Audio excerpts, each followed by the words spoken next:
Grab your beverages and turn up your interweb. Solving the world's problems 12 ounces at a time. It's Dudes and Beer.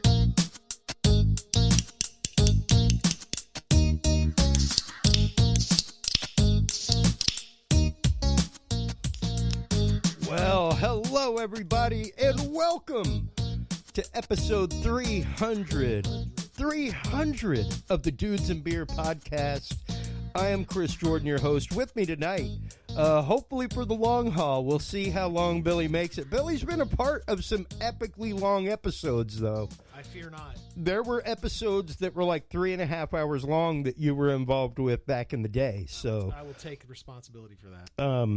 Yeah, absolutely. It'll be a fun jaunt this evening, folks. Welcome, episode 300. I cannot believe it. Chris Jordan, your host. Man, I've got a few things that I've written up here, folks. A few stats that came out of the vault as I gathered things and kind of gathered myself for this occasion. We have had a total minutes aired as of the beginning of this, not including the 4.5 hours of material that I have pre-recorded. Because even though it's a 300th episode, and yes, we will be playing a few clips for you tonight, folks. I mean, it's a 300th episode. We've played a few, like, Dudes and Beer Called It clips before. Billy Joe Cain is in one of those. We'll play one again tonight. We've got some other clips this evening as well. But we've never had, like, a repeat episode. So even though there is pre-recorded material tonight, Well, I mean, in general, yeah. That 4.5 hours of pre-recorded material is still all new. So nothing that's nothing that I just like pull out of the vault.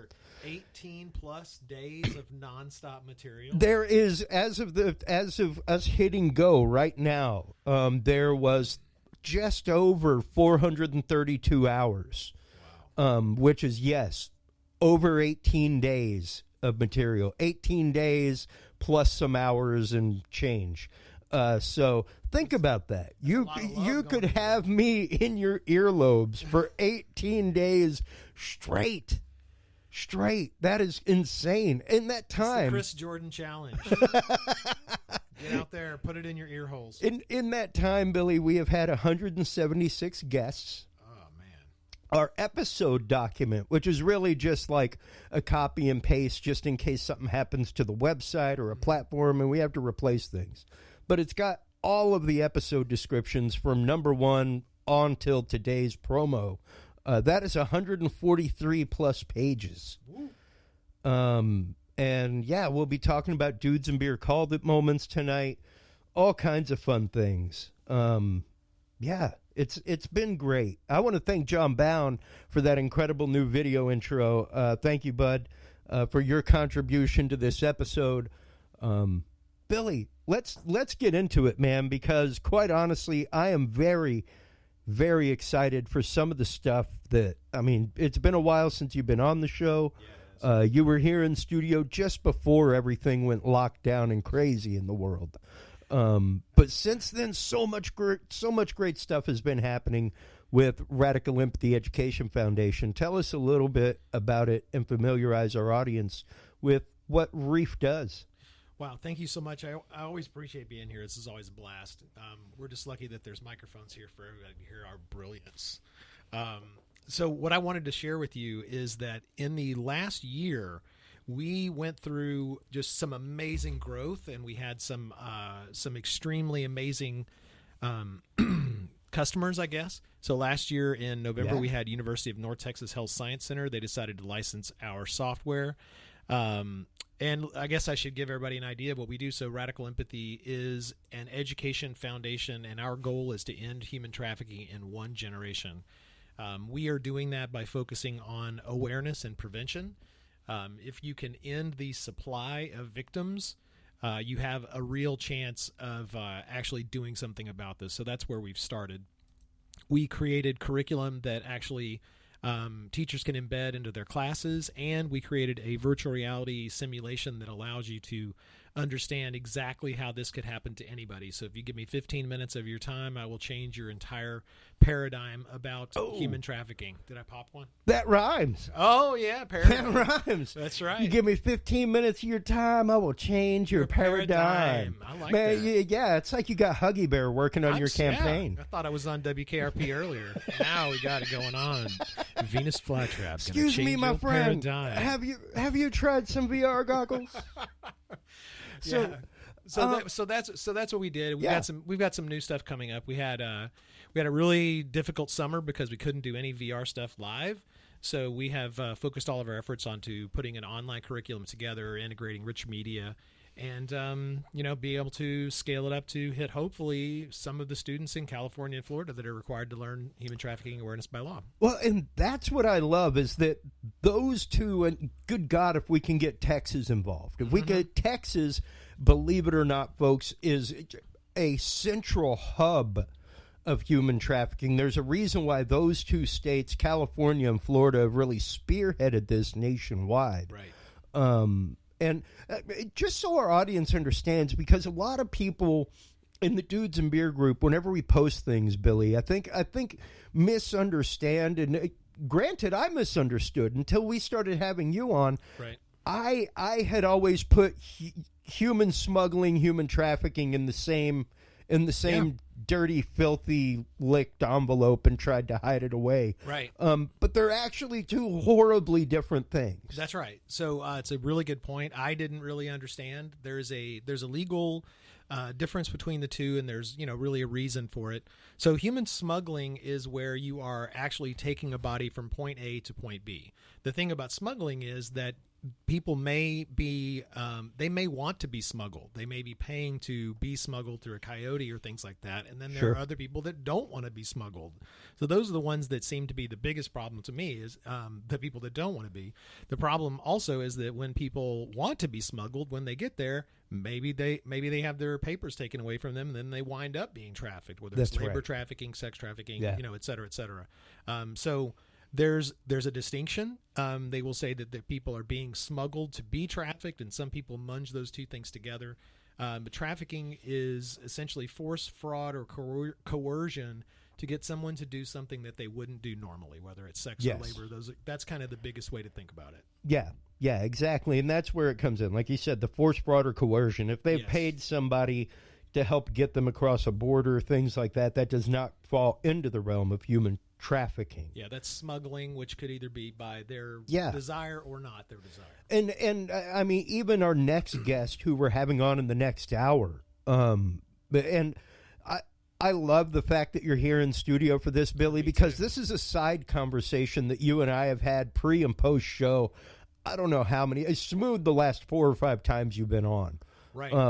We've always just been looking for someone that has like hard evidence and can really tell you what's going on, because there's so little that makes it through the media firewall. Well, and that's just it. It's one of those until you decide to start looking for articles about really human trafficking. Right. Like, now that I know that I'm looking for them and I'm following the right places, like if you want to know more about it, folks, go follow FBI.gov.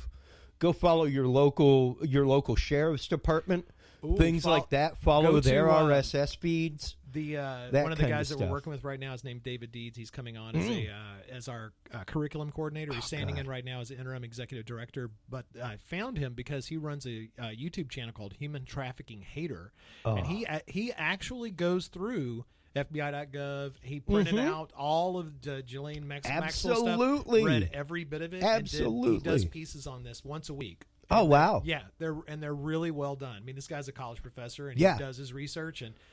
You may watch it and go, that seems a bit extreme. That seems a bit extreme. No, he does the research. I would love to say, and we could probably, you know what? I'm going to, while we chat here, Billy, I'm going to sadly go to the Dudes and Beer Facebook group. There's nothing sad about that group. Nothing at all, really. But the great thing about it is being able to go in and just search things like that. Oh, yeah. Just search human trafficking and be able to see the articles and the dates that they were posted. Because I guarantee you I have one a month.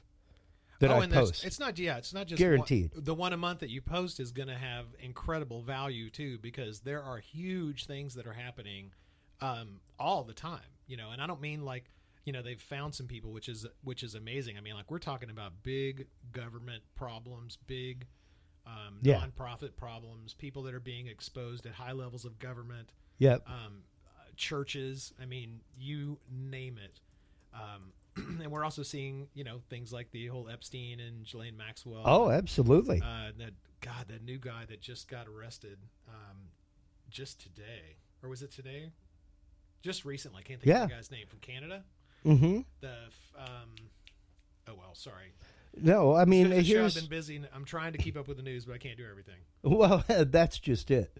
I mean, here we have just a few things that have popped up: the August, July, October, and this isn't all of them. I think that's just the ones where we tagged human trafficking in it. Got it. But man, like, I know there was one that I posted not too long ago about like 20 kids being found in Georgia. There's never anything less than like 20 or 30 kids that are recovered or trafficked individuals. No, we'll see. I mean, you see those big clusters of people because there's so damn much money in this. I mean, like, they sell people, 20, 30 times a day, 7, days a week. I mean, they can bring in tens, if not hundreds of thousands of dollars in a week or a month. I mean, these traffickers, they have, they've got a business plan and they're making it. And the hardest thing, obviously, and you'll see this when you look through all these articles, is like, who gets arrested? Who actually goes to prison? Yeah. I mean, they've psychologically manipulated these people into believing that they have to stay with them and that they're in love with them.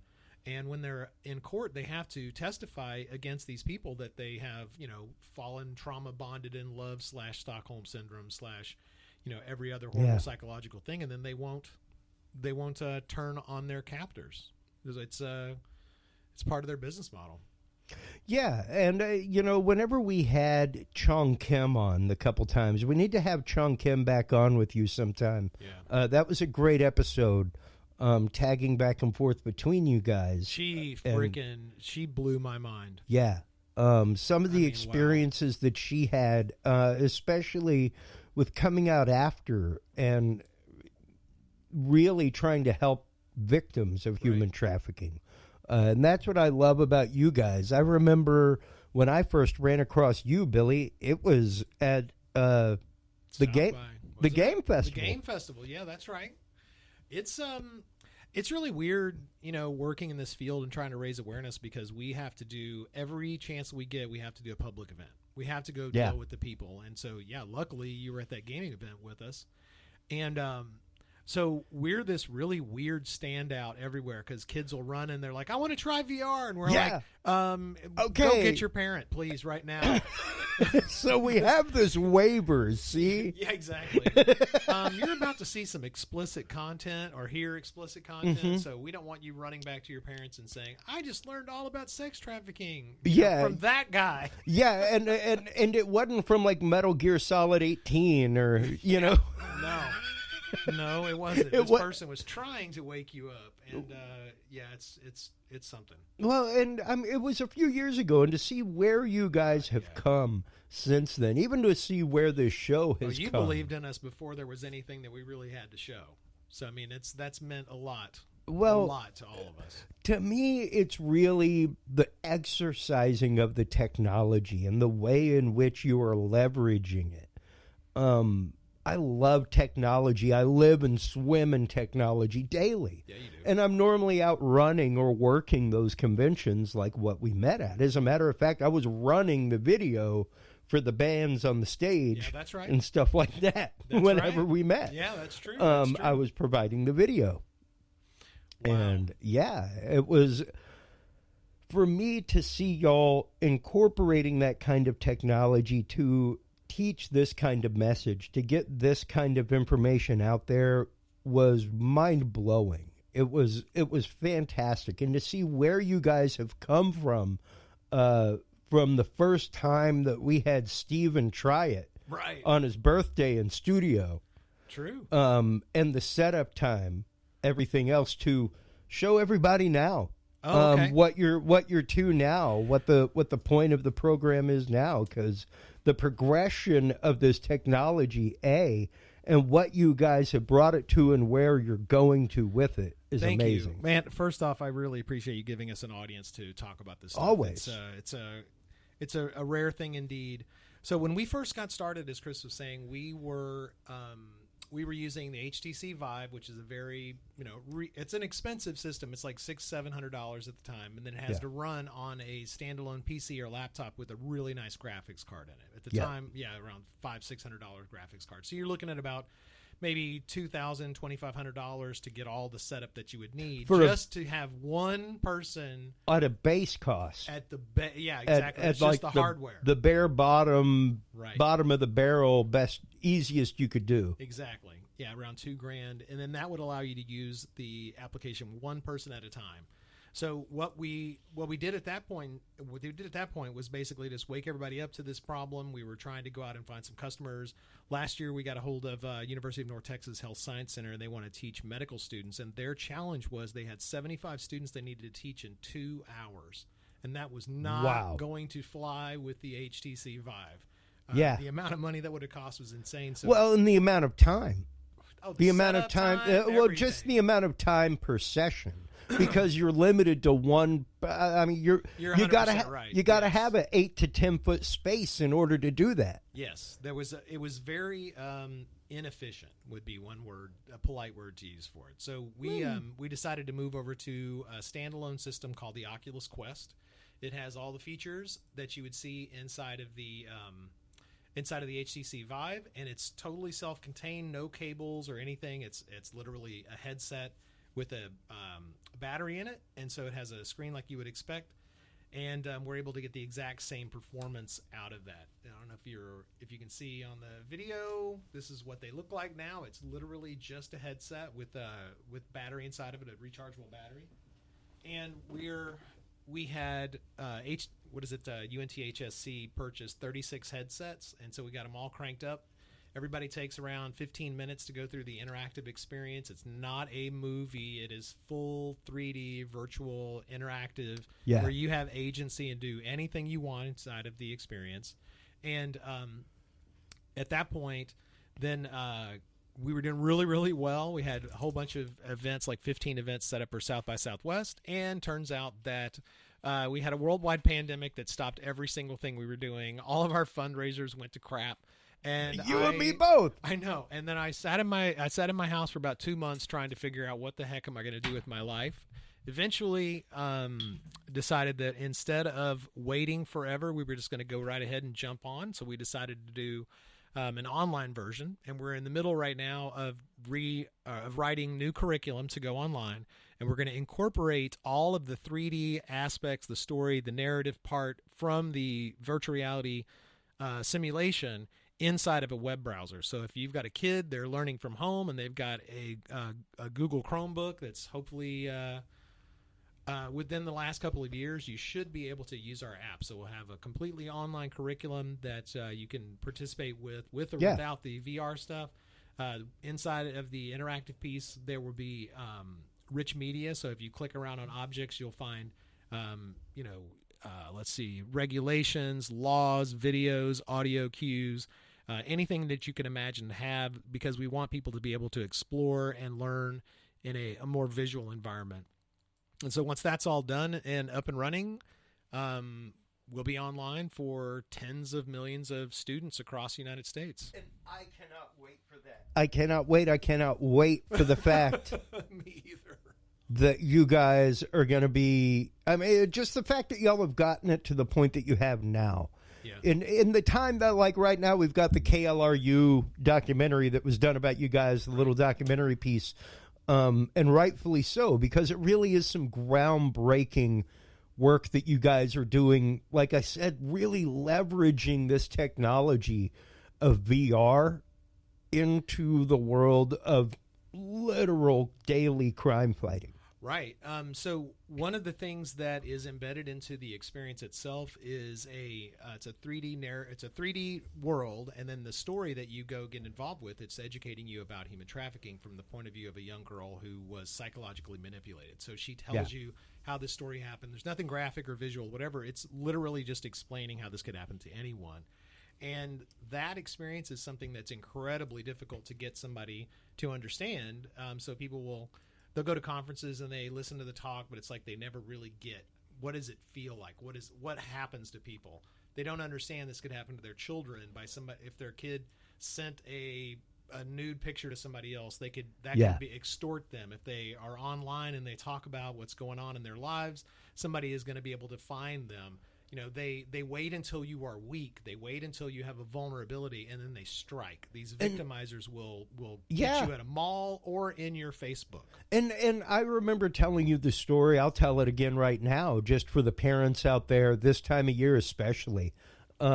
Everybody, the world gets a little down sometimes, and this is one of those times that psychologically up around the holidays, there's a lot of people missing folks. There's a lot of people that think about, things to come, things they've done, that kind of stuff. And I remember right after I moved to town here, probably about 10 years ago, my niece was going through a little bit of a rough patch. She'd lost a couple of friends, one to suicide, one to a drunk driver, things like that. And she posted something one day that just kind of caught my attention. And I was like, oh, wow. And what really caught my attention was this guy's response. She literally said something along the lines of like, thinking a lot about my friend today, really missing her, feeling a little down in the dumps, typical thing. Stuff, yeah. Right? And here pops up this dude, no offense to old dudes, but old dude status. I'm an old dude. I'm 45 now. What the hell are you doing on my wall? I'm officially 10 years past trustable. Ooh, yeah, you can't trust anybody over 35, over 35, I'm 10 years past that, bro. Mm-hmm. I'm officially I want everybody the hell off my lawn. I'll tell you a story about that on break. I've seen your yard. Who knows what's going on out there? But I saw this post from my niece, and I was like, hey, guy who seems to know my niece, but is like really offering way too much assistance that anybody outside of a family should offer. Yeah. And it was like, hey, really sorry that you feel this way. Life sometimes gets you down. If you need to talk or whatever, don't be afraid to hit me up with a PM or with a phone call. And it was like, who is that guy? Ooh, well, that kind of gives me chills. It ought to give you chills. So I screenshotted it and I sent it to my brother, and he started deep diving in the dude. And this is what really, believe it or not, got me deep diving into people's profiles. Oh, wow. And even now, whenever I go on to because, I do a lot of podcasting. I would be called what some might say a serial podcaster. If I find a topic I love, I will start a show about it. Or help people start shows about it. I hear that's going to happen soon to someone I know. Rumors. But it was just one of those like, hey, Randy, check this out. And he started deep diving and going into the dude's profile, and every single one of his friends were like friends of Megan's, friends of her friends. There was not a single person over the age of 18 that was a friend on his profile, and he was like 32 years old. Allegedly. 34. 34. And my brother was like, hey, creeper, I don't know who you are. Right. But that's my daughter.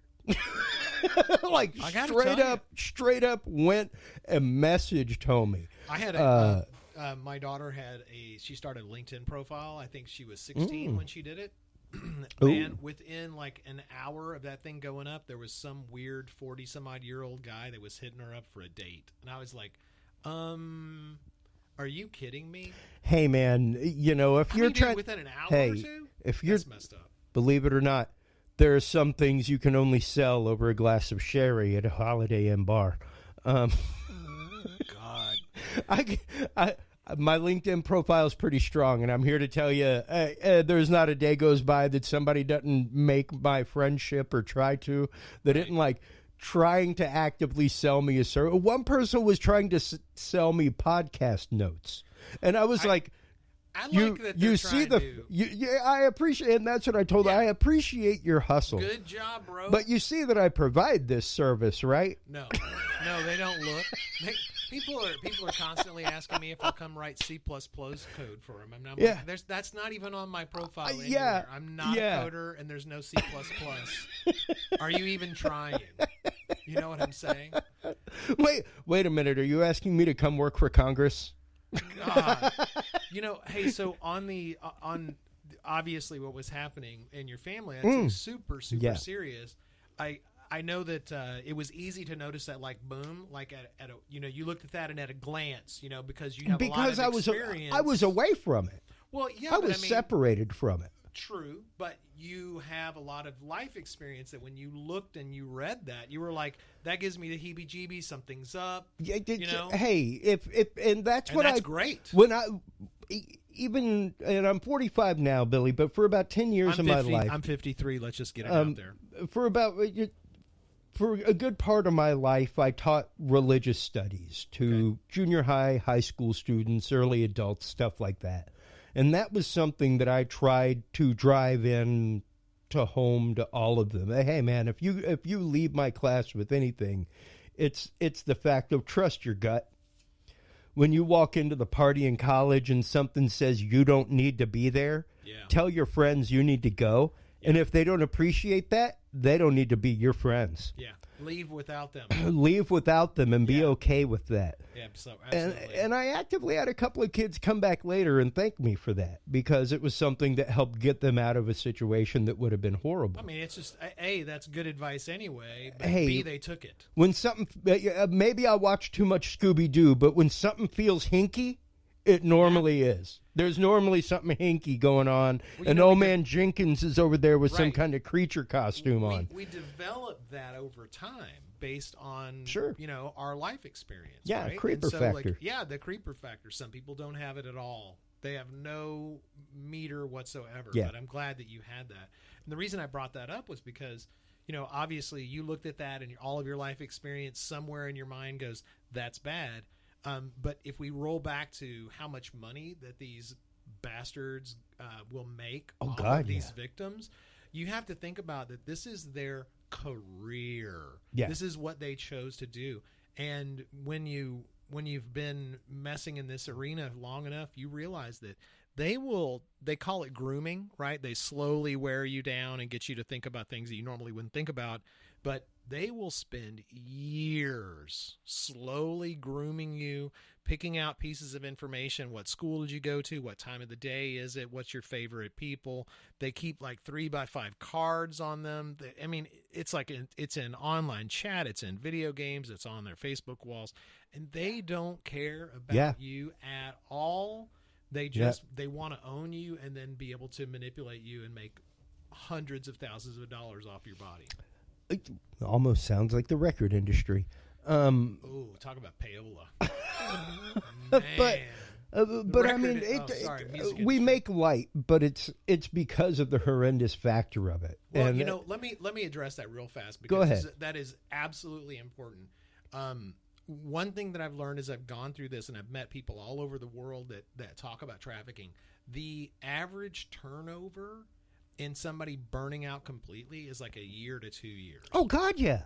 Right. Yeah. So it's like they don't have mental health services. They don't have anything. Absolutely. They burn out and they're gone, and God knows what happens to them. Well, mentally. This topic is horrible. Well, it's not only that, but I mean, you got to have some fun every so often. You start looking at a lot of things, like even youth ministers. The typical turnaround time is maybe 10 years. Maybe 10 years somebody sticks that out and does that. You see a lot beyond of stuff that. you man, even in the time that I spent as a youth minister, I straight up saw parents bring their kid to the junior high dance and just drive away. They never came in and looked at the dance. They just you may as well ask the kid to tuck and roll. Duck and cover. It was like tuck and roll, kid. To get out of the car. Kick you out the door. I got a date to get to. Wow. And more than once. That's the ones that got driven there. More than once, where it's like, hey, dance ends at 10. We're waiting around at 11:30 for like 3 kids' parents to come pick them up, because they never even found out what time things were ending. You saw the real America. And when you see things like that, it wears on you. I didn't even have kids at the time. I was like 28, 30 years old. Mm-hmm. I loved what I did, and I loved working with youth, and I loved I loved seeing that light bulb moment. Whether it's an adult, whether it's a kid, it didn't matter to me. When somebody beautiful thing. got something, and that light bulb went on, it was like when my son first saw how the ratchet worked. Ooh. And I saw him put it on the nut. That's problematic. And turn it. And he smiled, and he kept doing it, and I was like, right. he got it. He did. He got it. And he will that now take light apart bulb came everything on. in your entire house. Oh man, he's got his own toolkit. Okay, good. He's 3.5 years old. He's got his own toolkit. Because I mean, it's just one of those things that, for me, I try to keep myself, I guess, mentally aware. If I walk in somewhere, I'm looking for an exit. Yeah. Like good.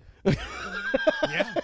That's a skill you develop over time. Well, and a lot of that is because, I worked with youth for a long time. If I'm going into the museum, I want to know the fastest way I can get 10 kids to follow me out. And don't follow the script, which is just go back to where you came from. That's right.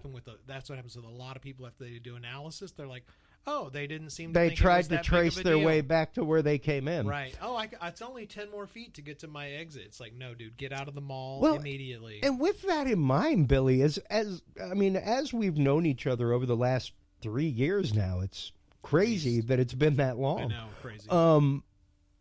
How has that mentality played out in what you've seen around the country?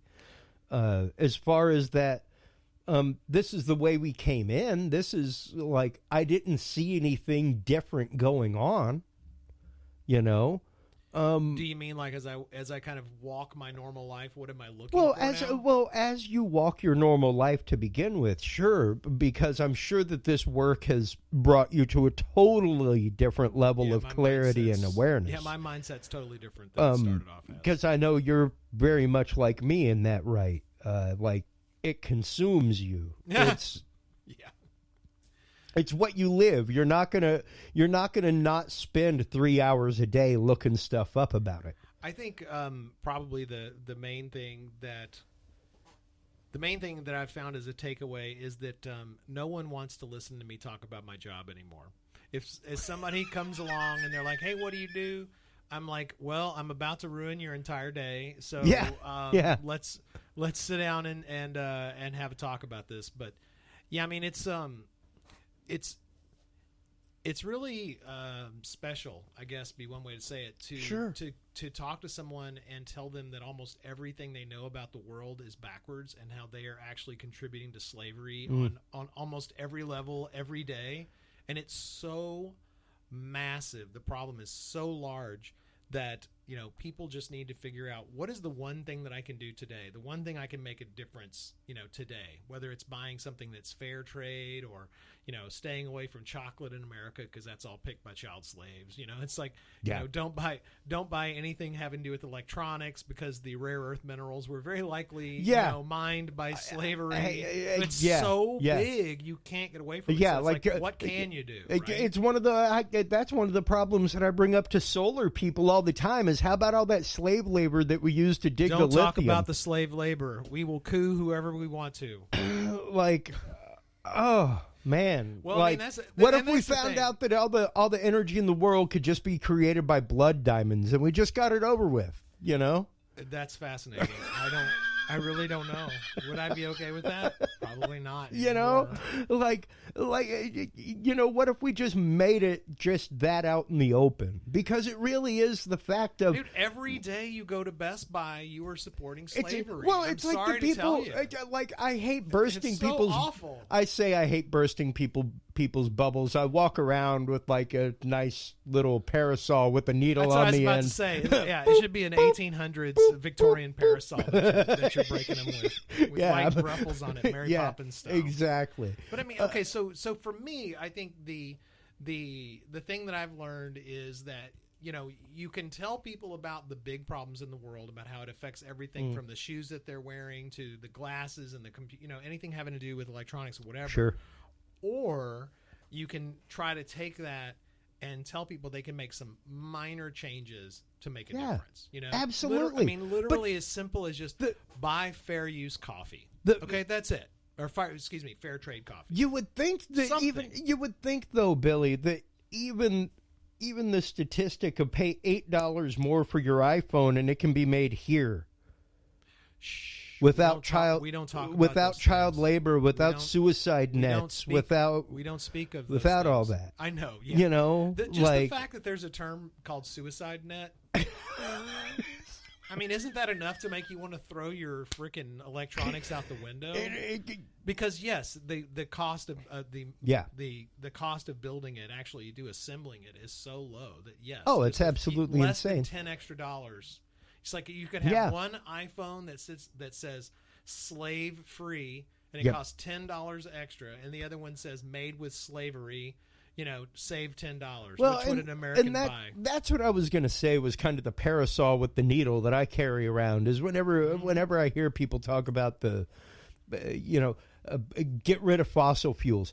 Great. How will we make all the plastic for the PCB boards? We are not supposed to speak of these things. There are so many different cascading problems, yet still human trafficking is one of them that ties into so many areas of all of this. It's just free labor. I mean, you call it free, but I mean it is very inexpensive labor, and it's absolutely one of the things that destroys economies between country after a country. I mean, like in America, we have slaves, which are called prisoners, that are making McDonald's uniforms. You know, we have slaves in in California that are called prisoners, but they go and they put out all the wildfires. It's like, look, guys, just admit it. Just admit it. This is what's happening. It's like, okay, I mean, that's what we can afford. Sure, whatever. But, dude, seriously, we need to get real with ourselves in America. My real question has been, for the last few years and last few wildfires, where that headline always pops up that, prisoners are out there, and it's a coveted job amongst the prisoners to go out and do. They just recently made it so you can actually become a firefighter. You can, yes, if you have that experience, you can become a firefighter despite your charges. But they used to not. Absolutely. Which is hypocrisy. Because, and I'm sure they were having problems getting a bunch of firefighters, so they're like, hey, we need more bodies. Well, really, it's more the fact of trying to get a city union to allow convicted criminals to get a job. I'll go with that. I mean, I can't disagree with that. That's really the bigger issue, is us accepting convicted criminals who have gone and done their time as rehabilitated, normal, good people. My problem with that is that let's be honest. I mean, the American system does not help anybody. It just puts them in a box for a while. So if we actually were doing real, job training and things like that, there are great programs out there, Billy. Like, for instance, I'm with you. There prison, are great ones. PEP, the Prison Entrepreneurial Program, who we had right here on this podcast a few months ago. My good friend Israel Thompson introduced me to them. He goes out and takes headshots for their LinkedIn profiles. But I love it. This is actively a group of guys who are former felons who have gone out into the business world, started businesses, and convinced and told communities that it is up to them to reintegrate these people. Billy, that's right. I'm here to tell you, my friend, there is a 0% recidivism rate for people who take part in the program. People who take part in the program and come out have started successful businesses. They are out there. They're doing their stuff.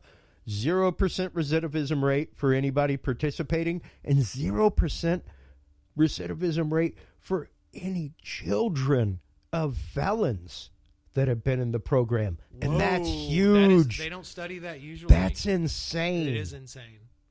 That's crazy. It's the school to prison to corporate. And it's like you're talking about let's get rid of human trafficking in one generation.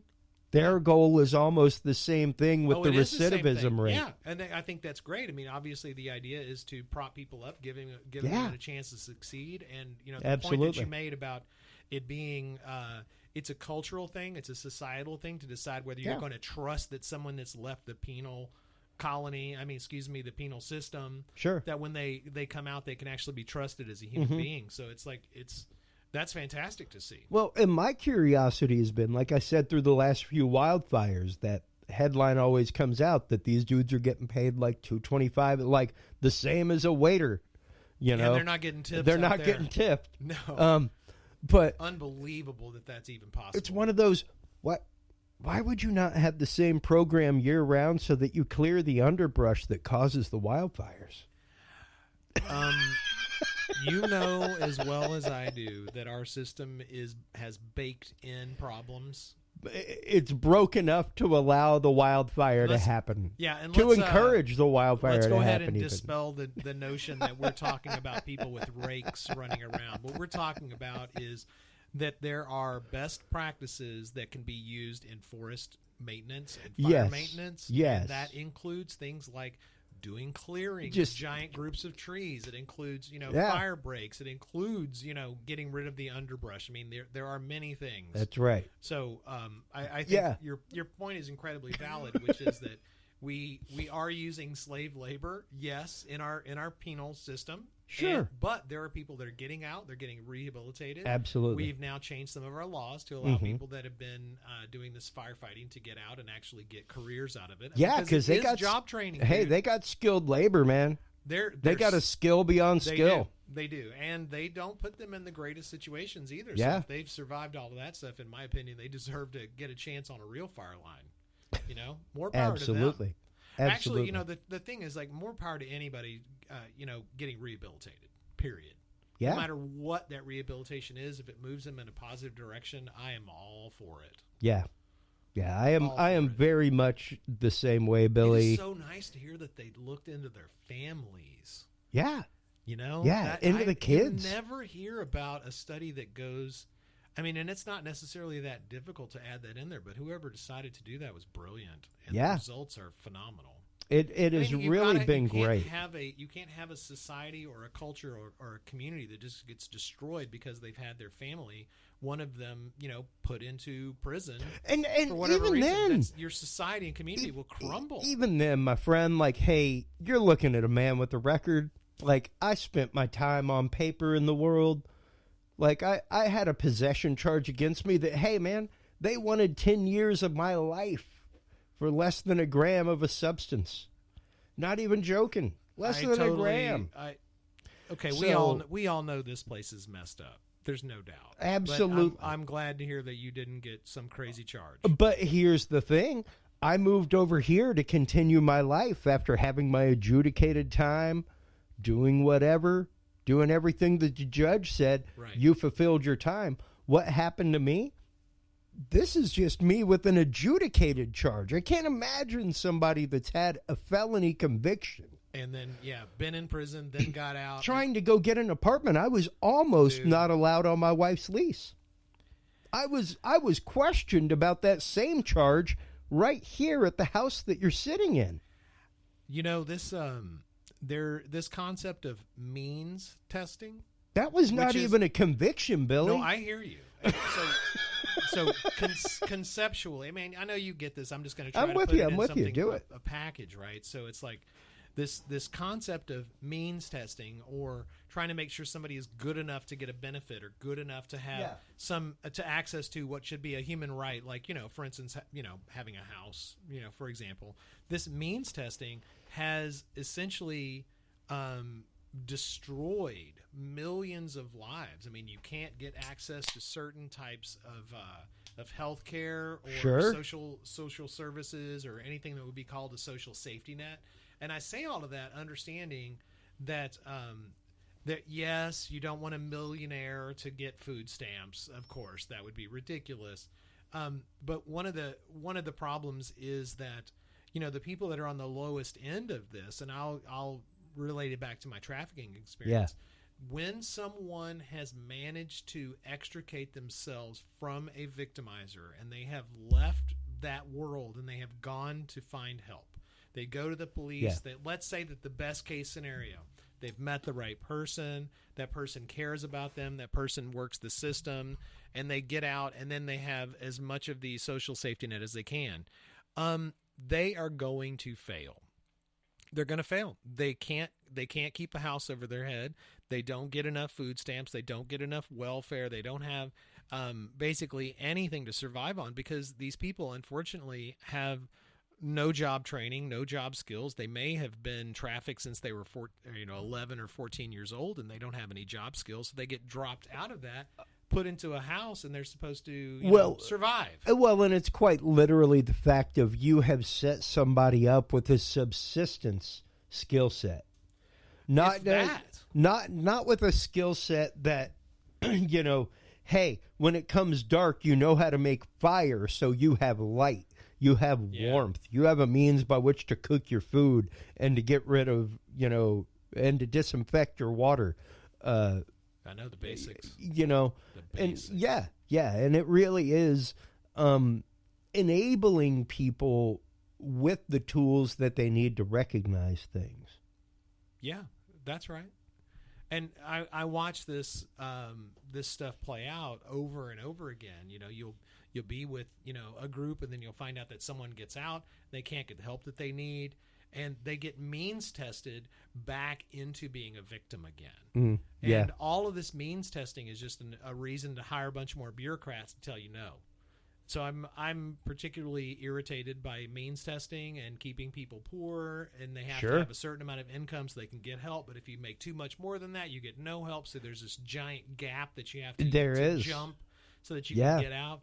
So, there's a million ways to look at this. You could be doing right this here. So you can continue I've been in that gap, Billy. I'm in it my right life. now. I'm in it right now. I'm not gonna lie. I know. You were directly in between those two worlds. If I had decided to keep making, SpongeBob games and Spider-Man games and things like that, I'd be sitting pretty, dude. But I'm trying to do something to change the world, and there's just, until I figure out how to make this make sense, which of course I believe that we have now, I've been living in that spot. And it is not fun to potentially circle the drain and see one little thing fall and then the rest falls. Well, and so I guess I'm not having a million problems, but I'm feeling that, and so I understand what it's like to be in that scenario. Sure, and it sucks. It is a suck situation to be in. Period. And that's the truth. Hands down. That's the truth. There is no nice way to put that. Quite literally, I've been there, and even. Here recently, even today, as I was out buying this beer, talking to a buddy of mine, I was explaining to him that when all this hit the fan, Billy, the first thing that came out of Amy's mouth was, at least we're prepared for it. Living poor, no offense to anybody that's living poor makes it easy for you to be able to just go, you know what? If I have to tighten my belt buckle, I will. It's nothing that we aren't used to. Yeah, exactly. Just a little less food, because we had just gotten to the point where, and as a freelancer, it can be tough. She supports my freelancing, I support her freelancing, and it can be tough to make those cycles of 30 days to pay and bills coming in match up. And we had just gotten to the point where those two windows were syncopado. I'll tell you, man, it's the missing one payment in the middle of everything. That's all it takes. It's a $20 thing here that leads to a $40 thing that leads to a disconnection, which leads to a reconnect charge and deposits that you how often, just to bring this back home, Billy, how often have you seen or heard of that situation within your travels and work that leads people down the horrible road of being trafficked? It's a great question. So one of the things that one of the phrases and titles they have for things is survival sex, for example. Yeah. And that's done a lot by runaways and foster kids that have escaped their hellish lives. And so basically to make sure that they either have a place over their head or get some food or get some warm clothing, they will engage in survival sex. And, not to put too fine a point on it, but if we're being honest, people that have jobs do those jobs because they don't want to lose their house. Okay. This is a regular person. That's their thing. They want to keep a roof over the head and food coming in. Not very difficult. Well, if you don't have a skill, what do you have? If you're not living in an area where you can utilize your skill, what do you have? And sometimes you have your body. And that right there is enough to drive you into a situation, which in my world is, it's an economic problem. This is a disease of despair and lack of ability to survive. And so people can actually just turn to this because, hey, guess what? It'll pay a bill. It's like stripping or whatever job you may not want to necessarily be doing. You'll just go take it. And these things, the world that I live in, when it comes to trafficking, if you're under 18 and you're trading sex for money, that's trafficking. If you're And granted, you and I are both people of open mind, open heart. Like we're both like, hey, if you want to be a sex worker in your life, that's your business, and that's your thing, go be a sex worker. And I think you agree with this. Is as long as you have decided to do that, on your own, absolutely. And then of course there's the filter that's like going, well, the economy sucks crap, and I'm about to lose my home. It's like going, well, you could still choose to do that, and I'm not sure how much that becomes wage slavery at some point, but it's different than someone forcing you to do it. Yes, and that really is the difference legally, and I think spiritually. If you decide you want to do this, that's fine. That's your thing. Yeah. But if you're under 18, no. And if someone is coercing you to do this, or you have an abusive relationship and that person is leaning on you to do stuff like this, no matter how slight it is, that's wrong. It's bad. Get away from that. Yeah. As best you can. But let's look at a reality. Our country right now is under a lot of pressure from a lot of things, and there's no help coming from our government right now, a concerted effort. So what are people supposed to do? Well, and what's interesting, not too long ago, I don't know how bad that sounds. Well, one of the last, I think that's true. One of the last big Facebook discussions we had was actively the money that was put forth to help victims of human trafficking, stuff like that. I got so much to say about that. And if you don't mind me just jumping right in, jump in. It boils down to, I believe that there are wonderful people all across the world that are trying to stop this problem. Yeah. I believe that there are people that are doing things at their own cost, whether it's money or their time or, maybe even their sanity. They're out there busy trying to work to stop this. Okay, let's just kind of get that out there. But the thing is that I'm not exactly even sure where I'm going with this one, Chris, honestly, because the whole thing is so convoluted in my head. Ask the question again so I can get it right. You see what I'm saying? That's where the bong resin takes over, Billy. I know. See, I asked the question and I let it. I asked the question. I let the question go into the ring, and I passed it off to the Bronco that was on his back. I had this really great and hey, I don't know what you let happen to the bull, but it's gone now. I wasn't taking notes. Check the transcript. No, I guess what I'm really trying to get at is the question was about the money that has been enacted for victims of human trafficking. Thank you so much. So I've actually spoken to my bong resin isn't that thick. Are you sure? Yeah. No, I actually had a chance to speak to my representative last year. I think it was early last year. And his name is Michael McCall, and he is actually very active in the anti-human trafficking arena. He has gone and gotten some bills passed and gotten some money put towards this. Had an opportunity to talk to him at one of his very few meetings he's ever done with his constituents. And I asked him, I was like, hey, you got all this money put together. What happened to it? So this money came from Texas, from our taxpayers, so to speak. And they were going to be donated or putting that money towards, prevention and things like that. And I asked him, I said, well, what happened to that money? And he goes, oh, I sent it all down to the border. And I'm like, I'm sorry, excuse me. Did you just say that the money that should have gone to Texans went down to the border? And he's like, yeah, we got to stop, trafficking. And I'm like, okay, you're really talking back again about Smuggling, not trafficking. Yeah, exactly. Human smuggling. And I'm like, that's a federal border. That is not a state border. I'm sorry. Between Texas and Louisiana is a state border. Between Texas and Mexico Oklahoma. It's exactly. That's a federal border. So we took our money from Texas and sent it to a federal border instead of doing anything to help victims. Now, don't get me wrong. Yes, there are some things that are out there. And yes, I am ultimately overgeneralizing. But when money is not giving directly to survivor support, if it's not being put into education programs that actually get people to understand that we need to change everything over to victim-centered treatment and care and the way that the law works, if you're not putting it towards prevention, what are you doing with that money? So I see it all the time. And then the other fun part is when they don't even allocate anything. They talk about going to allocate it and then they don't. It's like they stand there in front of the bill they signed whenever they signed it. But nobody's there saying, yeah, you're not getting any money whenever it's not allocated. They don't seem to want that picture to be in the newspaper. Yeah. I don't know why, though. Yeah. I mean, like, come on, take just as much credit. Oh, the money never got allocated? I think you should be on the front page, baby. And it's interesting the way that those things disappear, the way that everything disappears from the public spotlight, Billy.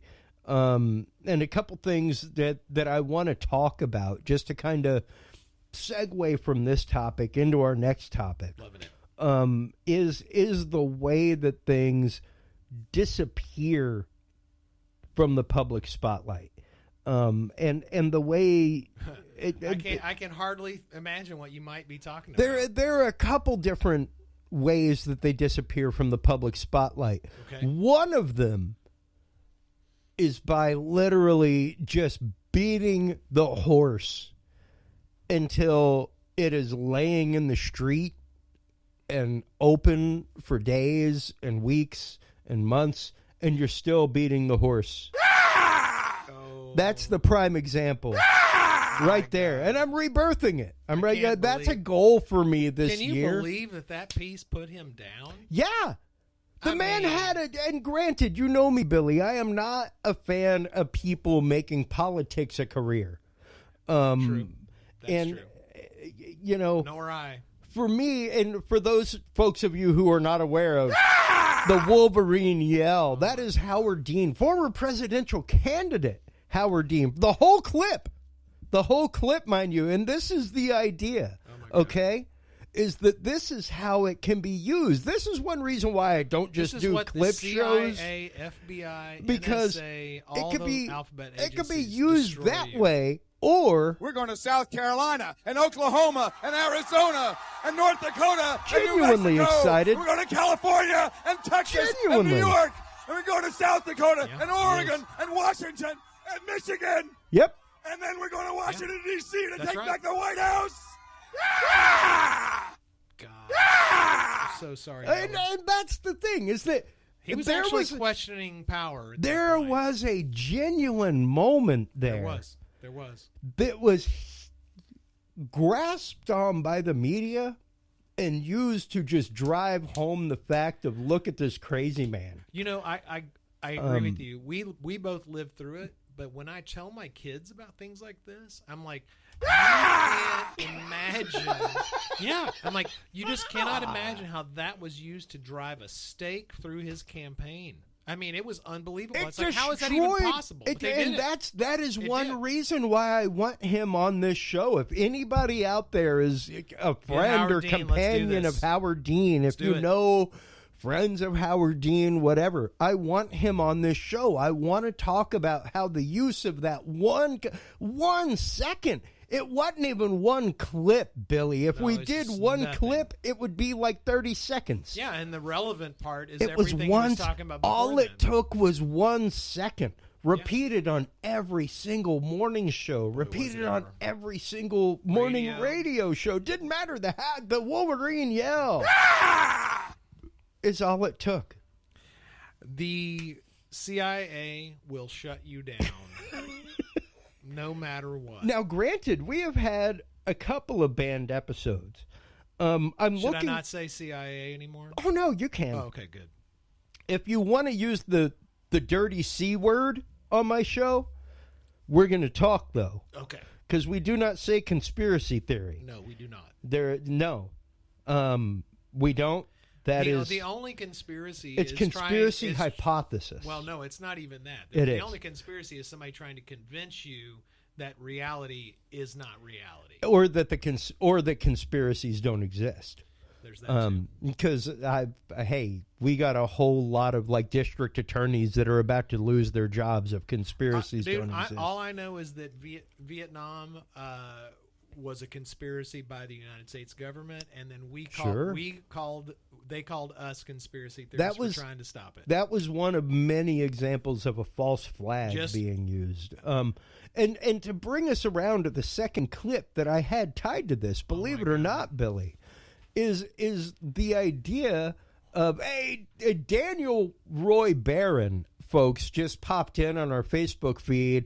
Hello, Daniel Roy. He is one of the 3 presidential candidates that we have. That's another part of our stat sheet here, Billy. If you didn't see, is Daniel that we have. Roy, I want to apologize for not knowing about your run. We have had no less than 3 presidential candidates on this show, all independent.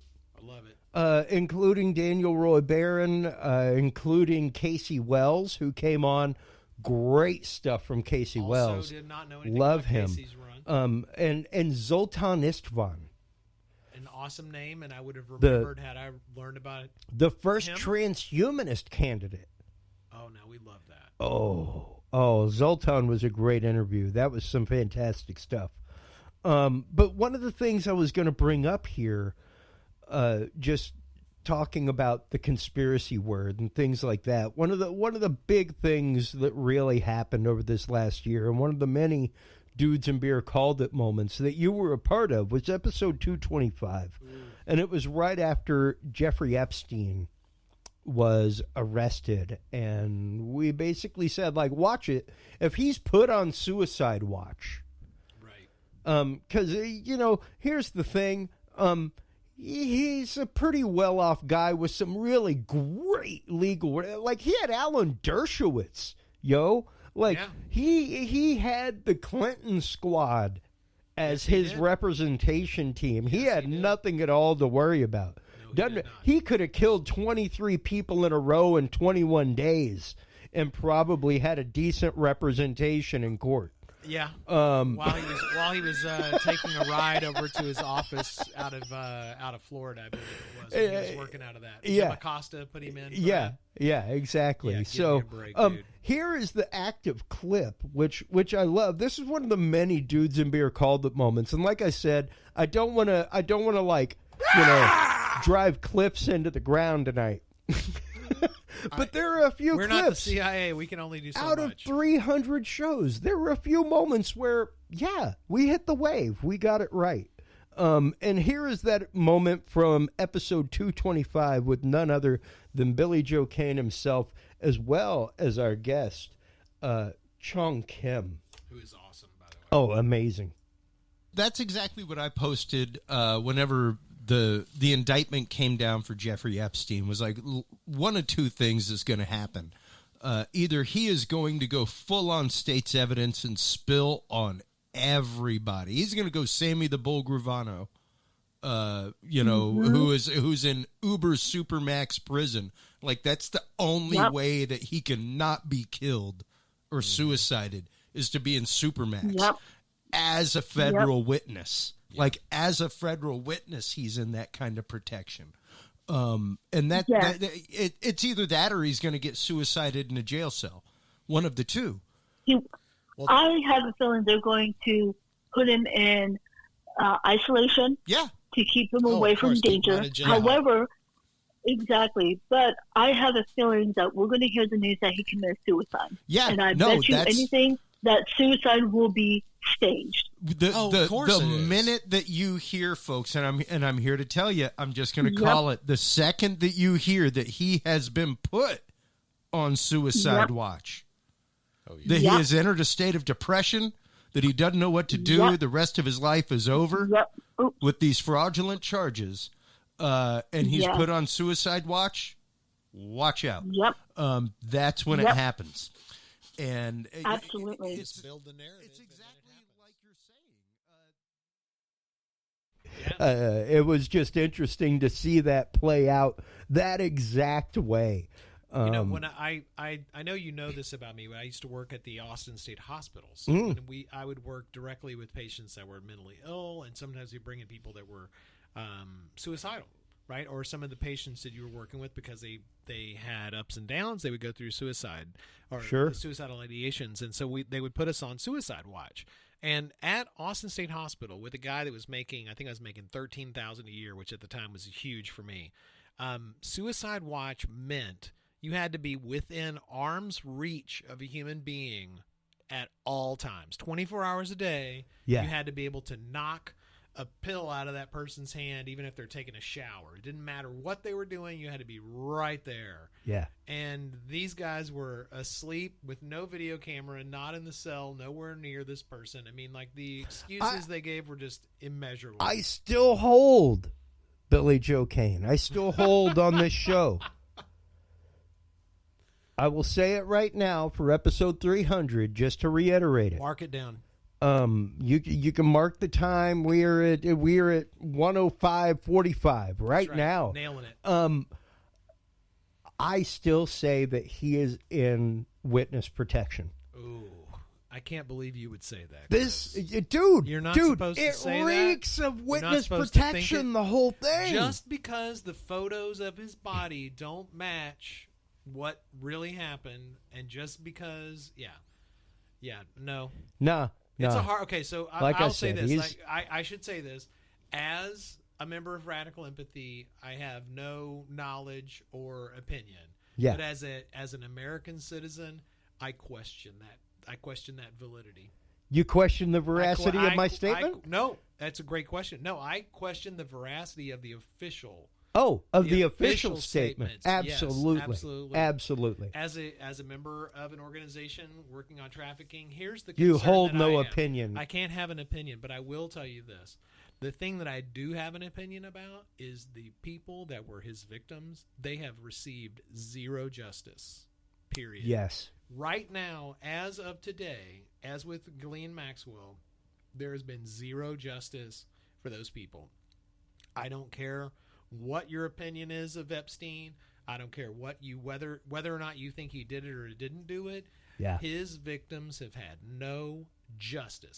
Justice means that the evidence has to be put out there, and there has to be some type of restitution, whatever it is. Well, the exposure, I think, has done nothing. I don't think that there's been a whole lot of exposure, number one, because, and granted, feel free to go to the Knowledge Vault, folks.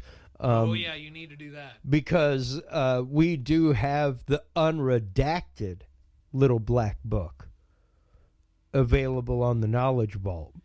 Which is absolutely critical for those of you that are really going to go back and study this stuff. You need to have access to all the information. It's crazy sauce. Some of the stuff that is out there, and some of the names that are actively in Jeffrey Epstein's unredacted Little Black Book, which I have up on screen right now.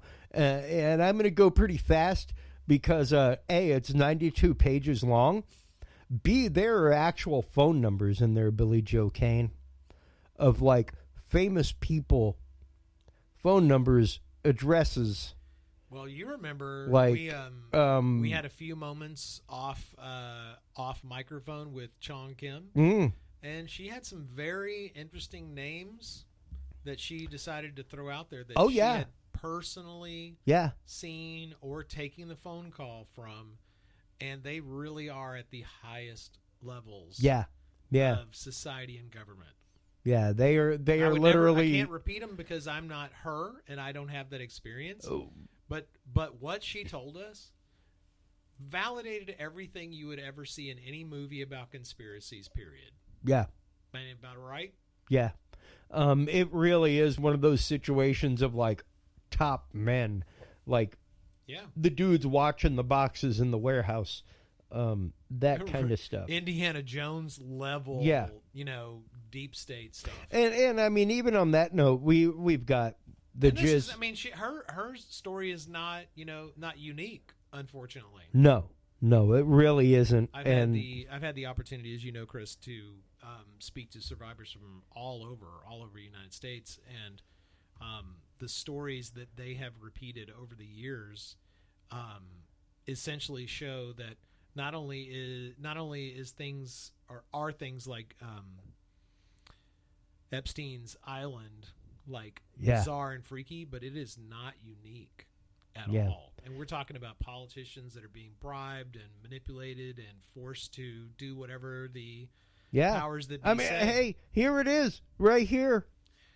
They don't start writing initials until they know damn well who this that person is. The unredacted Lolita Express. So if you're looking at your screen right now, this is very scary. This initials. is the unredacted Lolita Express manifest, right there. Bam, written loud and proud. I mean, not even amongst these that are like, there's so many. Let's just give them they can't initials. Even fit in the box. But like, here's Bill Clinton. And Flight 57. That's only like 3 pages into Exhibit M. That's like 2 pages past the intro document with Bill Clinton at the bottom. I don't know who the heck G is, but man, GM is on there constantly. Oh man, there's all kinds of people listed on these documents, and that's why I am one of those that says I really think he is in protective custody. He knows way too much. Oh, J.E., not J.G. Yeah. He knows entirely too much. And of course, I'm just guessing, obviously, because they're just initials. But come on. I mean, like, everybody in America has seen enough movies to know this stuff is real. I mean, what are they waiting on as far as proof? I mean, don't get me wrong. Yes, everybody... you should go to your day in court and all the proof should be put in front of you. Absolutely. Come on. What's that saying? It's like, some Sherlock Holmes said, it was like, you get rid of all the fantastical and it's just like the more ordinary answer, whatever the hell it is. It's like Occam's razor. Whatever it is what you're talking about. The simplest answer is the answer. Yeah. And I'm pretty sure the most GM likely. is Jeffrey Epstein, Ghislaine Maxwell on the plane. Yeah. And when it says Bill Clinton, probably means Bill Clinton. Probably straight up Bill Clinton. Which they've had other people that have now admitted that they had seen him there. Oh, in the last week or so. Without Secret Service. Oh, the Secret Service people are saying for a fact, they were like, yeah, he didn't want anything to do with us, so he left on his own. I mean, the data is out there. You can piece it together in any way you want to. Well, and we got to wait for him to go to court. People got to go to court, or we're never going to know what's going on. That's just it, Billy. I mean, am I right here? It's like you've got to go to court. Yeah. Otherwise, it's all just hearsay and conjecture, nothing more. That's right. And that's why I say I think that they're waiting for a few more pieces of the puzzle before they nabbed Ghislaine. Or Ghislaine, sorry. However you say it. Ghislaine. Before they nabbed her, she had said that she would cooperate. And we've heard very little about that. We've heard very little on that front. Well, you've seen her testimony recently where she's like, I don't recall, I don't know this. And yeah. Like going, wow, dude, she has really studied those answers. Well, and granted, once again, from the same ilk of family, from the same ilk of money, and very much the same ilk of defense attorneys. Her level of involvement with, let's just call them risky people or people that we don't have a full knowledge about. Yeah. That stuff gets crazy. Her dad is tied up in all sorts of ugly. Well, again, even to go deeper into that real quick, Billy, like the ties with Epstein and the royal family. We're not supposed to think about that. To begin She's with, tied people into everything, bro. cried out for years about Jimmy Savile, who was big in the entertainment industry in the UK, launched all kinds of artists, things like that. And people said for years that he was involved in things like that. And it was like, no, not Jimmy Savile. Not the national treasure, not the dude that would do that kind of stuff. Like the Bob Hope of... come to find out after his death, Yeah, kind of the dude that was into that kind of stuff. God dang it, man. So all too frequently, yeah, we are 2 minutes late to the party. I think that in this situation, though, we may have been right on time to the party. This party was happening constantly. I think the party's really getting ready to happen here in the next couple of years. I hope so, man. These people need to go down. It'll be interesting to say the least. It's only going to happen with public uproar. Yeah. It's not going to. I mean, we're not going to be able to count on DAs to magically do this or attorneys general to do this. I mean, the fact of the matter, and you know this, and I can say this as an official at Radical Empathy, this problem has infiltrated every level of our society. Absolutely. It has infiltrated every. If you are wearing a uniform, unfortunately, someone has ruined that uniform for you. Somebody is trafficked on your behalf. Yeah, that's already. It's already happening. And like one of our advisors works in Bexar, which is out of San Antonio, and she had explained to us that Behar. Thank you. You're welcome. Behar. Thank you. I do appreciate that. It's very Texan of you, though. Burnett. It's Burnett, darn it. So, so she's there in Behar County. Thank you. And she's in the courthouse all the time because she's there with law enforcement, and she's prosecuting classes or cases. And one of the people that was in their intake organization there, the police, was actually trafficking young girls. So wow, it's everywhere, bro. You know who I need to hook you up with? Who is now? No, you don't. Who is now? I want to say, and don't quote me on this, but I want to say he is now lead prosecuting investigator in Behar County. Is our former guest that we used to have on regularly, who we've been in contact with. Nice. He tuned in a couple episodes ago, and we got to chatting, and I was like, "Hey, where have you been?" And he's like, "I've been like head investigator for the Behar County prosecutor's office for the last year and a half." So ugly. Before that, he was a fraud investigator for the Secret Service. Even worse, ugly. So he saw people that were skimming credit cards because the cartel had their family in Mexico, stuff like that. He's seen all kinds of crazy. So I definitely need to hook you guys up. Please do. So that y'all can team up on the human trafficking thing, all that kind of stuff, because San Antonio as well is a big hot spot. Hey, now you mentioned that, and I want to, I would love to take a couple seconds. If anybody is actually listening to me right now, get shameless. Go to reefcares.org, which is Radical Empathy Education Foundation, REEF cares.org. and sign up on our mailing list. If you go to the very top of the page, we will send you a document that explains exactly everything about trafficking. It's a giant human resources document. It was put together by a woman who worked with the International Justice Mission. And the idea is that it's enough materials that you can actually build a course around if you need to, or if you're just looking for curated materials that are correct. So join us on that, and we would absolutely love to have you there. We will do everything we can to keep you educated and knowing what's going on, but we are really wanting to get information about this out. That's why we put it together. That's why we're giving it away for free. Come subscribe, get a free document, unsubscribe, keep the document. I don't care. Just come get it. It really is about getting the word out and raising awareness, Billy. And that's what I've loved about having you guys on is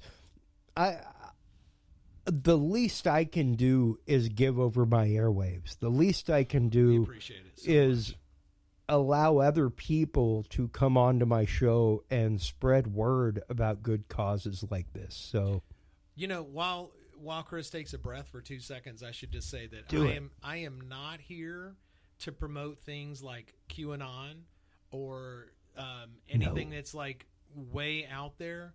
I'm here to let people know that this is happening in their community. I'm here to let them know that it's happening in their schools. It's happening with families that are trafficking their family members. That if you are in a situation like this where you feel at risk, you should feel comfortable to call the National Human Trafficking Hotline, that you should feel comfortable calling the FBI or anybody else that's out there. And if for whatever reason you can't trust anybody else, feel free to email us. Go to reefcares.org, find our information, go to the contact page. My information is billy@reefcares.org. My home phone number is 512-521-8874. I've had a lot of people call me with some really bizarre tips. One of my friends called me because he was working at a casino and he was concerned because there were 9 Russian young women that were there that were being trafficked by a mafia. And he was like, hey, I'm going to go save them on Friday. And I was like, I think you need to talk to the professionals. Yeah. So I will call the police. Call the police, or at the very least, call somebody that knows what the hell's going on. And I probably wouldn't call the local police because they're probably tipped off, dude. It is just they may be just as Chong. It's just as bad as any movie you've ever seen. That is exactly what Chong Kim said, is that local judges, local politicians, local sheriffs. I had one lady, and I'll stop telling these stories, but I mean, I had one young lady that I spoke to, and she said that she had been being trafficked and been assaulted by a number of high-level officials. She went to the police, and it was a smaller town, and she said that the gentleman in charge of the police said, she's like, finally got home. She's like, what are you guys going to do? He goes, I'm not doing anything. I have children. Yeah. So you may have to get bigger than your hometown. So again, find us, reefcares.org. We're here for you. We'll do whatever we can. And if not reefcares.org, feel free to visit dudesandbeer.com. Yes. Drop us a message. Absolutely. We have, and we'll get into it much later in the show, but we have people contact us all the time who are targeted individuals, things like that. Yeah, our job here with Chris and Billy in particular, our job is to help you have your own life. Okay? That's it. So call us or reach out to us in any way, because it is vitally important that you are in charge of your life and that other people are not moving your furniture around when you go to the grocery store. Yeah. I mean, stuff gets bad. Yeah, things can get more than wild out there. And you know, we're getting ready to switch topics. We're getting ready to kind of swing this into a much deeper, harder world here, Billy. One that you and I have talked about, like I said earlier, off air numerous times. I know that we've mentioned it on air, but it was one of those, like, I want to do a whole episode on it, but I want to make sure that I have somebody that is in the know. I want to make sure that I have someone who just like you, man. And I had somebody after your last appearance, believe it or not, who on the YouTube page was on the YouTube channel was like, this was like one long ad for a software that nobody wants to use. And I was like, fair enough. Hey, good on you, I guess, for listening to the whole thing. Yeah. Number one. I'm sorry if it sounds like a big ad. Good. It's supposed to be. We're talking about how important his software is to building empathy, and about how FBI offices across the country have said this.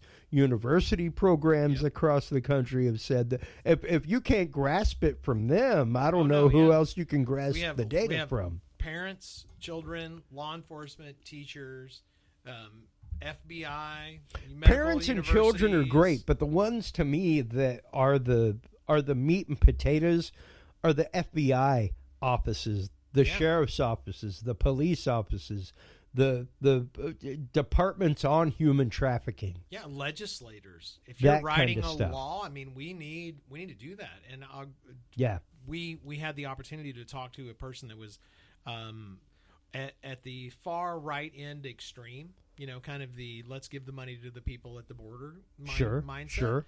he finished the VR experience that we had, and his very first words were, "Oh my God, this could happen to anybody." And we're like, "Yeah, that's the point." And so, if we can get people in a headset, we'll get them to get it, and then obviously when we're online, we're going to do the same thing.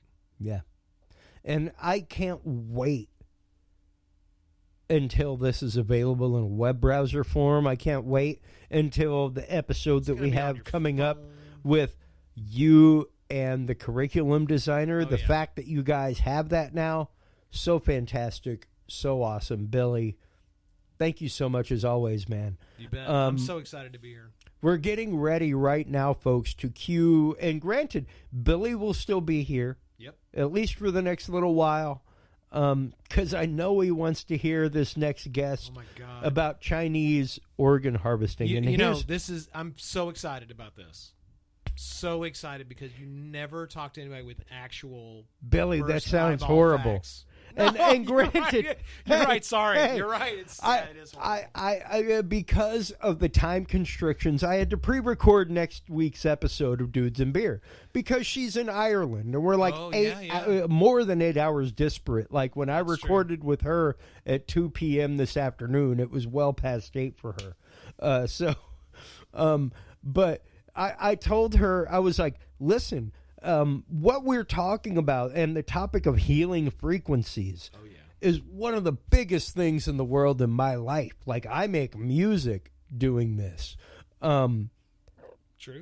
But I did not want to get you twisted up in what is episode 300. And don't get me wrong, episode 300 is like... I'm so excited. Quite literally some of the most hard-hitting topics that we've had, Billy. And just to give you, just to give you a little, some guests of note, folks. Even in this episode, Robert Duncan, CIA whistleblower on mind control technology. Oh my God, I'm so excited. Dr. John Hall, targeted individuals and targeting technology, will specifically be talking about the recent study about Havana Syndrome and how it has been shown to, yes, indeed, be a microwave weapon, which they still say does not exist.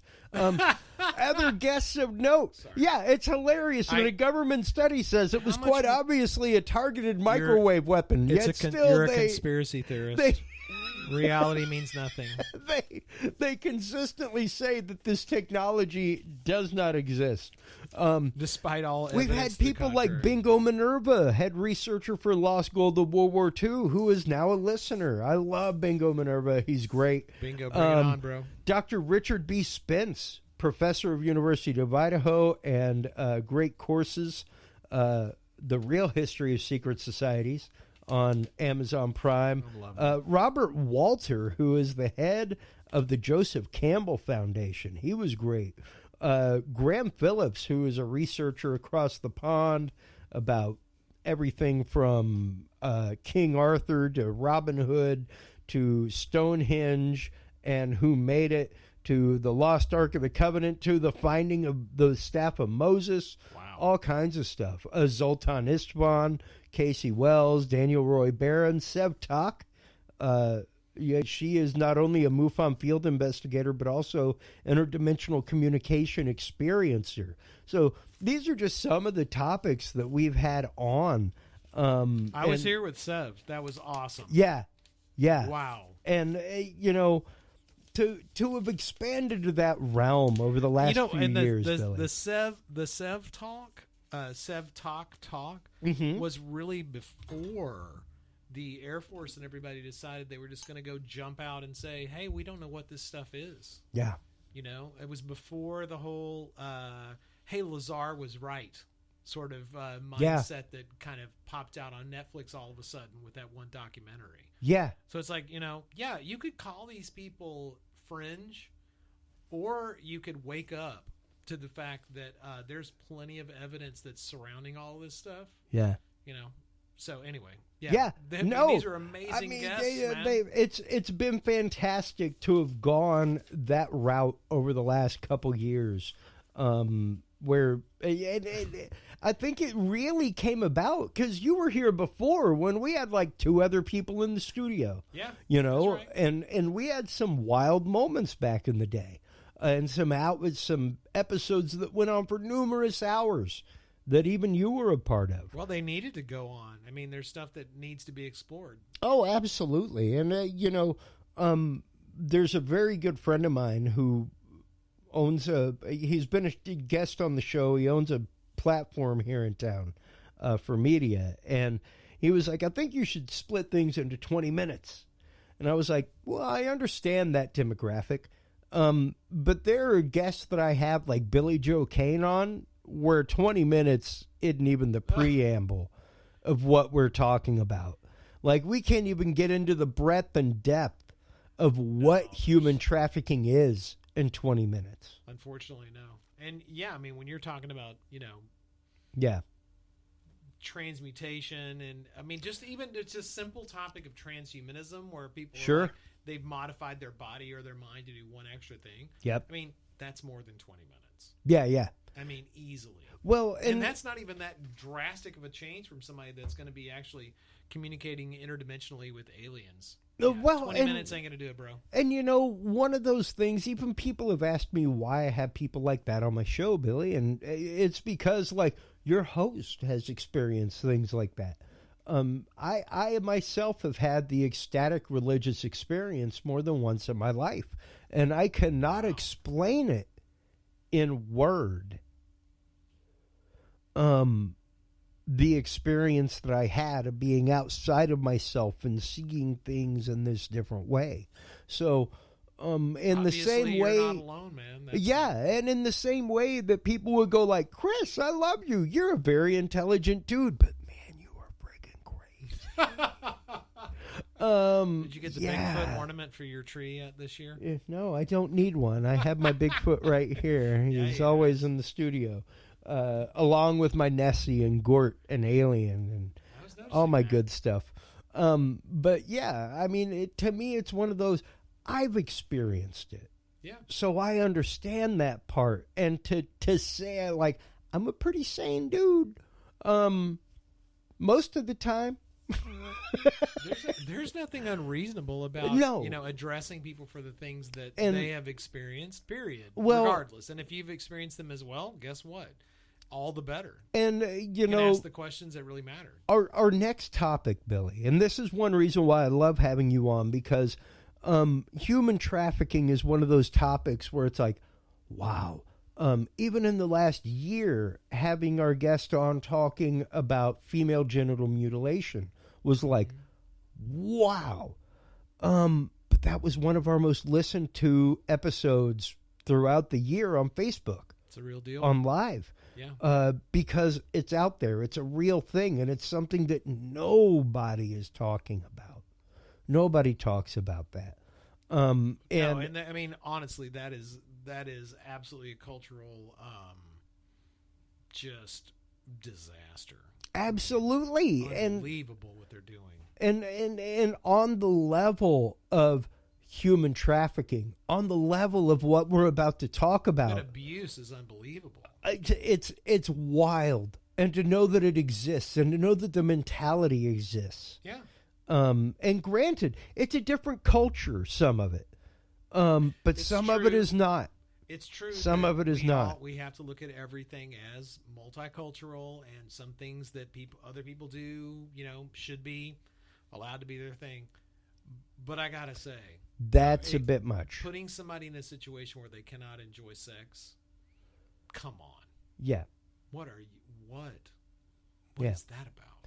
Well, and with that in mind, we're going to be springboarding into our next topic, folks, which is our first of many pre-recorded sessions tonight. It is 9:30.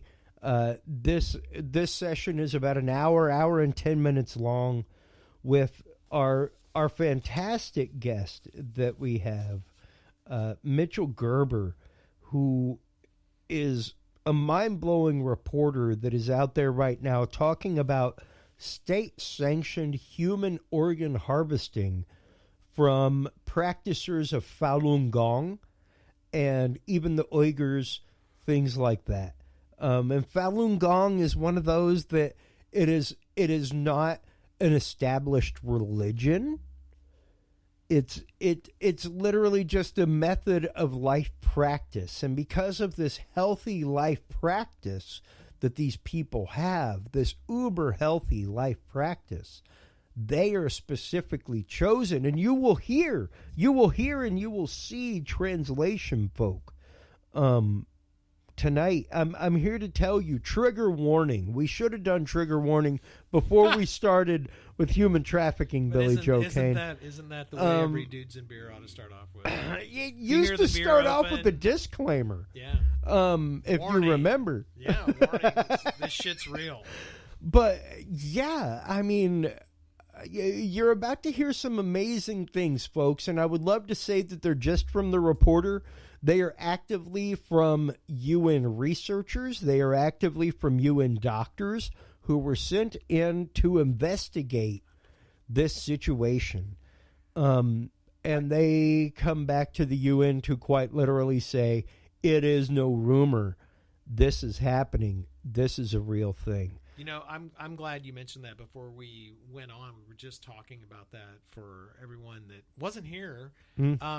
One of the things that I am constantly asked is, you know, what's going on in the world? And when I get asked about organ harvesting, one of the things that comes up, obviously, is this situation in China. And the problem that I have and other people have is that there is not a lot of visible, easily accessible data. You wind up with what I would consider to be a lot of propaganda saying it's not real, etc. Sure. But when you see the data that he's brought back and the video and you read the statistics and all of the information, I mean, I got to tell you, first of all, it destroys your faith in humanity. Okay, let's be honest. You really have to reassemble yourself. It's tough after you see this stuff. So again, you know, from my world, it's like this is too big to solve. Okay, for a regular person, but you need to know it's out there. It's really, really happening. States are doing this, and they will continue to do this as long as they can get away with it. And not only that, but there are world organizations that are quite literally in bed with them. Yeah, they're totally complicit. Allowing it to happen. Yeah. And when he was like, hey, get ready to be banned because most of my interviews have never made it to air, I was like, good, let him try. We're going to be on a zillion different places, and we'll just keep putting it up on our Dropbox. If it happens, I will send you a bottle of champagne, and we will pop it together, because he is all of like 20, 25 miles away from the Chi-Com border in China. And I'm here to tell you, folks, some of the things that you're going to hear tonight in this part of the episode specifically. If you're listening with your children, make sure that they're old enough to have the conversation with. I would not let anyone listen to this unless you've had 30 minutes of conversation with your children beforehand. Yeah. I mean, this is when it comes to organ harvesting. I mean, look, dude, it's one of the scariest things. It really is. That exists. And like I told him numerous times in the interview, you and I are very good friends, Billy. And we talk about these things regularly offline. Back and forth together, and I look forward to having this guy on regularly. This is a cause that we as Dudes and Beer have to bring the conversation up. We've got to keep having the conversation. Yeah, we've got to keep talking about it. It is something that's horrible, but it's out there and it's happening, real, dude, and it's no fake. So here we have it, folks. 1 minute or 1 hour and 9 minutes, not 1 minute and 9 seconds. 1 hour and 9 minutes unabridged of the second part of Dudes and Beer, episode 300. We'll have clips whenever we come back. All kinds of great stuff. Here it is right now. Our interview with investigative reporter Mitchel Gerber about state-sanctioned communist Chinese organ harvesting going on in China. Buckle up.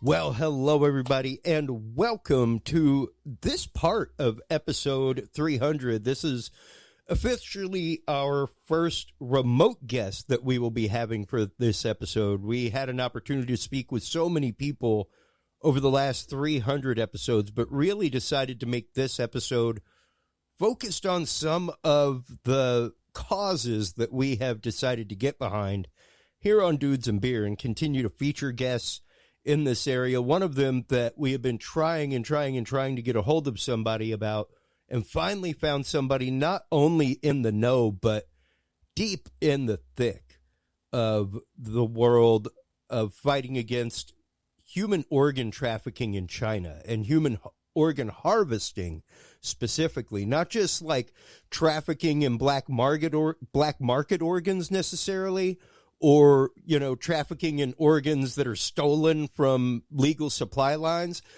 This is an actual genocide against an entire people practicing a religion in China that is going on, where people are actively taken, their organs harvested, and then they are never seen again. We have Mitchel Nicholas Gerber on the line with us today. Before we have him on, though, in case you think, you know, Chris, you're a wild person. You know I am. We talk about things like this all the time, folks. But I never come at you with this information without being armed with proof, without being armed with articles, sound bites, people, in this case, video. And this video is absolutely incredible.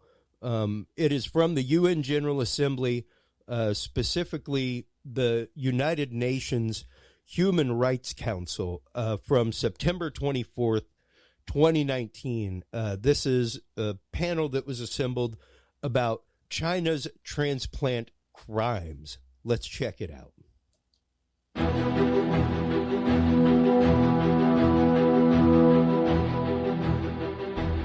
Mr. Vice President, the Durban Declaration affirms the urgent need to prevent, combat, and eliminate all forms of trafficking in persons, including organ trafficking.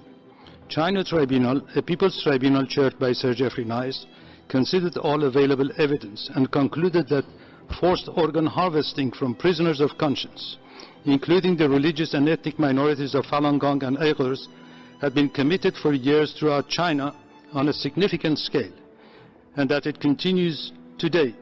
This involves hundreds of thousands of victims. Acting on independent legal advice, the tribunal concluded that commission of crimes against humanity against Falun Gong and Uyghurs had been proved beyond reasonable doubt, victim for victim, and death for death. Cutting out the hearts and other organs from living, blameless, harmless, peaceable people constitutes one of the worst mass atrocities of this century. Organ transplantation to save life is a scientific and social triumph, but killing the donor is criminal. Government and international bodies must do their duty not only in regard to the possible charge of genocide, but also in regard to crimes against humanity, which the tribunal does not consider to be less heinous. It is the legal obligation of UN member states and the duty of this Council to address this criminal conduct. Thank you, Mr. Vice President.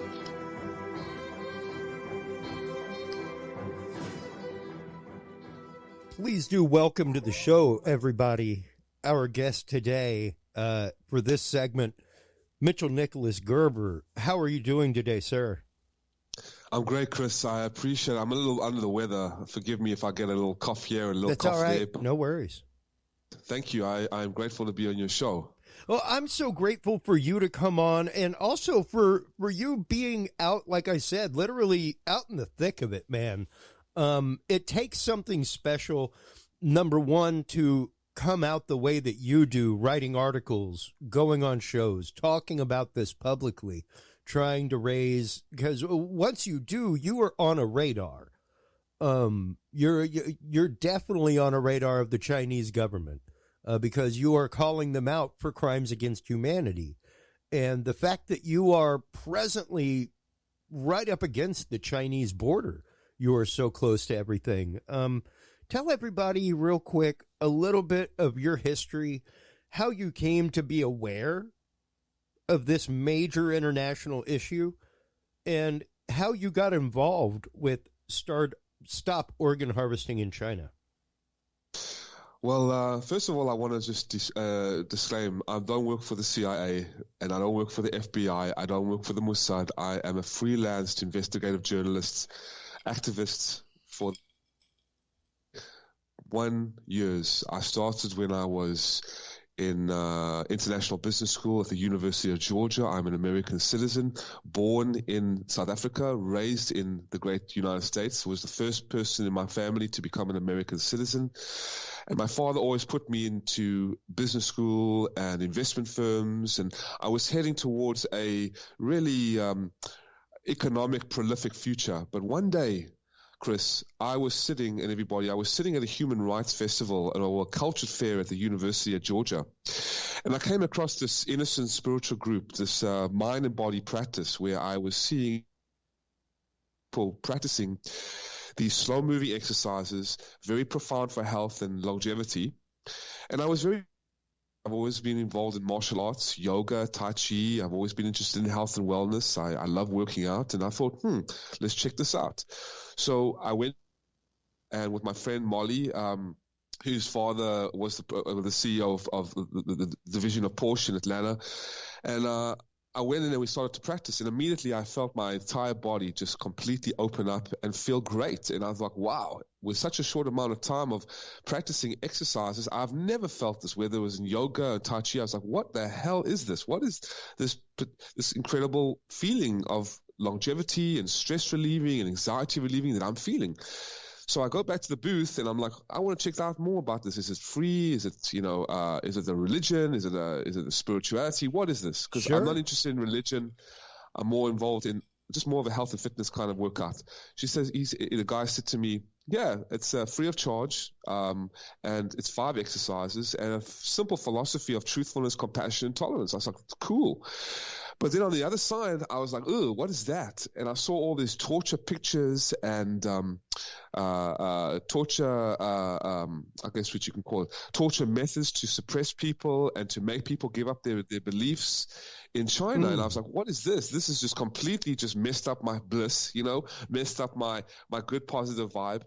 And then they started to explain to me that this particular practice called Falun Gong, that became the largest spiritual movement in China, was completely outlawed, banned, and persecuted in China, where hundreds and thousands of these people have been sent to state-mandated hospitals each year, their organs cut out of their bodies while alive, sold as the healthiest organs in the world, and then the bodies burned in the crematories of the boiler rooms of the hospitals, the death camps, and over 250 labor camps for the last 20 years. So something really inside me, Chris, ignited a passion, a zeal, a duty as a human being to go out and advocate and support these people.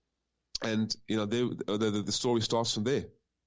And what a beautiful and simple story to what is literally jumping straight hip deep into the fray, my friend. Like I said, people like you that are out there, true advocates, boots on the ground, doing things the way that you are, going before general assemblies, trying to get a hold of governments, that kind of stuff, writing investigative articles. You really do put it on the line, on the daily, and it's hard for a lot of people. This is I think a really bitter pill to swallow, Mitchel. I think it's really hard for a lot of people to accept,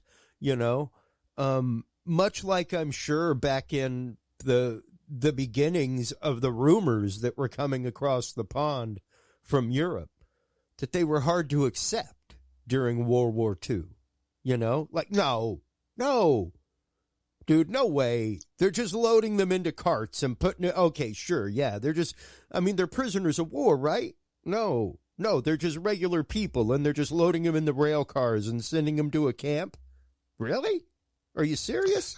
You know what I mean? Like, it's a hard thing for the mind to grasp a hold of. The level of evil and coordinated evil that it takes to accomplish this and put forth the mechanisms socially that make this happen. Oh, you just nailed it. Put it right very eloquently and articulately. And that could be a lineup for the next clip called Hard to Believe, which is a documentary, a winner of 18 award-winning awards, the Peabody Award as well, which is a very prestigious award for documentaries. And without further ado, let's play the clip. 'Cause I think your audience will see a better visual of the proof and evidence of what is going on in China. Absolutely agreed. Here is that clip right now. By 2000, Falun Gong practitioners were disappearing into labor camps in mass numbers. At the same time, Chinese hospitals began promoting their organ transplant expertise.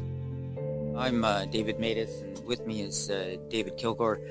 We've been asked to investigate allegations that there has been harvesting of organs of Falun Gong in China. David Kilgore is a former member of parliament and former cabinet minister for Asia Pacific, and I'm a Winnipeg lawyer doing immigration, refugee, and international.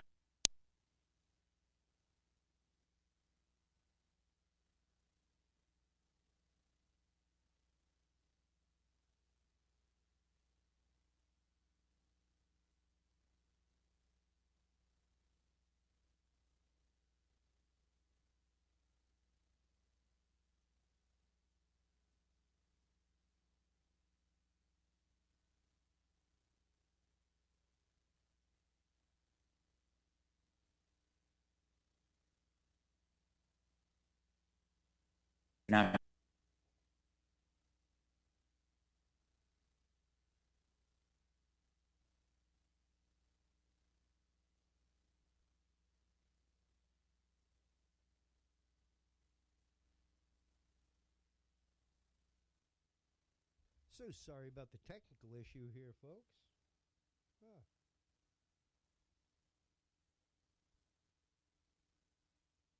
Weird, because we did not have this issue during our full-on test over the last couple of days. So, yeah.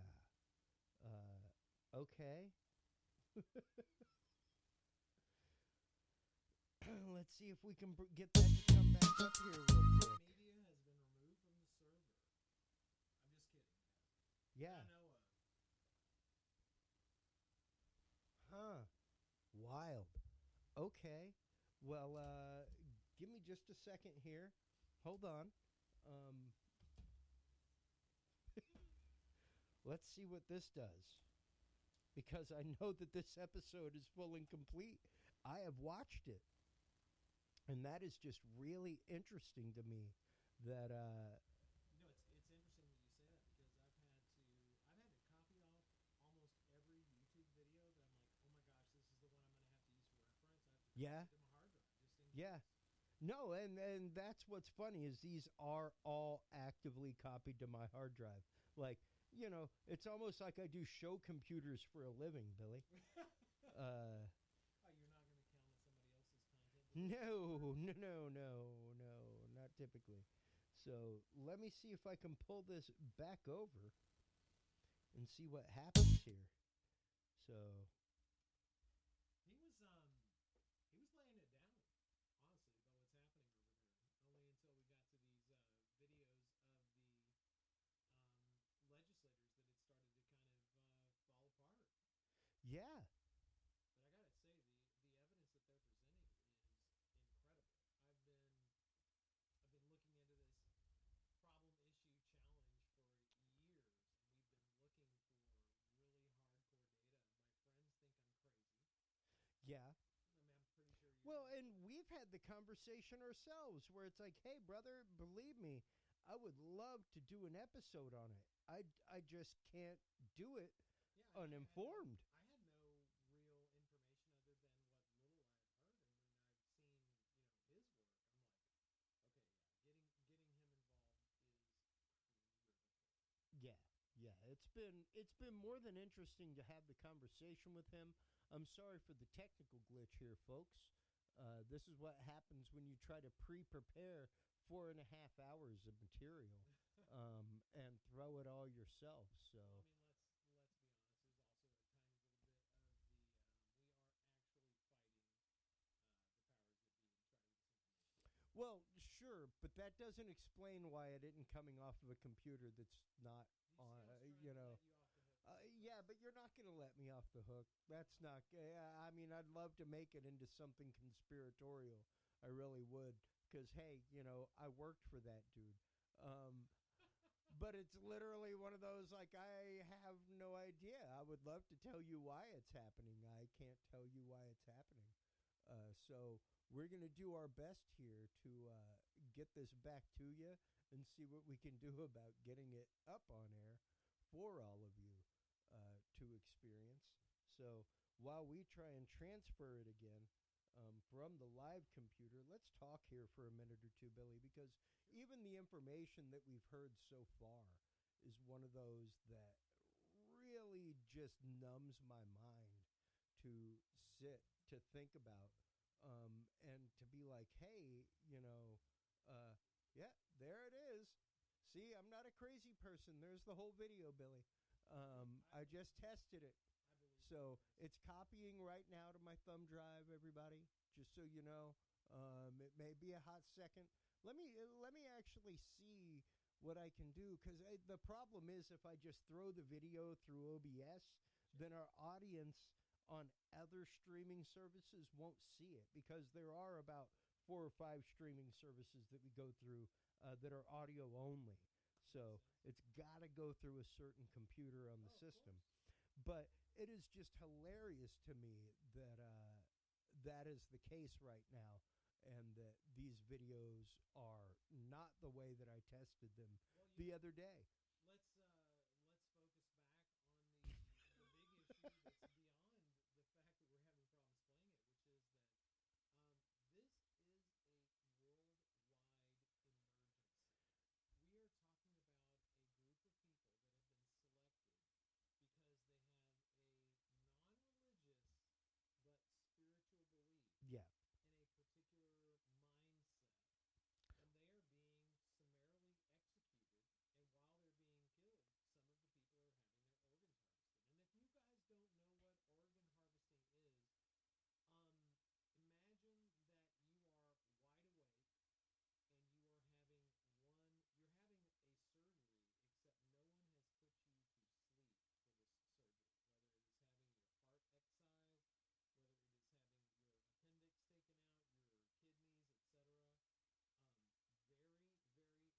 and then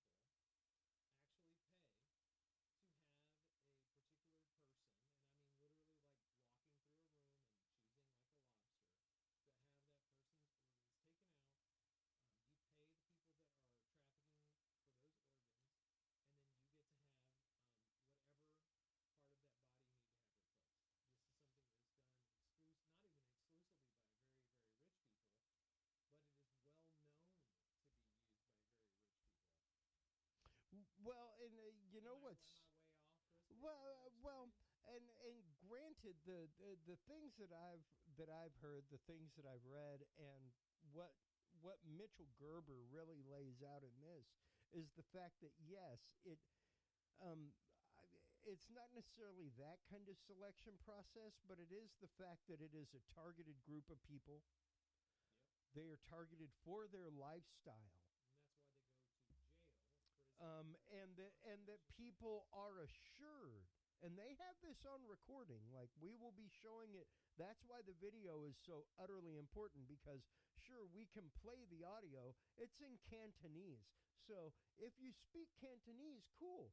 Other than that, it's transcribed on the video, which of course was video that was provided to, and I'm going through right now as we're talking, Billy, in the background and checking every other video, and every other one is fine except this, which is hilarious, because he was quite literally like, Chris, I don't have an interview out there.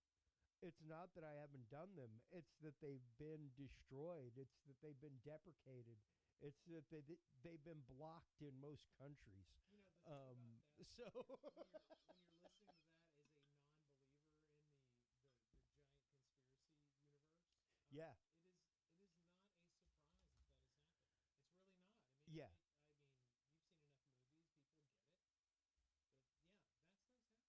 Oh, it's out there, and I mean, even we, like I said, I mean, all of a few, maybe a dozen episodes ago, if even that many ago, Archbishop James Cloud, who comes on to talk about exorcism, demonology, things like that, came on to talk about end-time prophecies. That episode got banned in 9 countries. We got actively censored on Facebook locally as well as other platforms when we were covering Adam Raposa here in town. And we were the only news outlet other than the Austin Statesman to do anything on Adam Raposa. And for those of you that don't know, the Statesman is the largest newspaper in town. Yeah. They're not the little commie rag that you would pick up at a convenience store. Yeah, they're not like your independent rag or anything like that. They're, like the Houston Chronicle up along those lines. And yeah, like he invited the Austin American Statesman to come to the courthouse to cover what he was doing on behalf of his client, and they completely twisted it the opposite way. Unfortunately, not surprising. He must have told someone who told him and then reconfigure that. We had the episode and had it out, and it was muted on numerous platforms. Whenever we tried promoting it, it was blocked from promotion on Facebook. For those of you who don't understand, look up the term shadow banning. Shadow banning means your content is there, but people don't see it. Yeah.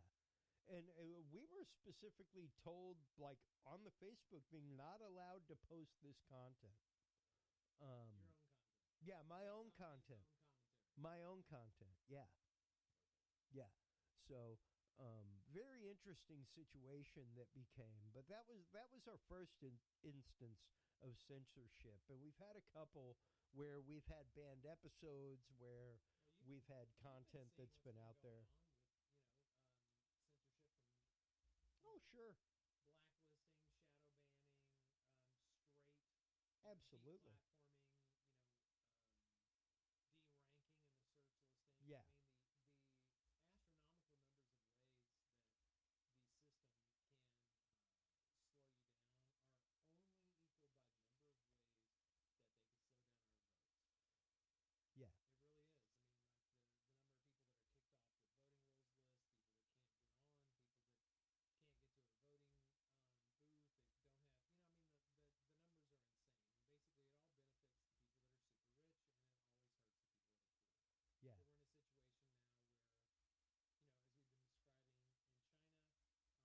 we're in a situation now where, as we've been describing in China, these people have already been arrested because of their own personal beliefs, not their religious beliefs, but their personal beliefs. And they are now being tortured, and they're having their organs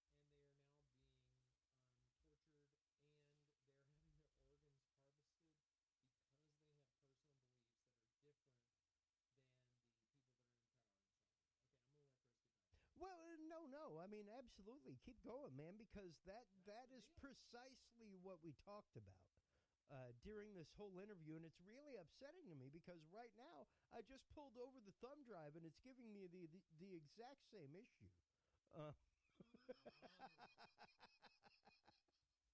So we'll see if this comes out. I know you've tested this stuff.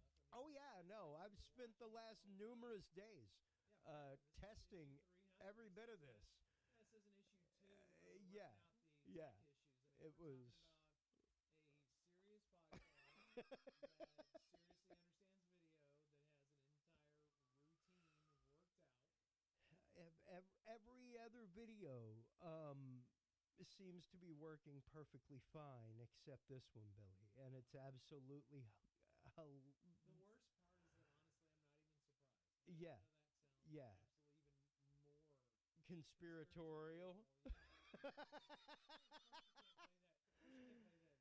Yeah. Why would you be able to play that video? And it's crazy to me that this is the issue that we are having right now, dude. Like, wow. Utterly crazy. So, with that being said, we're going to go ahead and move on to the part of the episode with Mike Turber. And I'm going to go ahead and move this forward into my conversation by like 20 minutes here and check it again and check it again because, yeah, it's all there. I'm not a crazy person. Episode 300.1 where all the video that got... Well, I will definitely be airing this information tonight regardless. Like, I will have a way to air this tonight. I don't care if it's over a still frame with it at the end of the show. We will be airing the information from Mitchel Gerber tonight because it was absolutely mind-blowing. And it was one to me that whenever it happened, it was like, wow, man, this is exactly what Billy Joe Cain and I have been talking about. This is exactly the stuff that we have had, I don't know how many hours of off-air conversation about. Actually, there was, I know you saw the video and you put it together, obviously, but I mean, there was a video there from people that were actually speaking at the UN. Mm-hmm. And their entire methodology and mindset, if you don't mind me saying, was, hey, and I'm going to overgeneralize, they go, hey, we thought this couldn't be that real. We would just go in and sort of see what's up, and it turns out that it is incredibly It's really, really real. It's really devastating. And therefore, here is the evidence that we want you to see, and Yeah. that is the problem that we are not able to show you. Doesn't mean you're never going to see it. You'll see it here in just a little while. I guarantee you. The way that they had laid it out, I mean, I don't even know any other way to say it, Chris, but I mean, it's devastating. It really was. It's absolutely devastating. Yeah. No, and I mean, how many people were in the room at the time that they said it? Like, what, 5 or something? Yeah, like 8, 10. Yeah. Definitely not what would be a whole UN panel. Like one person in the House or Senate that's arguing against war. Well, I mean, like you've got these guys that are in the UN going, hey, by the way, China is, cutting body parts out of people and throwing them into a pit and burning them to death. Yeah. With no anesthesia. Well, and you're like, that seems kind of important. Let's talk about that. It seems slightly important. And, talking about body parts, talking about things like that, we're about to hear from Mike Turber, who has been out on the road as of late, investigating the aftermath of the Joe Exotic situation. He and our good friend Ram Dennison out there. Ram Dennison did the editing and everything else and post-production for the 3-part series on Investigation Discovery about the aftermath where the case of Carol Baskin's husband being missing was reopened because the Florida sheriff down there found proof of active proof of forgery in the will. And that opened up a whole can of worms. And we're going to talk about that. We're going to talk about a little bit of Mandalay Bay. We're going to talk about, just Mike's experience in general investigating things with 5x5 News. So here is that next part of Dudes and Beer, episode 301, everybody. You can't get more live than this. We'll do it live. We'll do it live. You know it's live when shit gets broken.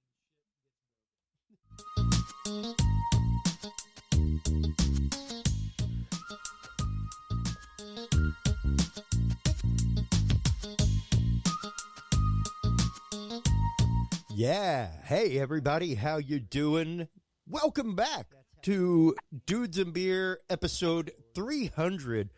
So entirely amazed that we have made it this far, that you guys have stuck it out with us as the audience, seen us progress, seen us grow, seen us come to new places, start having the guests that we have on, whistleblowers, people in the world of technology, people in the world of the know, in the world of intelligence, things like that. to really break down some of these topics. Mike Turber is with us right now in this segment. Good friend of the show, good friend of mine, and investigator, lead for 5x5 News. He, of course, came onto the show originally talking about the Mandalay Bay shooting. Our good friend Shannon Caffey, shout out to you, bud, and T-Shirt Toad as well. They introduced us, and you know, things have kind of evolved since. We've had you on so many times. You're one of the most popular guests on the show, so of course we wanted to have you here on episode 300 to kind of, you know, mop up some of the slop, I guess, that we've left behind over the many conversations that we had, the many hours of conversation that we have shared on this show with our audience, man, because there's, I had somebody we've been all over the map. I had somebody tell me recently, like, wow, man, like, you cover a lot of topics on your show. Like, and I was telling him that in the last year, one of our most popular since COVID happened, and I'm here at home and able to produce things in my studio and able to get things up and running. We're producing with video now and showing people the articles that we talk about, showing people the declassified documents from the Dudes and Beer Knowledge Vault, things like that. So awesome. I think I sent you a few of those. Yeah, absolutely, you have, and that's just it. I was like, man, one of the most popular episodes we had this last year in our video feeds had like 500 live viewers, and like some famous live viewers from across the pond, from here in America, all kinds of stuff. People like Ryan Sprague, stuff like that, you know, awesome. Who in the community are people of note. And just to know that they were watching, and that the topic that night was female genital mutilation. And the scourge of female genital mutilation across the globe that people really are not aware of. Much like the, Billy Joe Cain, who's with us for the 300th episode, who talks about human trafficking, that kind of stuff. And man, it's just to know that we have come to the point of covering these stories finally, to having guests the ilk of you on, John Hall, Robert Duncan, Graham Phillips, people who write books, who investigate. It's so fantastic. And I want to personally thank you for always taking the time, more than enough time, to come on the show, Mike. I appreciate it, Chris. And congratulations on your 300th show. I'm happy to be a part of it, of what little bit I can do here to bring some joy to the world and some information to you. And I end up learning more than I think I even put out. But I appreciate you being you. To be honest with you, you've been a great friend, and we've bounced some ideas off of each other and had some crazy calls and crazy text messages back and forth, and some of the things can't even put on a show. It's just like, no one would believe this. It's been a wild ride since we were introduced to each other first, and to see where you've come with 5x5, to see the hip deep waters that you wade through on the daily, man. Absolutely blows my mind, brother. Blows my mind to see you out taking pictures out in front of Area 51 as you're going in, all that kind of stuff. So let's kind of start, digging into some things. Let's start checking out some rabbit holes like we always do. I know one of the things that you and Ram Dennison, another guest on the show regularly, the creator of What Happened in Vegas, the creator of Money Machine, and he's working on a new documentary right now. But you guys just worked together on the mini-sodes, I guess the mini-series that was on Investigation Discovery, kind of the aftermath of the Joe Exotic situation. So, exactly. tell us a little bit about what that was like and some of the information that you guys found out, because I actively got Investigation Discovery to watch it, and the 3rd episode is not available. Oh. It's like they aired it live and then took it away, and it's like, dude, I couldn't watch it live without like paying for it. But I didn't know they were going to do that. I guess there was 2 episodes that were the actual Investigation Discovery show, and that was with Jim Rathman. He's the investigator for that one, and then I just kind of worked in the background. And the interesting thing about that was, about the show being aired is, sorry about that. I'll take a look at it. I may have a variation of it or what have you. I can get you a lot of drone footage and a lot of alligators in the water trying to chase me footage. But... a lot of hungry gator footage. This lake, we went to this lake. It's called Darby Lake, and it's one of the lakes where, in the Tiger King series on the 3rd episode, it was that episode kind of changed how a lot of people's lives, actually mine included at this moment. But what happened was, Joe was kind of alluding to his nemesis, Carol Baskin, that she had something to do with her husband's disappearance and or possible death or what have you. So he was making up stories of, maybe she fed him to the tigers, or put him in a meat grinder, or took him out to Darby Lake and touched him in the lake with alligators, all kinds. Buried him under the new septic tank. Yep, septic tank. That came up on the Facebook group and stuff. Yeah. And as well, but there's a whole bunch of. If you want to talk about rabbit holes, this case has put me on more rabbit holes than any case I think I've ever had. Mainly because just the number of possibilities and the number of sources of where some of the information came from and so forth, and trying to check it out. But I've been working in the background here, and I kind of got thrown into it when we did the Investigation Discovery thing, because I just happened to be in Florida when they needed someone to do some things for them, and then next thing you know, I'm still here. I was supposed to be home by now. And it's like, God, this was August when I came out here, and it's August 27th, I think, we filmed the last scene for Investigation Discovery, and it came out, just a few weeks later. But but it's been a wild ride since I've been here, and the amazing thing is I've been able to work in the background without pretty much anyone know that I've been working in the background, so I can get the information I need without it being tainted or what have you. But it's been pretty strange. I can tell you that there's just so many characters and stuff. When you look at the whole Tiger King thing, and you try to look at that, and then you look at the disappearance of Don Lewis from 23 years ago. This is Carol Baskin's husband.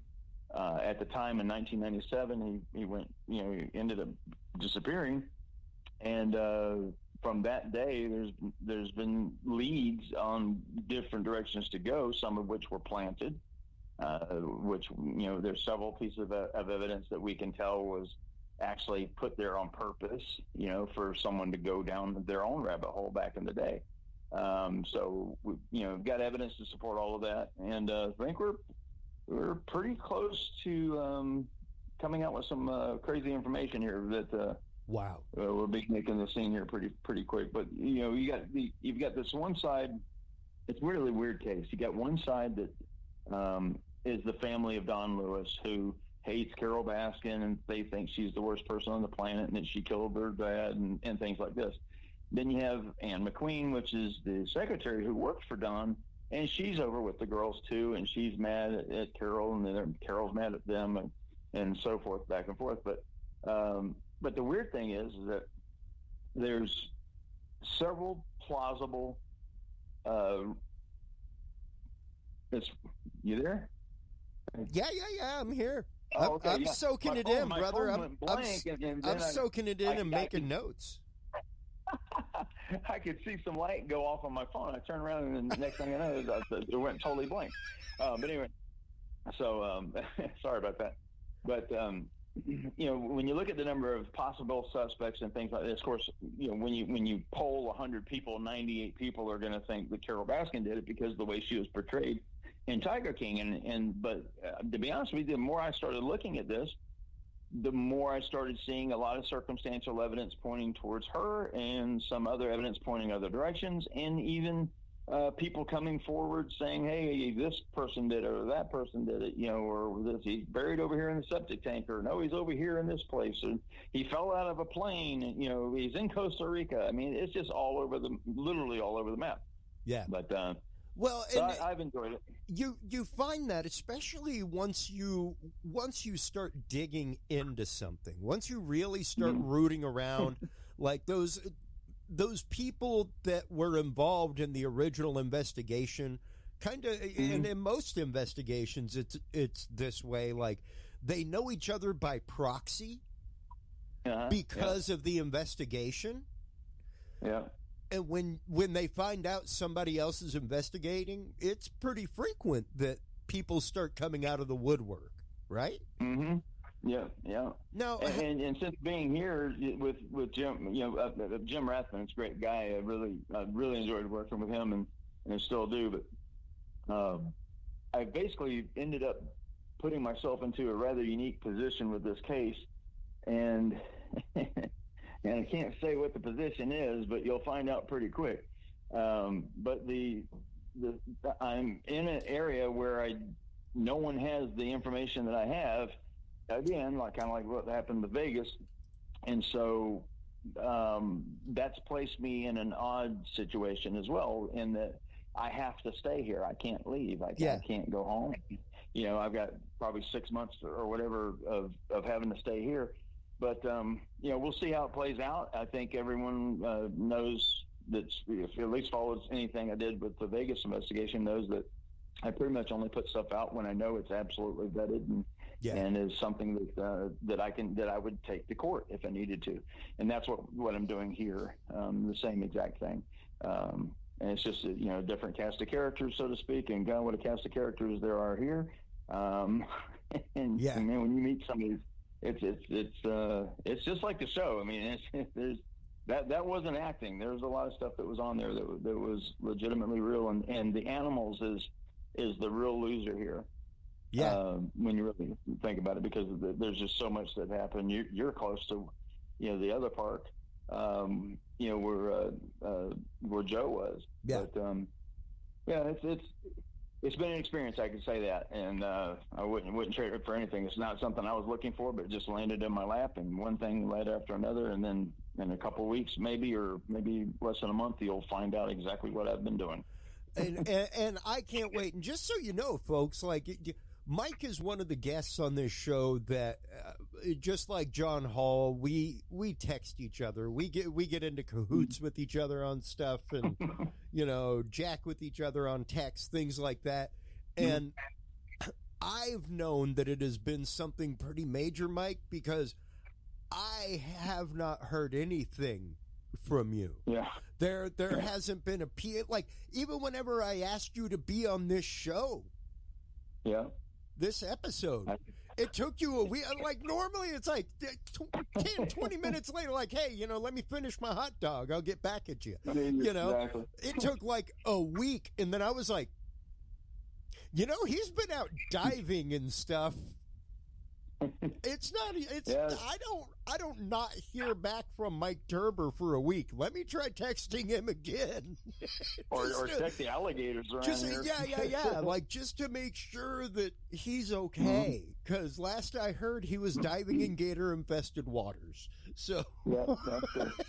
Yeah, that's true. And by myself on a couple occasions. So the thing about this that's going on now is that it's unlike most other cases in that this is actually an active investigation. This is the Hillsborough County Sheriff's Office opened back up the case that we're working, and it's an active investigation.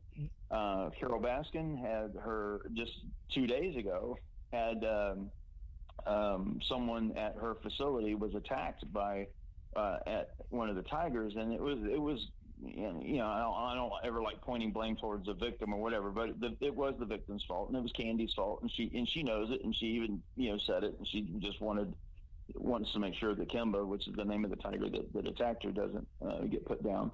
But she's hundreds of stitches and things like that. But at the very same time that happened, the same day, Carol had a bill that was put through the House, which is H.R. 1380, which is the Big Cat Safety Act. And that Big Cat Safety Act is designed to go on the Lacey Act, or it's kind of like, bordered with that. And that people would not own wild cats, large cats, big cats. Talking about tigers, lions, jaguars, cougars, that kind of stuff. And they want it basically regulated, and that way people don't, go get a cub, a little kitten cub, and then, 3 years later they're like, oh my God, it's a 450-pound tiger. I didn't know that. Yeah. So, yeah. It's just like here in Florida, you hear about the alligators. I tried flushing him. It just didn't work out. You don't wash cats? Yeah. I remember my first wife, she told me to wash the cat, and I'm like, are you kidding me? She goes, no. Well, I will admit my my guilty request in life is that someday to own a Savannah cat. And I don't know if you've ever seen a Savannah cat. Oh yeah, I have. I'll pop one up here as I chat for the audience to see, because it's just something that I'm a cat lover. I love a cat. And they are the largest domesticated cat that is legal to own without a license or anything like that. They have been, I want to say they were the first domesticated cat domesticated by the Egyptians. But whenever you see images, they're about the size of maybe like a full-grown Doberman Pinscher or like a Labrador Retriever. Once they're full size, they are absolutely large animals. And somewhere there it is, the picture of the girl with the cat where it's like, raw. The cat's like the same size as this 5-6-year-old girl, head to toe.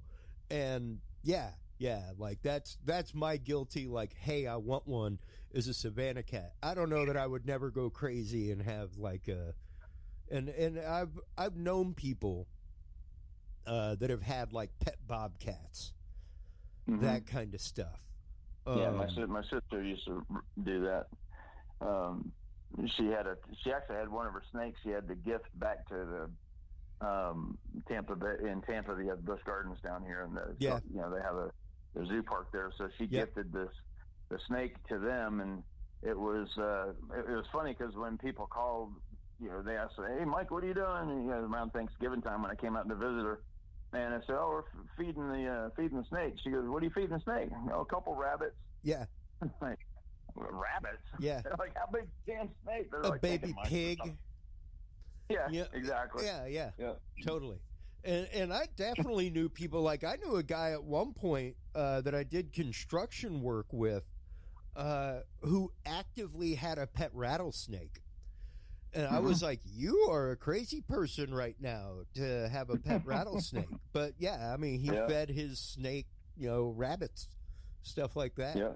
And it was just wild. There are people that are into that kind of thing. And I guess what reopened this investigation to begin with, not that a bunch of stuff did not come out in the documentary, it absolutely did.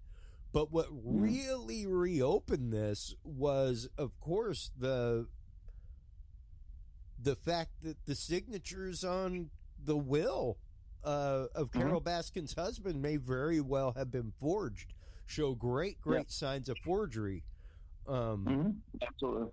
And that was very much what part did the show, things like that, have to play in this, Mike? Because as far as reopening the investigation, or was it something that the show came after the investigation was reopened? The investigation had gone pretty much cold. And there was never anyone listed as a suspect. That may change over the next 3 weeks. So, probably going into January, some action is going to happen probably on the legal side. But when you look at the case overall, there's so many weird things in this case, like all of the forged documents. There's a bunch of them, and the weird thing is it's a bunch of them on both sides. I mean, there's now a new case that came out where you have the daughters are suing Carol over defamation and things like that, and then you have Anne McQueen, who went into that same case. Attorney John Phillips took over the case for them. I think everybody remembers maybe the commercial that played during Dancing with the Stars when Carol was on that.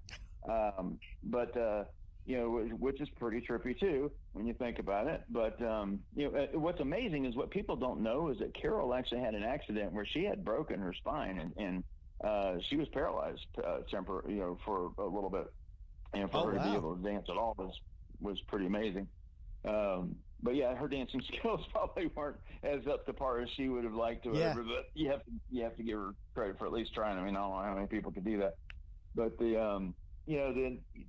you've got the forgeries, you've got the and what's happening now that we're working on in the background is nailing down all of these transfers of property and the money and the Kinney equation. Kinney is the magic equation. When you look at the variable of everything that goes on this, he seems to be in every single way I divide this out and try to put it on a wall.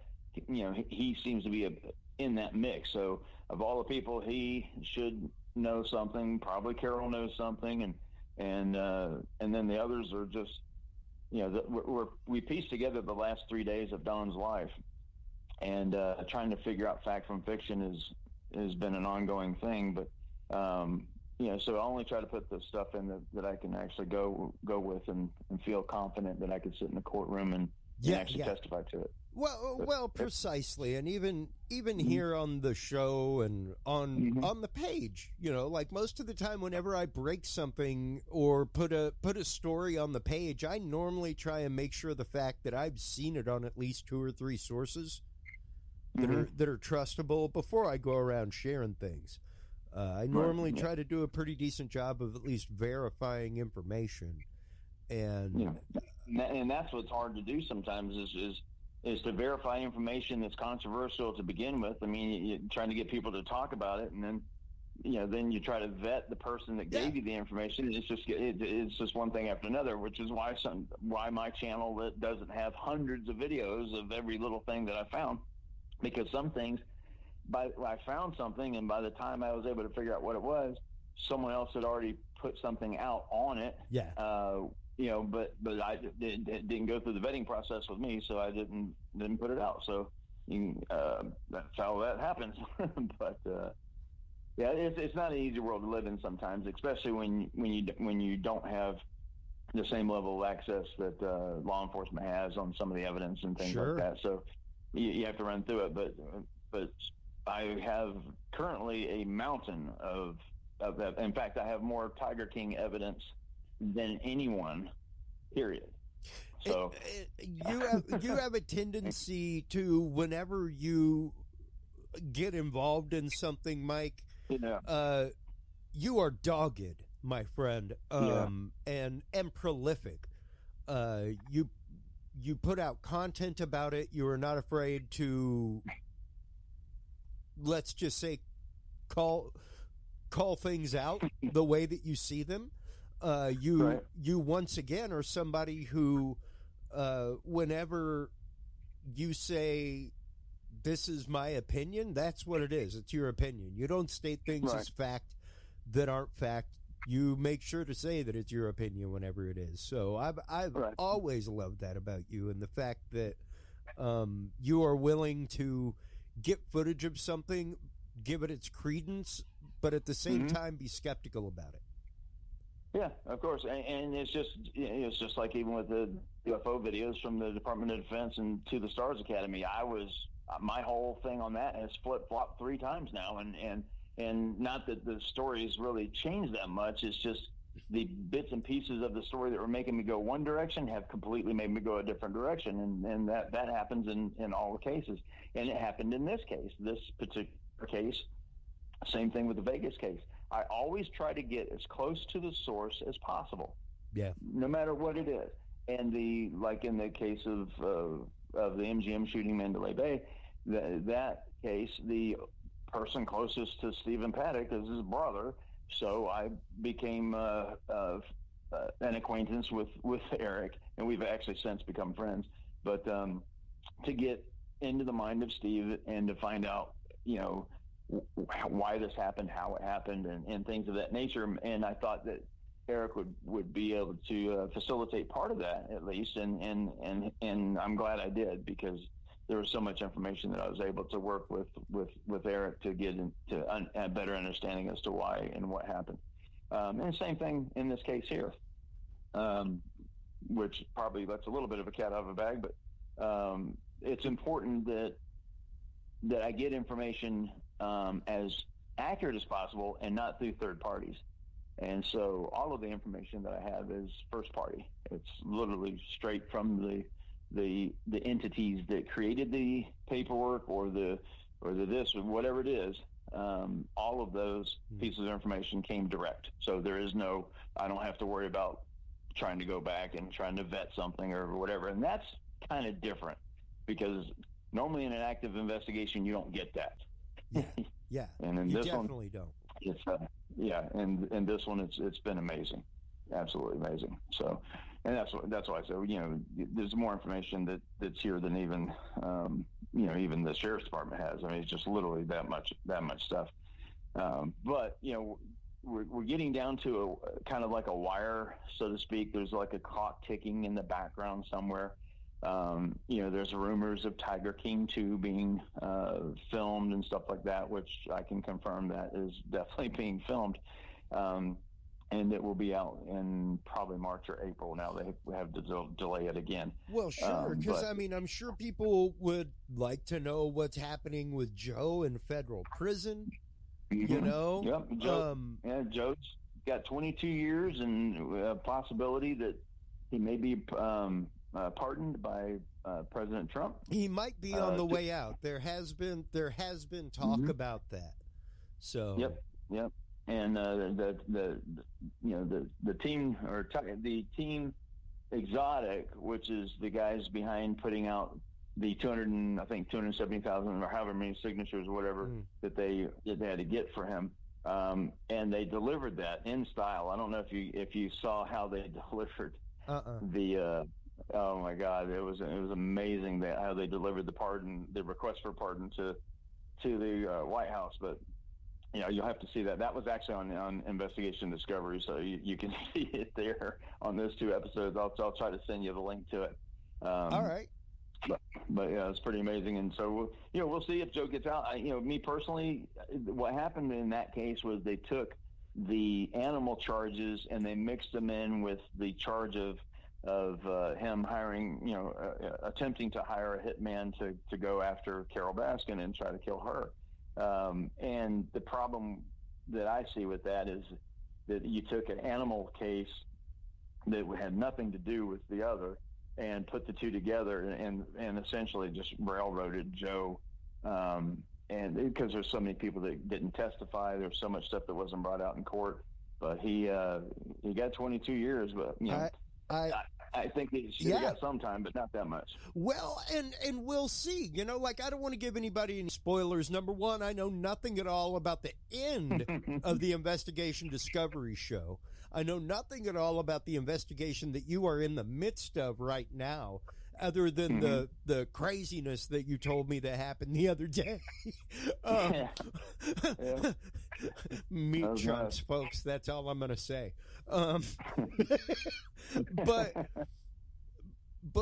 like the Joe Exotic that came out recently on Investigation Discovery that you guys did with Rathman is absolutely phenomenal, man. And the stuff that was there is great. I wanted to let you know I did actively find that clip of that being delivered here from TMZ. So let's take that to screen real quick and check that out.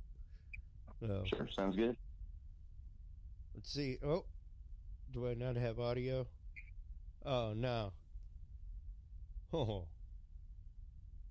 Where's my audio?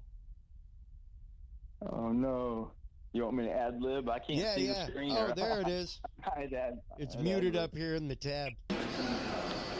When we came up a couple of months ago, what did we do? We trolled the White House with the biggest bus on U.S. soil. This time, we used the last 3.5 to 4 months of hard work to put together a 257-page request for presidential pardon. Okay. We will be delivering this tomorrow to the White House. Can't count that high. Barely. That's going to be something to look at, man. It is. It's a lot of hard work. These are some of the greatest attorneys. Everybody's right out of Fort Worth, Texas. Yep. And at the end of the day, at one time, Joe worked in Tarrant County. Yep. He had a business there, and he's incarcerated there now.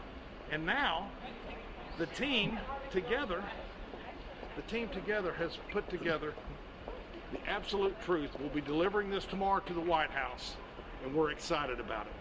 Okay, so now this is a great time, of course, for you guys to be bringing this to Joe Exotic's thing, but with everything that's happening within the last 24 hours with the president, don't you think he should tap into Joe's fan base, and, by pardoning him, to get more people on board with President Trump now as well? Well, so I think after the president and his staff reads 257 pages, wow, they'll agree that Joe has been wrong. You understand, right? Yeah. Joe is innocent. He's in prison.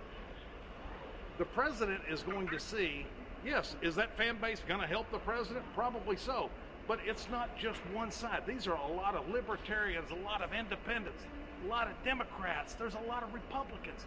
Hell, there's a lot of fucking Americans that, you know what? They want Joe out. They know that this is the truth. I know you speak to Joe. How is he with Carl being on Dancing with the Stars now? What's his comment on that? Wow. And I love that guy. That was Mike Love talking, wasn't it? Yeah. Unmistakable voice, unmistakable voice, unmistakable personality. Like you get any good Texas lawyer in there talking like that. Like, they're going to get down to the bottom of something, and they're either going to find out their client's full of BS or you are. One of the two. Yep. Yeah, you got some good lawyers right there in Austin with you.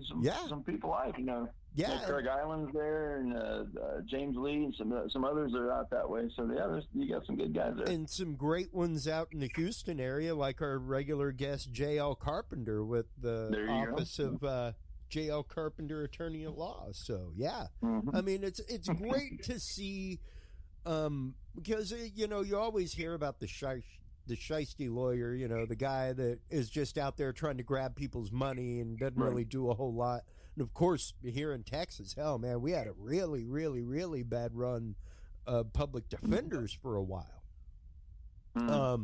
People that were like falling asleep in court, stuff like that. I mean, have you really had a good run of those? I mean, there's some... I tell we had a bad run of bad couple of defenders. When did you have a good one? Yeah. And that's just it. I haven't seen a bunch of public defenders that are it's not that they're bad lawyers. It's just that it's the whole genre, everything that goes along with that job. They most of them that I've ever met just don't like it. Yeah, it's just frustrating for them. So I get it. Yeah. Well, and especially working as close as you do, Mike, with lawyers, that kind of stuff, other investigators, police officers, because, I mean, in addition, you are somebody who has gone out and helped bust up child prostitution rings. Absolutely. All that kind of stuff.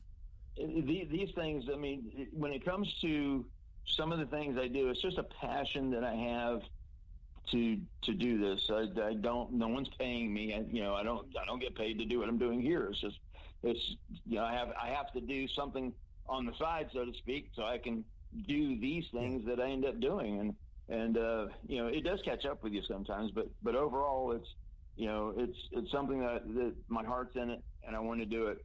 And it's something I'm feeling pretty good at. And I've found things that just others don't find for some reason. And I don't know exactly what it is I'm doing. I mean, it's any different than you would think that one of the actual investigators that is investigating the case would do. But it just ends up happening where I end up coming across stuff that just no one else seems to get. And I'm happy that happens, but it does dumbfound me at times and makes me wonder, you know, how that could possibly happen. But and that's happened in this case too, by the way. So it's just been odd, you know. And with Joe Exotic, you know, if he gets pardoned and comes out, it's going to be one hell of a party. I can tell you that. Oh my God, is it going to be one crazy ass party? Because everybody's already talking about what would happen if that occurs, and it won't be long if it does. So they actually they actually have a limousine that is parked over near the facility he's at, 24/7. Wow, ready to go the moment he's pardoned. And it's sitting there. I think it's a stretch Hummer is what it is, or it's something like that. Of course it is. But yeah, it's sitting there waiting to go. I'm like, really? If you can't see the struts on it, you know. Yeah, you can't see the struts on it. It's like a monster. It's like a monster truck version of a stretch Hummer. You know. Yeah, like, it's like look at these 42-inch wheels. Put it on a lift. So, how often is it that once you start investigating, people start coming to you with information? And what is that process like for you to start vetting that information? Like, whenever we have had you on to talk about alien technology, things like that, or exotic technology, let's say, even the UAP program, that kind of stuff. Right.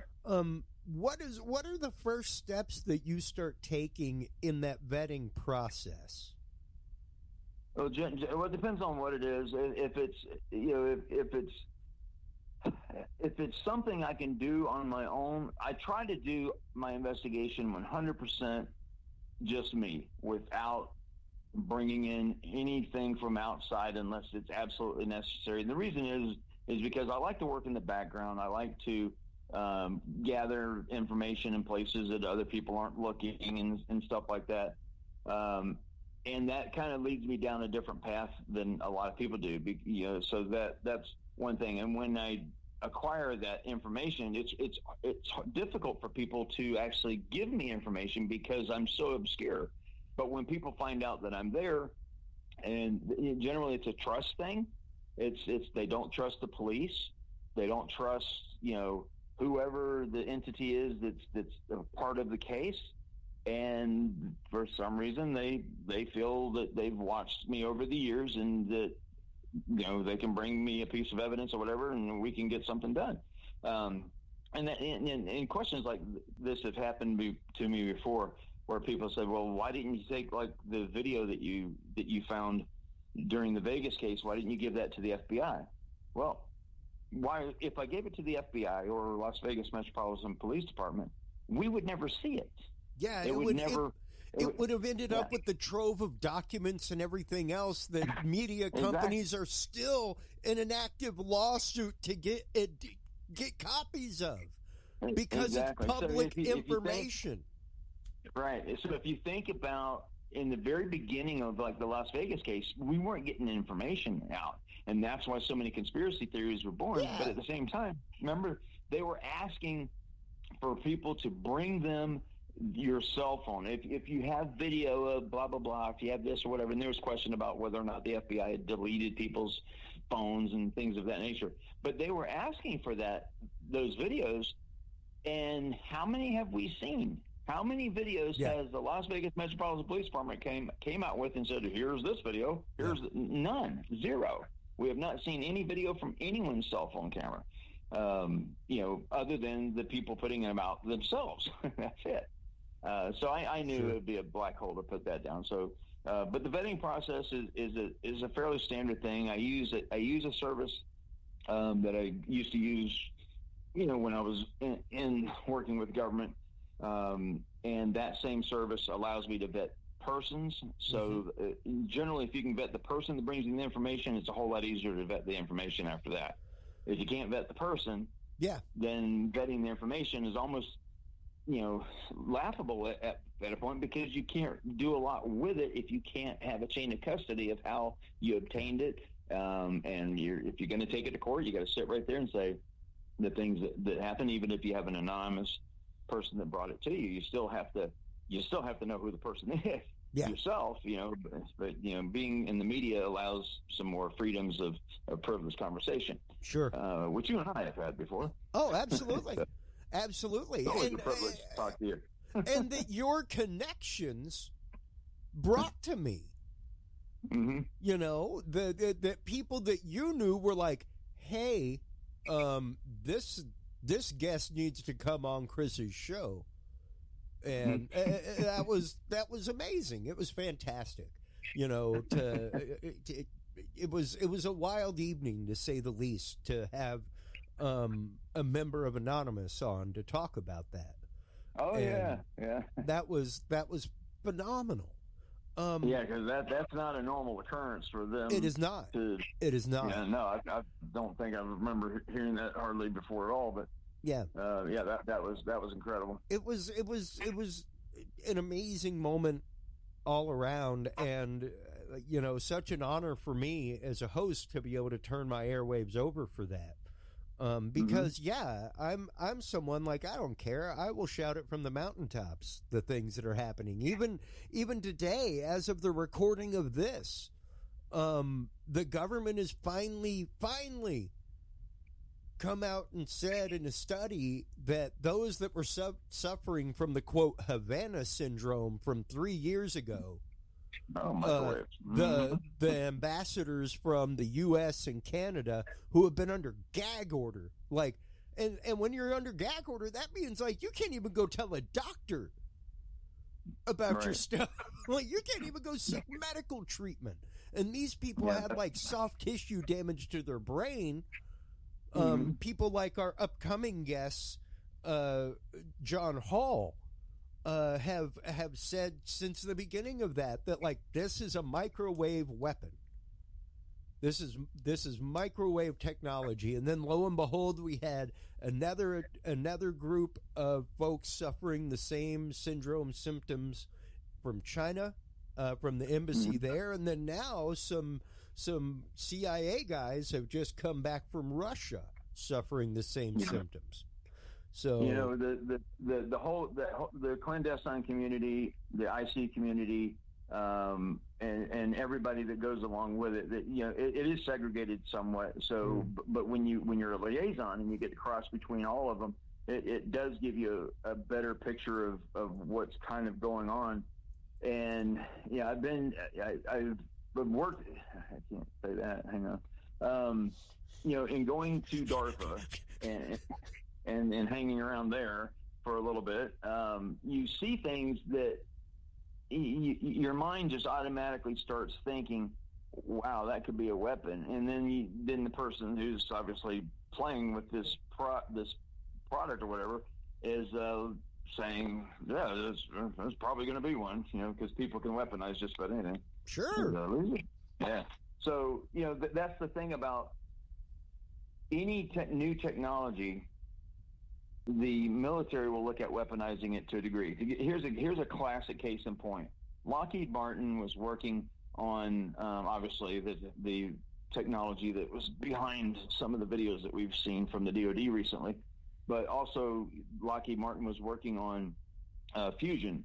And probably in 2014, they actually put out a video that said in 5 years they expect to have a working fusion reactor. Well, we've been hearing that shit for freaking 30, 50 years. But they were working on a compact type fusion reactor. And so you start thinking about these people are working on technologies all the time that is brand new stuff, frequency ranges that are delved into. Of course, when 5G came out, there's all kinds of, fear about that, the water molecules and things like that being heated up much like a microwave would. So, but the technology has been pushed to the limits and the extremes through the military side and also through the clandestine side and your CIA operatives and things like that. Sure. But they're pushing the technology skyward. We'll put it that way. Yep. Back in the day, remember they used to drop sonar buoys in the water, to these little sonar buoys they drop from a EC3 or what have you, and they would ping out a sound, and they oh, there's a submarine, and they would follow submarines around. But submarines used to chase submarines. Then boats used to chase submarines. Then planes used to chase submarines. And I even worked on a thing called magnetic anomaly detection, where you could actually tell if a submarine was moving through the water, just how it disrupts the Earth's magnetic field. So you saw how that was progressively going higher: submarines, boats, then planes. And next thing you know, everything is being pushed into space as well. Yeah. So that platform is a wonderful thing.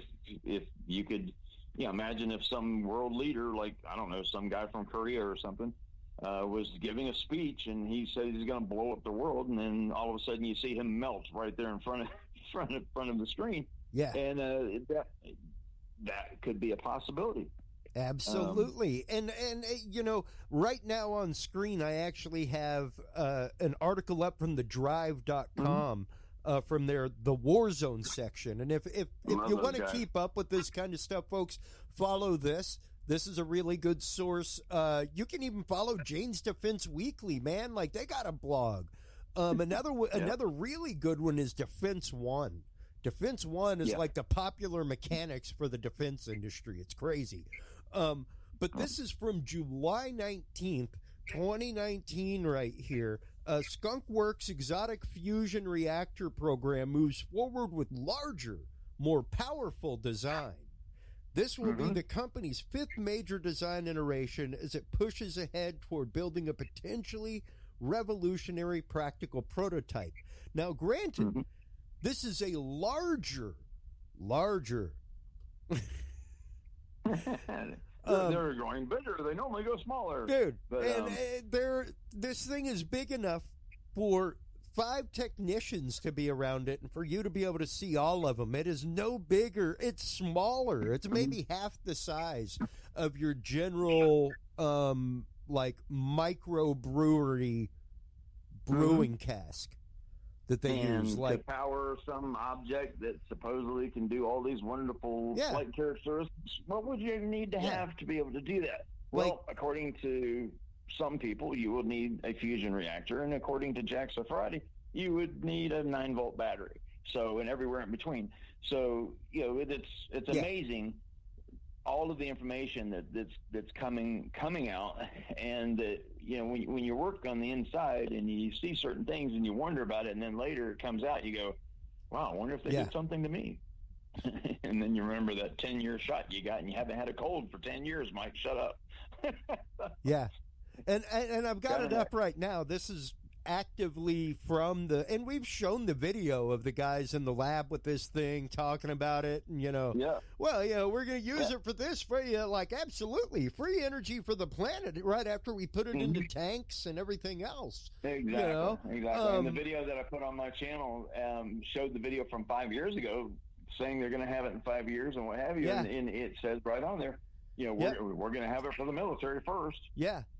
And here it is, CFR, Systematic Development Plan. Ultimate goal, achieve reactor conditions. T5 goal, show plasma heating and inflation measure sheaths and losses. Demo high-density plasma source. Demo neutral beam capture and confinement. Wow, that sounds like some Ghostbusters stuff. That's building 606 and 608, by the way. Okay. Yeah. And I mean, reactor conditions demonstration, full power and size. So, like they are saying that when they are done with this will be a fully operational model. Yep. To scale and to size. So, which means and full power output. Yeah, that a lot of that work there is it's being done in a couple of facilities, but the main facility where they were showing some of that was Plant 44. So. Yeah. Something just fell in the background outside. That's okay, my man. But so and that's up the road there, and Plant 44 is Plant 42. I'm sorry, Plant 44 is the secret one. Plant 42. I don't get my numbers right. Plant 44 is actually in Tucson, Arizona. Plant 42 is up the hill in Southern California, right there where you have the Palmdale is where it's at. So you had that whole area is kind of a secret, manufacturing base for a lot of the military apparatus that you see out and about, up to and including things that we've seen as civilians and wondered what it was. And of course, when the F-117A, the stealth fighter, the stealth bomber, U-2, the SR-71, and the new SR-72 is being built there right now. And that, at least the renderings for it look sexy AF, dude. Like, it is beautiful. Yeah, Kelly would be proud to see that baby. So, yeah, Kelly Johnson, he's an amazing man. Just phenomenal person. If you had ever had the chance to talk to him, but to put together something like that, and like the SR-71, it has such a storied background when they made it. That's the fastest air breathing flying aircraft in the world, and that record has not been broken that we know of to this date. And then you have this craft, the SR-72. It won't be manned. It's going to be autonomous, but it will fly several times faster than the SR-71. So it'll get anywhere on the planet in less than an hour. That's amazing. Well, and for those of you that may be like, well, wait a minute, Mike, you're talking about an autonomous hypersonic vehicle. No way. They've got autonomous drones that are going to go up into space, that kind of stuff. Well, folks, how about the X-37B? There you go. Where it is literally a space plane about half the size of the space shuttle, able to deploy cargo, able to take in cargo and return cargo to Earth. Absolutely. And it has done all of that. The first time, and much like they are prone to do, which is beautiful. Much like whenever we first saw the F-117 fly, it was going like, "Hey Noriega, how you doing?" Exactly. Yep. I'm surprised you remember that. Yeah, that was it. It's like, hello. It's not an air show. Was to fly right by his house. Yeah. It was used to incur into Panama and take out Noriega, and to get him out. And then right after that, it was like, well, see what that secret plane that we've been developing can do. Wait till we deploy it in Desert Storm. And so much like in that style that they are prone to do, the X-37B made its revelation to the world after it landed after a 2-year mission. Yeah. It was launched in secret and was flying over our heads for 2 years with nobody knowing about it, orbiting the Earth with not a single pilot. Yeah, I was at one of the launches because they launched one of them from Vandenberg. But this craft is flying over your head for that long. It has a way to retrieve things in space. So there's your little clue. And in doing so, you have to wonder, gee, what was it going to get? What's up there that needed to be gotten? There's reasons to have a craft like that, and also to keep it on station for that long. So you described it perfectly. It's like a miniature shuttle. It has its own little cargo bay doors, and has to do a lot of the same things the shuttle did, and flies basically the same way. But it's absolutely flawless how this thing has operated. Oh yeah. It has had a 0 incident record. Exactly. Launching, flying, returning, ducking, dodging, diving. Actively avoiding things in its orbit because it's changed orbit. Yep. Like it isn't just in a static orbit going around. Like it can maneuver and do its own thing. And yeah, a few months back, it's kind of funny to me, but it's actually really serious. There was a series of satellites that were moving around, and it's comical when you work with this or used to work with this stuff, but it's comical to tell the story and the way we tell it, but it's not comical when you hear about what it is. There's several satellites that one from China, from Russia, and so forth, that have been essentially changing orbits and going over, getting really, really close to another satellite. To the point where it could just blow up. It could launch a bunch of BBs at it. It could reach over and grab it with its own little manipulator arm. And so these satellites, imagine all these little robot satellites that are up there that are positioning themselves to be ready during a certain time. So each time Kim Jong-il was ready to launch a satellite, you would see, or launch a rocket or something, test a rocket, one of his ICBMs or whatever. Yeah.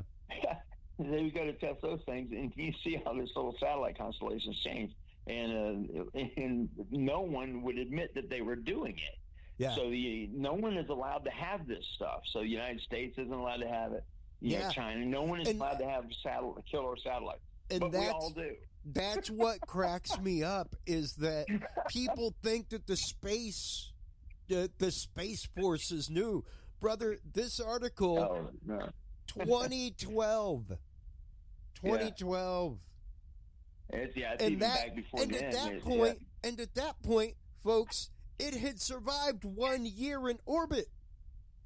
Well, you had Spacecom in the Air Force, and then you had the 37B. Yeah. You've got a lot of these things. So effectively, the 9th Wing and the 25th and 24th Wings are more reconnaissance, but the 9th Wing and you have all of these different wings in the Air Force that were effectively what Space Force was anyway.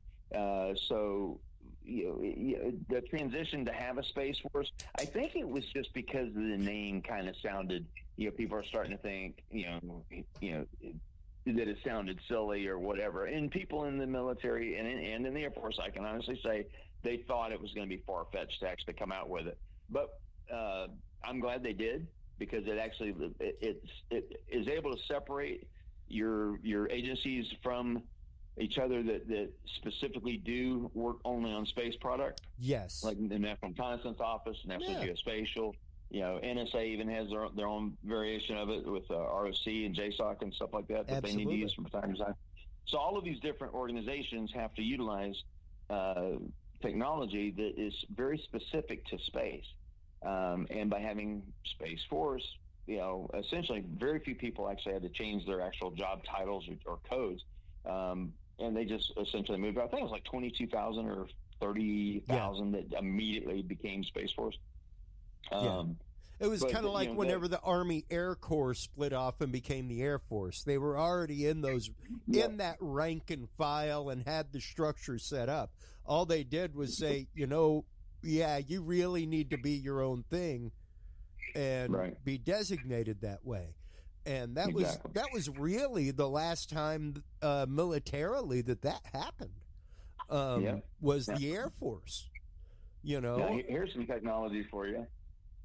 Imagine a variation on what a SEAL team would do, but being done with Space Force.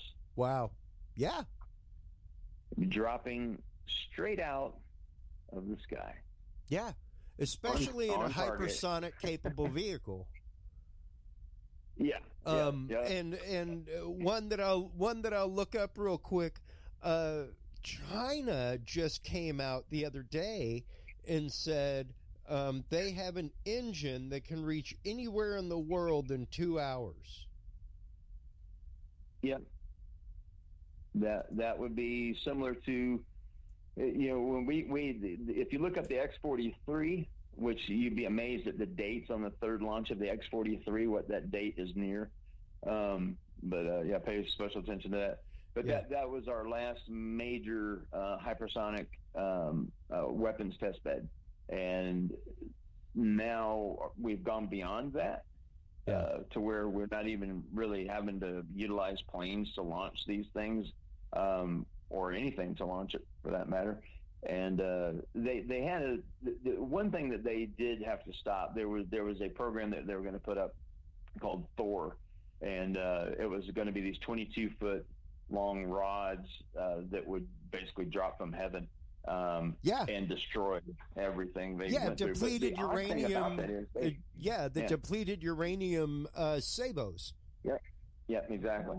And so you have that, and then when you think about it, back in Vietnam, we were dropping darts out of B-52s. A very similar concept, sort of the 22-foot long, depleted uranium rod would probably sound a little bit more scary. But imagine just walking around and all of a sudden just being pelted by these darts that literally just almost go right through your body. I mean, it was just terrible. They were also called fliquettes. But so that technology, if you'll notice my theme here tonight is pushing things up to space. Yeah. Every technology is being pushed up to space, and there's a very valid reason for that. You'll see some telescope usage that'll be a little bit out of the ordinary, and quite a bit of stuff over the next 3 to 5 years. That whole region of science and the whole region of military hardware and military work is going to be married together. Space Force is going to be a part of that. You'll see the number of launches. Like I'm going the NRO launches that they have here, which the NRO 44 is going to be going hopefully here soon. But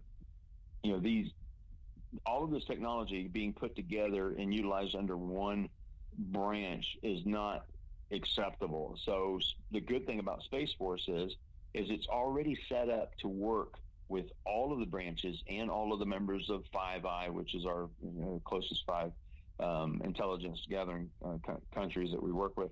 And so all of these agencies can still work together almost seamlessly, but now they have one place to point to say, we need this, we need that, or what do you have? Can you have something on target on such and such date? Because before, each branch of the military had to do it themselves. They really wasn't a whole lot of communication. And straight up, there just really wasn't a lot of communication, between each other like it should be. But the way Space Force is going to do it is it will be a lot easier for them to get stuff on target and on station. So that should be cool. Yeah, and I'm not a proponent of technology. I mean, geez, look around behind me, folks. I swim in the world of technology. I love technology. I think you were transferring terabytes of stuff just the other day. Oh, brother, like I was out on site doing live records, edits, and transfers. And by the end of the show, I had 20 terabytes of data. There you go. That's insane. Yep. That is a crazy amount. Like there are people I have an 8 terabyte drive that's going down now. I can't there are people in the world that will never see 20 terabytes of data. Right. Like they will never. How much that is. They may consume 20 terabytes of data, but they will never in their life have need to store 20 terabytes of data. Yep. And the fact that this was just on a show. When I got my first 10 megabyte hard drive, I was like, I'll never fill this up. Hey man, I remember when I had a button on my machine that took it up to 128 from 88 megahertz, and it was like, I'm never going to need anything faster than this. Prince of Persia is rocking. Yeah, and my Kerbal space program is not running as fast as it used to because my i7 79 or 9900, and then my damn other thing is just not as fast as it used to be. Oh my God! You and I and people in our worlds have a different set of problems and a different way of considering the typical problems that a person would be like, oh my God, this is horrible. We're like, what? No, like that's not horrible. I can't find this cable. That's horrible. That's yeah, like a USB. Yeah. USB 3.0 cable I can't find anywhere, and that's what runs my hard drive. Dude, I got like 10 of them. Give me your address. Give me your address. I'll stamp one with like an official Dudes and Beer 30 episode 300 or something. Nuts, man. I spent the last 3 days literally going from Best Buy to Walmart to all these places, and no one has USB 3.0 cables. So I'm like, oh my God, why did they make these hard drives only operate on this damn drive? Yeah. So I'm taking it out and putting SATA on it. So. Well, and with that in mind, with just that little twist of technology there, Mike, what do you see coming down the pipeline and technology-wise, as well as what do you think we may be hearing in the realm of disclosure over the next year? So about three different categories of things to talk about there, but the most significant thing that I believe is going to be the most as big as a game changer as the internet has been for our generation, the next generation is going to be very scary. And the reason why I say that is that as I look more and more into AI, I see it going one of three ways. And one way is just going to be incredibly awesome. Everything is going to be perfect, and it's going to be a perfect world. Sure, it could be utopian. And then I see the Whomper situation. As you see the other scenario in your mind play out. So that's the bad scenario. But then the other end of the problem is this. I know how hackers think. I don't know why I know how hackers think, but I kind of know how hackers think. And I know that if someone gets, which has basically already happened, but down the road it's going to be worse. If someone gets a AI worm or malware or just keep the names fresh for people that won't know the other names that I've mentioned, those types of things are scary to me. That's what I see coming. That's the scary side. And it's also the good side. I mean, because when we saw the internet, we saw the good side, and we all know the bad side too. Yeah. And we have grown to accept it on a day-to-day life. But this isn't. AI is. People have to understand it's not an information resource like the internet was. It's not like a place you can go and watch porn when you're secretly going to the bathroom 15 times a day for some reason. All these different things. But sorry. Let's don't get into sex bots, man. I was hoping to have one episode without a sex bot. Exactly. I want to find the guy that made Pornhub and say, dude, do you realize what you've done to me? So you have that technology that is just amazing and incredible, but is a two-edged sword. But then you look further down the way and you start wondering, when are we not necessary anymore? And that's a scenario that I would never have played out in my head. And it's the work of fiction, and you see movies and blah, blah, blah, and all this other stuff, and it will never happen in real life. But it has already happened. We have already had a scenario play out in a facility that a AI program went wild and basically wiped out half of the components in the building, which it was a laboratory too.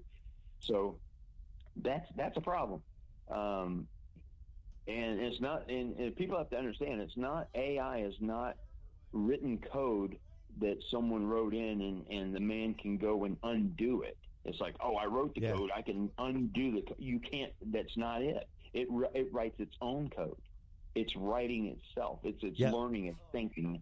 All these different things. And I don't want to scare anybody, because most likely it's just going to be the most wonderful experience ever, because we'll get home all of a sudden our refrigerator will have food in it that we don't remember going to the grocery store to get, because our refrigerator has AI and it knows to order the stuff when you need it. And can you imagine that?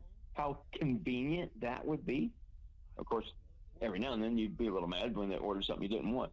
But so that's one way I see technology going. From a military standpoint, we are going into some realms. The United States is, and Russia and China are somewhat behind.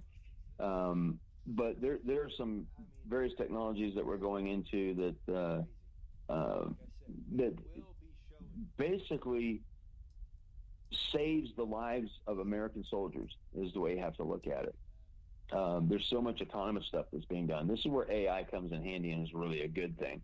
But you also have, the drones that will fly in formation with manned aircraft, and the manned aircraft won't have to go in and do anything. He's just kind of like supervising it and blah, blah, blah, or he doesn't even really need to be there.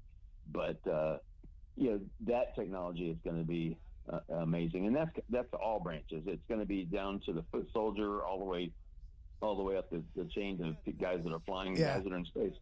That's amazing. But the biggest change, I think, overall is going to be how it's going to affect us when it comes to energy and how energy is pushed around the planet. That's going to be the next game changer, and people that will be in the lead of that will be, people like Elon Musk and some of these other companies that are banking on the future of Tesla-like energy being pushed around the world. Our world's energy standards will probably double in the next 22 years. It'll be double what it is today.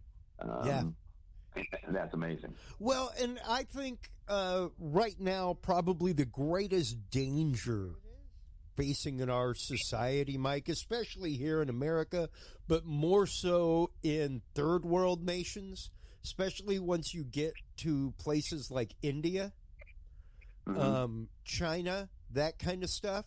It's the hard infrastructure for this technology. And once you start to implement this technology on a large scale, the infrastructure that exists is not ready for that. Right. You're gonna be talking about like almost a dark age happening if it cascades to the fact of technology ramps up so fast, people are so busy trying to make money and push the technology out, and governments are saying, give it to us now. That's why I wish people would travel more, because when you go to other countries and you see how they utilize technology way faster than we do, because we sit here and we think, we got this, I got internet going at blah, blah, blah, 100, 300 megabits, blah, blah, blah.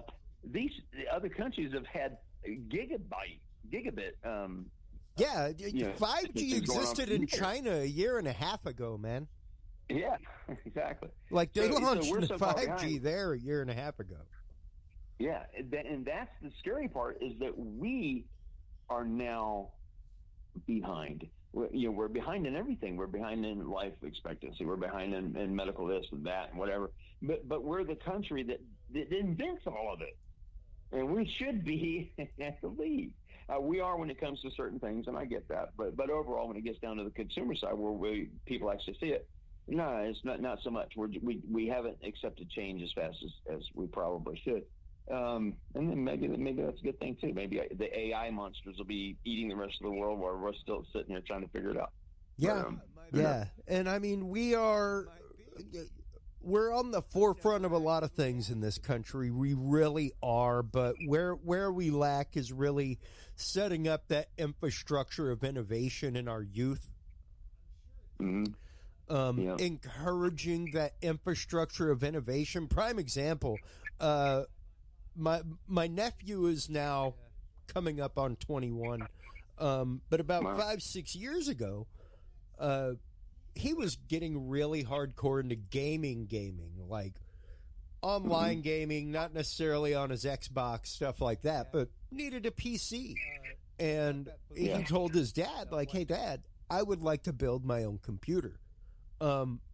Pretty lofty aspiration for a 15, 16-year-old kid. And, my family was like, oh, all right.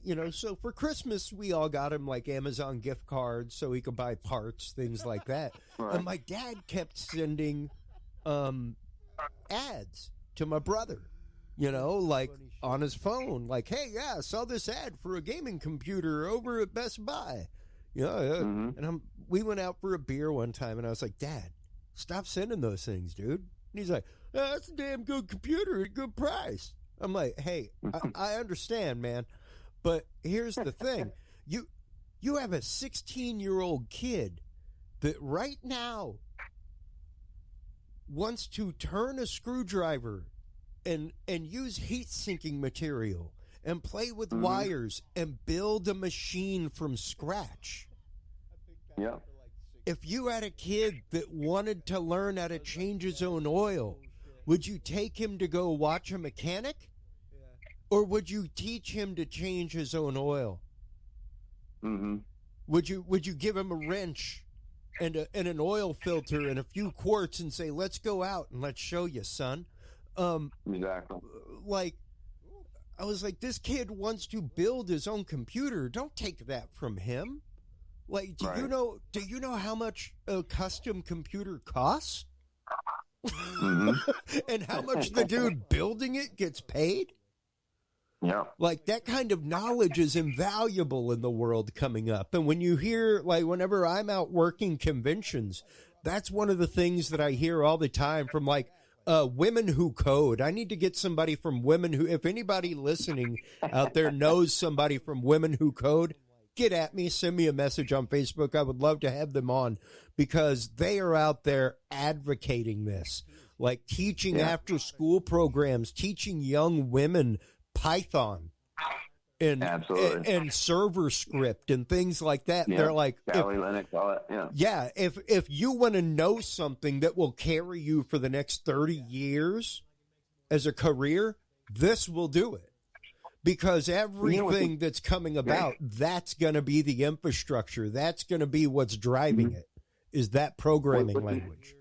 Yeah, what's amazing now is what I'm seeing is there's a lot more women that are in the technology sector that are doing amazing things. I'm not just talking about just some, I mean, like in every position you could possibly imagine. Yeah. I've never seen it like this. Major power CEOs. Mm-hmm. Yeah. And I'll admit, I when I was driving out here a couple months ago, or a few months ago now, I'm going to live out here, I guess. I went into a very secure facility. We'll put it on the line of the same scale as like a Raytheon kind of facility.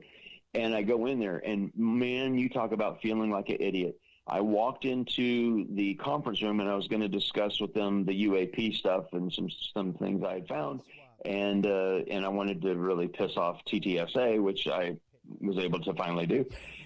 But as I'm standing there, I go into the conference room, and I'm kind of waiting for this person to come meet me, and there's this girl in there, and she's doing something in the corner, and she comes over, she sits down, and there's like a conference table stuff, and I sit down, and I'm just kind of like playing with my phone and looking around, and then I chit chat like nice weather, the usual kind of stuff. After about 8 minutes, she goes, "Mr. Turber, was there anything that I could do for you?" And I looked at her, and I was like, "Oh my God, I cannot believe I just did what I just did." And I was sitting there in that room expecting a man to walk into that room to tell me about the advanced technology that I had witnessed, and I was able to figure something out, and that I should not be sitting in that room because I'm a civilian now. I'm just out here doing blah blah blah. And when I walked in that room, and it was her, it was a female who came out to see me, and I, like an ass, sat there and could not believe what had just happened. And then when she started talking, my jaw hit the floor. I was amazed. And not because she was a woman necessarily knowing this information, but the information itself was just beyond the scope of normal. And a guy would not even talk to another guy. The way she was just spewing the stuff out was amazing. And it's weird that when a woman teaches something or tells something, it's totally different than when a man does it. Sure. And I don't know if I was paying attention more that day or whatever, or I just felt so embarrassed about what had just happened. But when I walked out of there, I had an understanding of what has occurred in the UAP community that I would never have had if I had not sat down there and listened to what she had to say. And I was surprised that she told me what she did. But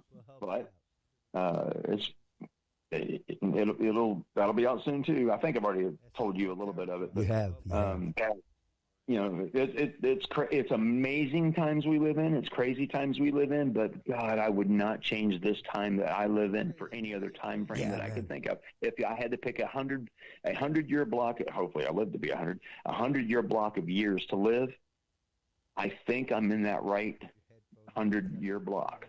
We're very much in a very beautiful age, and very akin to those people that got to see Tesla display his technology. Those people that got to see Edison display his technology. Those people who went to World's Fairs and saw that kind of stuff.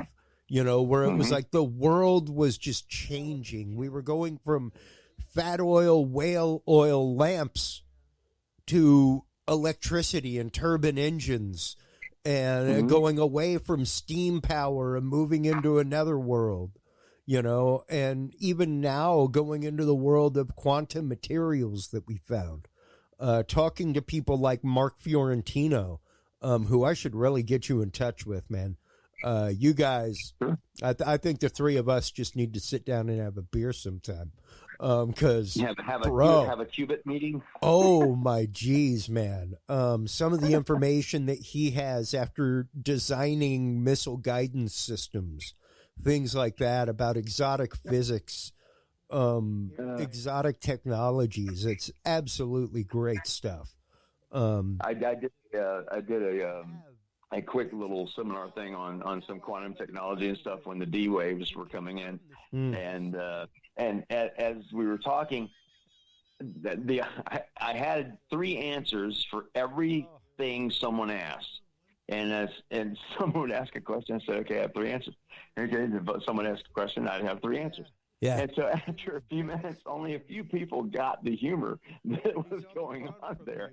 But I couldn't help it. I started laughing after a while. What are you laughing about? I said, because I've told everybody in here that each time you ask a question, I seem to have three answers. I said, that's the whole idea that we have here. And they're like, oh, okay, we get it now. It's all inside humor for you, but ha ha ha. Pretty lame nerd humor that only we would get. So.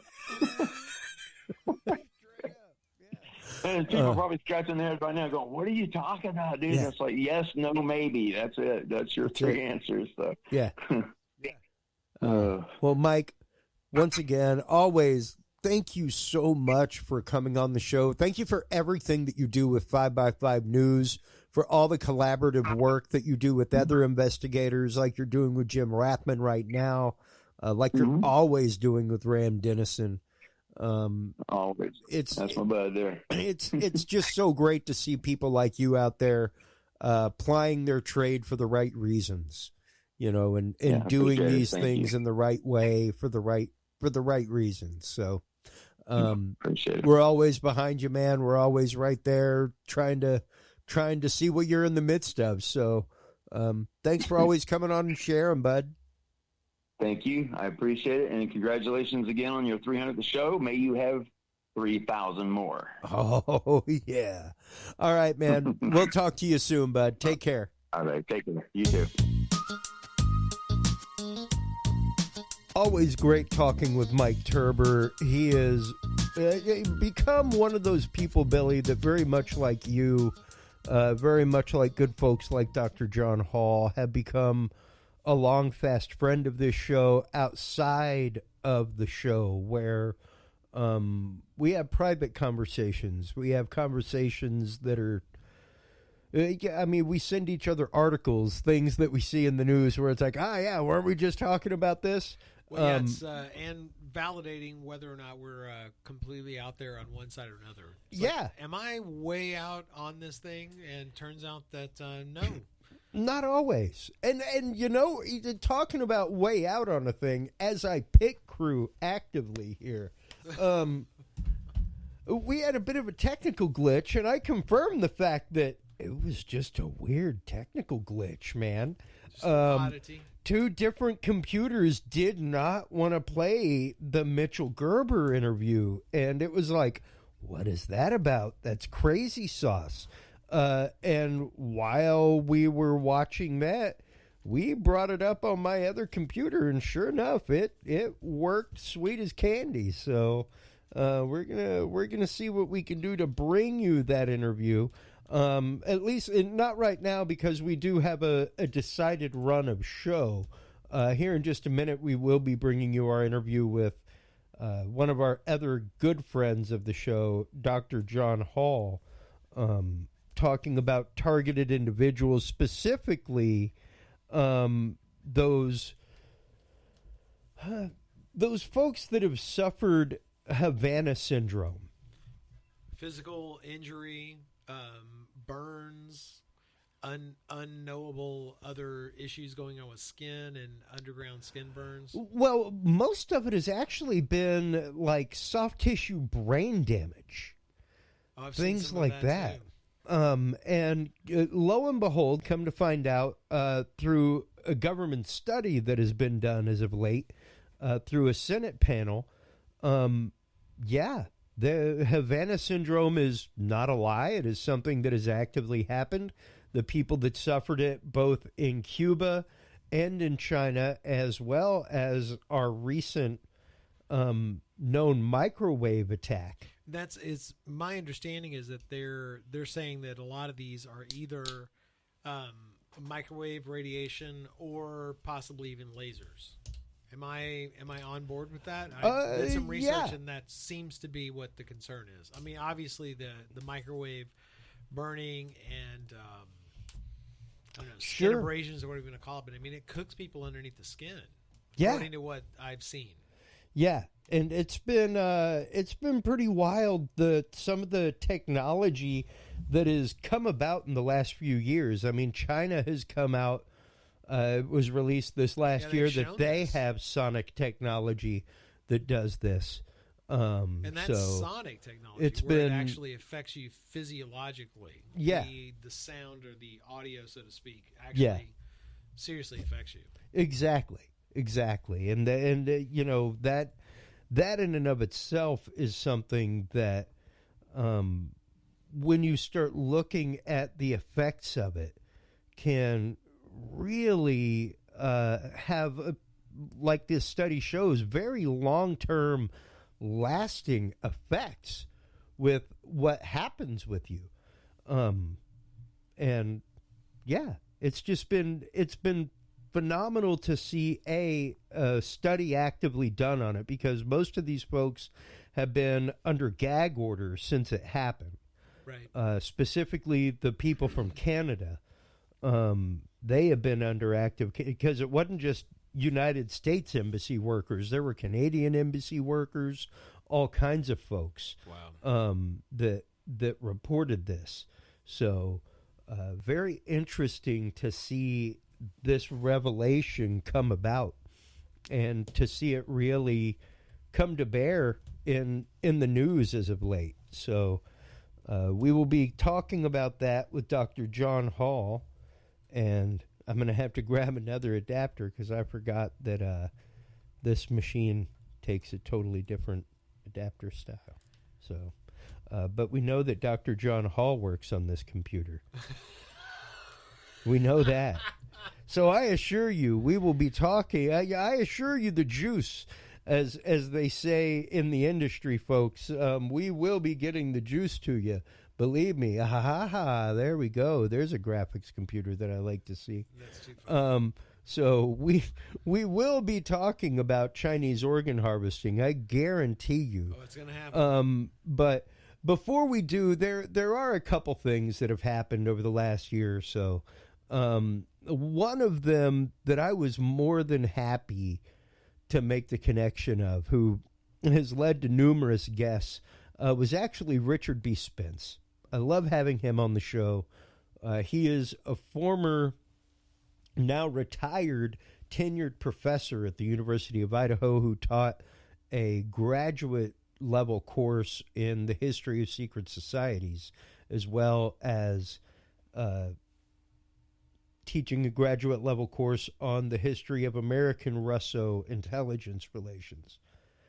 Great stuff, amazing information always, and to be able to have him come on as a history teacher, number one, and as somebody who has spent the last better than 30 years researching secret societies, and secret societies meaning of all kinds, even alphabet agencies within governments, which is why I think it's important that we listen to this clip from Richard B. Spence about what history is and about how to understand history before we get into the conversations with Dr. John Hall, before we really get into the conversation, which is my favorite of the evening, Robert Duncan, Dr. Robert Duncan, talking about the CIA technology that he helped create, the technology that he helped create at Harvard that was adopted by the CIA to literally help control people's minds. So wow. Amazing stuff, but you have to understand a concept of history, and what history is, and the way that history is seen and usurped, before you listen to these things. I think it is a really important caveat, because you can go down some really theoretic rabbit holes when really it's just the fact of, hey man, Robert Duncan's just a doctor who was out there working with technology that he got grants for and was lucky enough to get grants for, and then he found out what his technology was being used for and was like, I can't do this anymore. But you have to understand that the history that we have is incomplete. It's guesswork at best. Yeah. It's written by the winners, and it is often changed. So let's hear it directly from the horse's mouth, Professor Richard B. Spence. Secret societies, and I should explain why. I don't mean the opposite of fake history. I think I've heard. There's a common belief that history is a known quantity, that it's all recorded in a book just sitting there for us to absorb. That's dead wrong.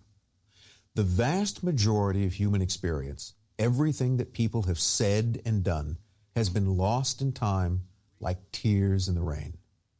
History is really an effort to reconstruct the past and the experience of it from the few facts that survive. That gives lots of room for interpretation and speculation. So most of what passes for history is actually opinion. Real history is incomplete, contradictory, and argumentative. In short, it's messy, a past seen through a glass darkly. And when you add secrecy to the mix, well, things really get messy.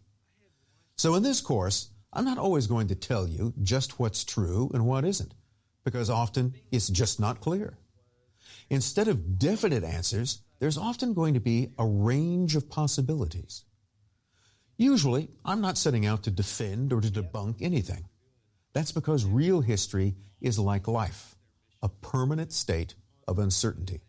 So we're going on a journey across centuries and continents in search of secret societies in all their variety.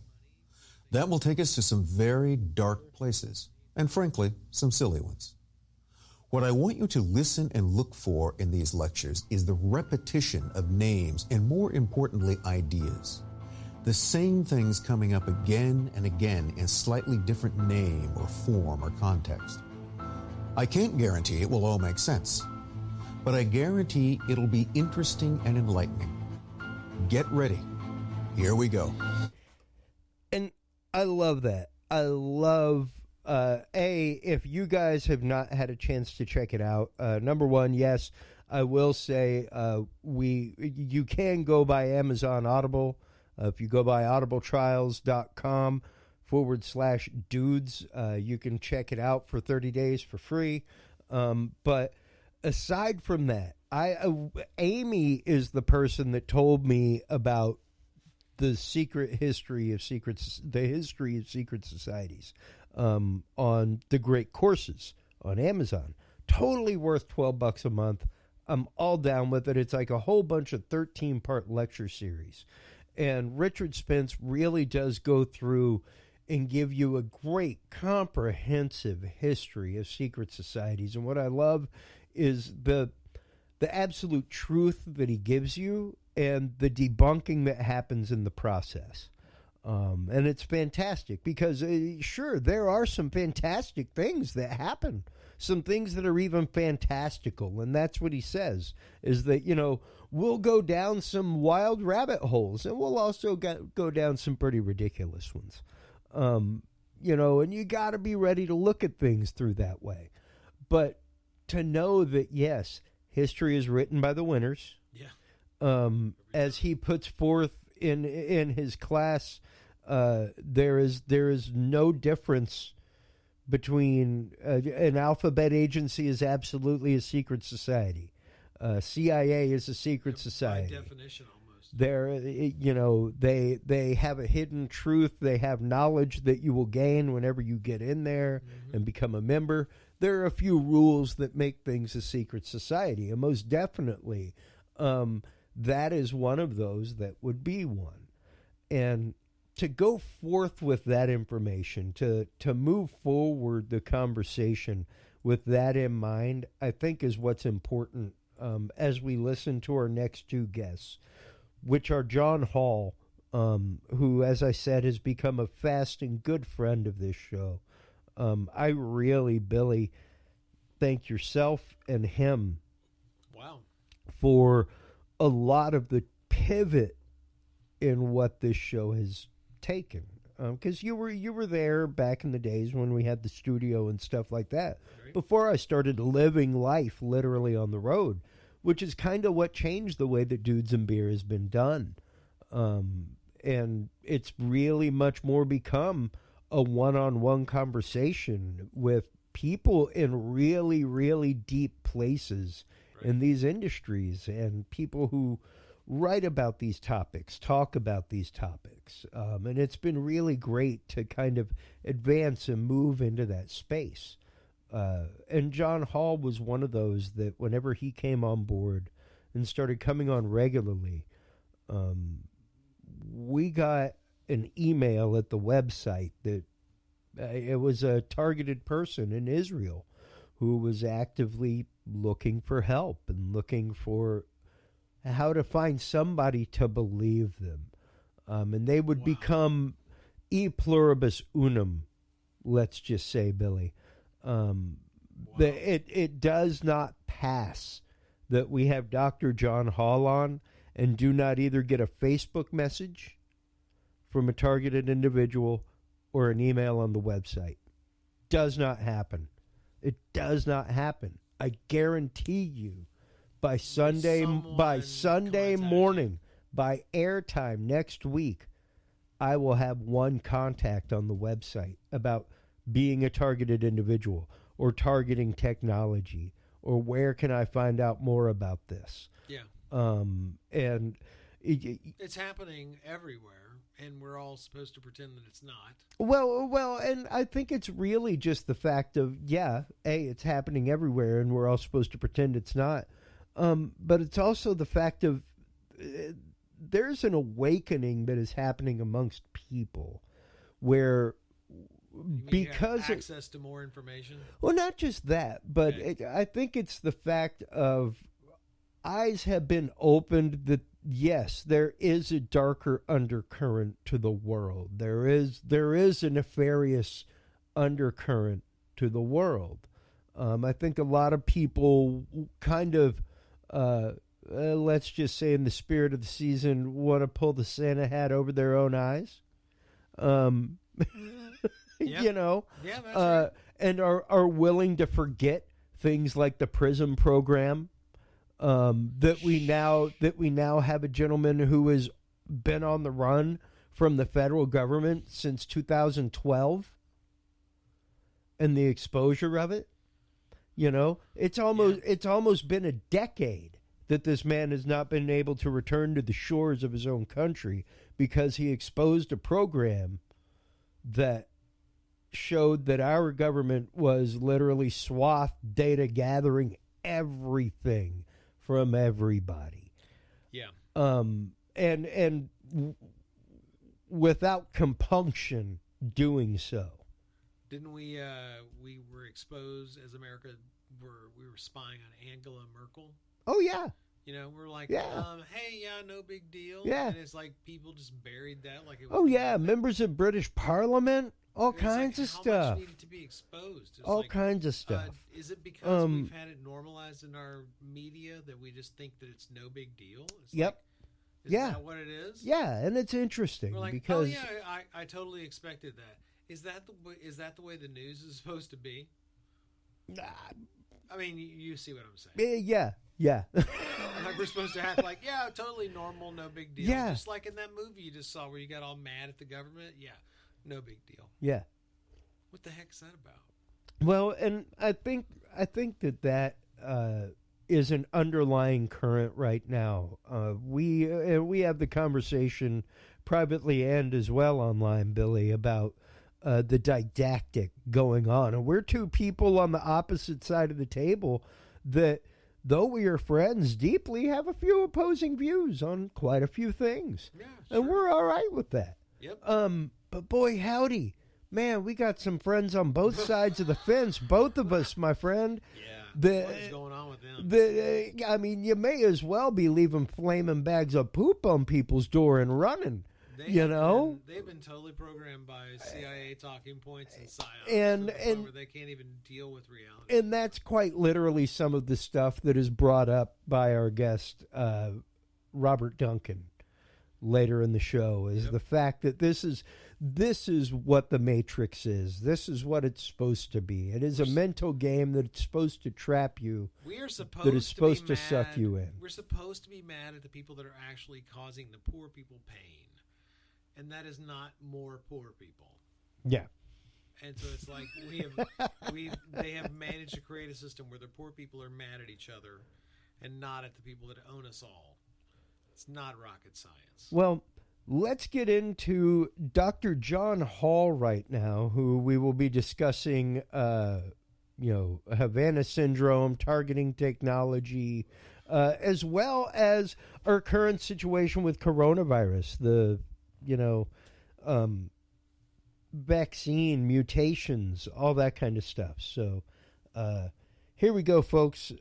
Segment 3 of Dudes and Beer, episode 300, coming at you right now.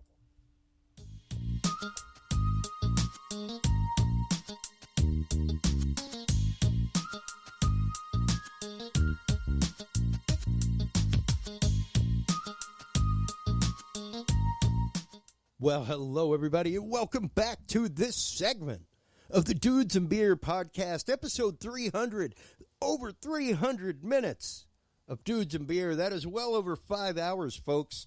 And, as of the airing of episode 300, we are looking at just over 18 days of Dudes and Beer content. That is 18 days of original content.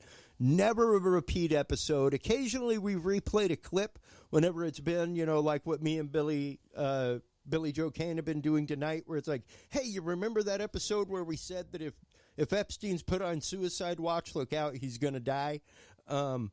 Yeah, those are the kind of things that we've done. But we've never had a repeat episode. We've never had like a greatest hits episode like a lot of podcasts and radio shows are prone to do. I don't think I've ever taken a Tuesday night away from you guys because I love it.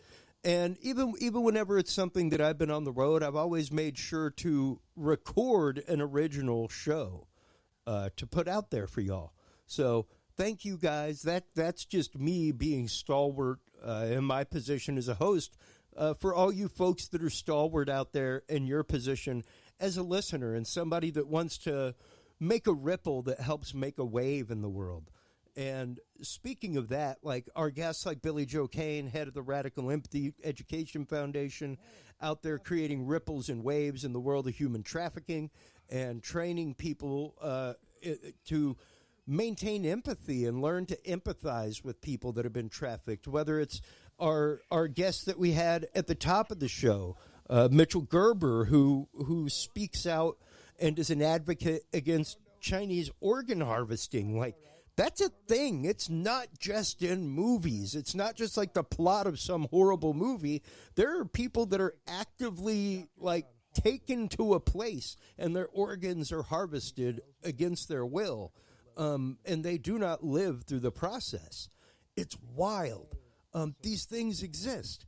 Our upcoming guest, Dr. Robert Duncan, one of the people who admittedly helped write the algorithms for a lot of the technology that is used out there to target individuals, that kind of stuff. He was there in the labs working with things, working with alphabet agencies. And even our guest right now, really a catalyst for this show.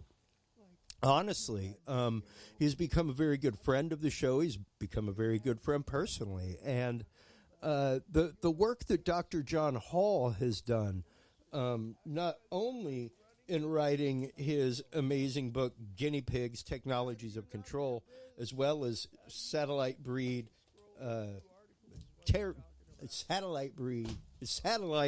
terrorism, a new breed, just his whole body of work in that is one that, when he took on, he utterly risked losing the letters before his name or after his name that make him a doctor and a practicing physician. It's not easy to come out and talk about these things. Even your host here, folks, whenever we had Anonymous on the show, the website came under active DDoS attack. We had to have people like swatting folks away. So it's very easy to become targeted. There's many ways that you can become targeted. And one of the things that we will be talking about this evening, as we always do with Dr. John Hall, is targeting technology, targeted individuals, what we can do to bring the awareness up for this, and what we can do to make people realize that there is zero law that protects the American public from them being experimented on, either by government entities or corporate entities acting upon their behalf. So welcome to the show, Dr. John Hall. How are you doing this evening, my friend?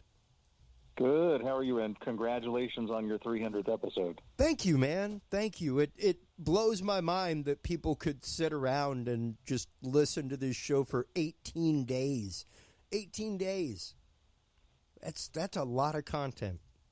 That is a lot of content. So, yeah, whenever I think about great people that in the realm of disclosure, in the realm of searching for the capital T truth, folks like the late, great Art Bell, folks like George Norrie, John B. Wells, Clyde Lewis, Whitley Strieber, that kind of stuff.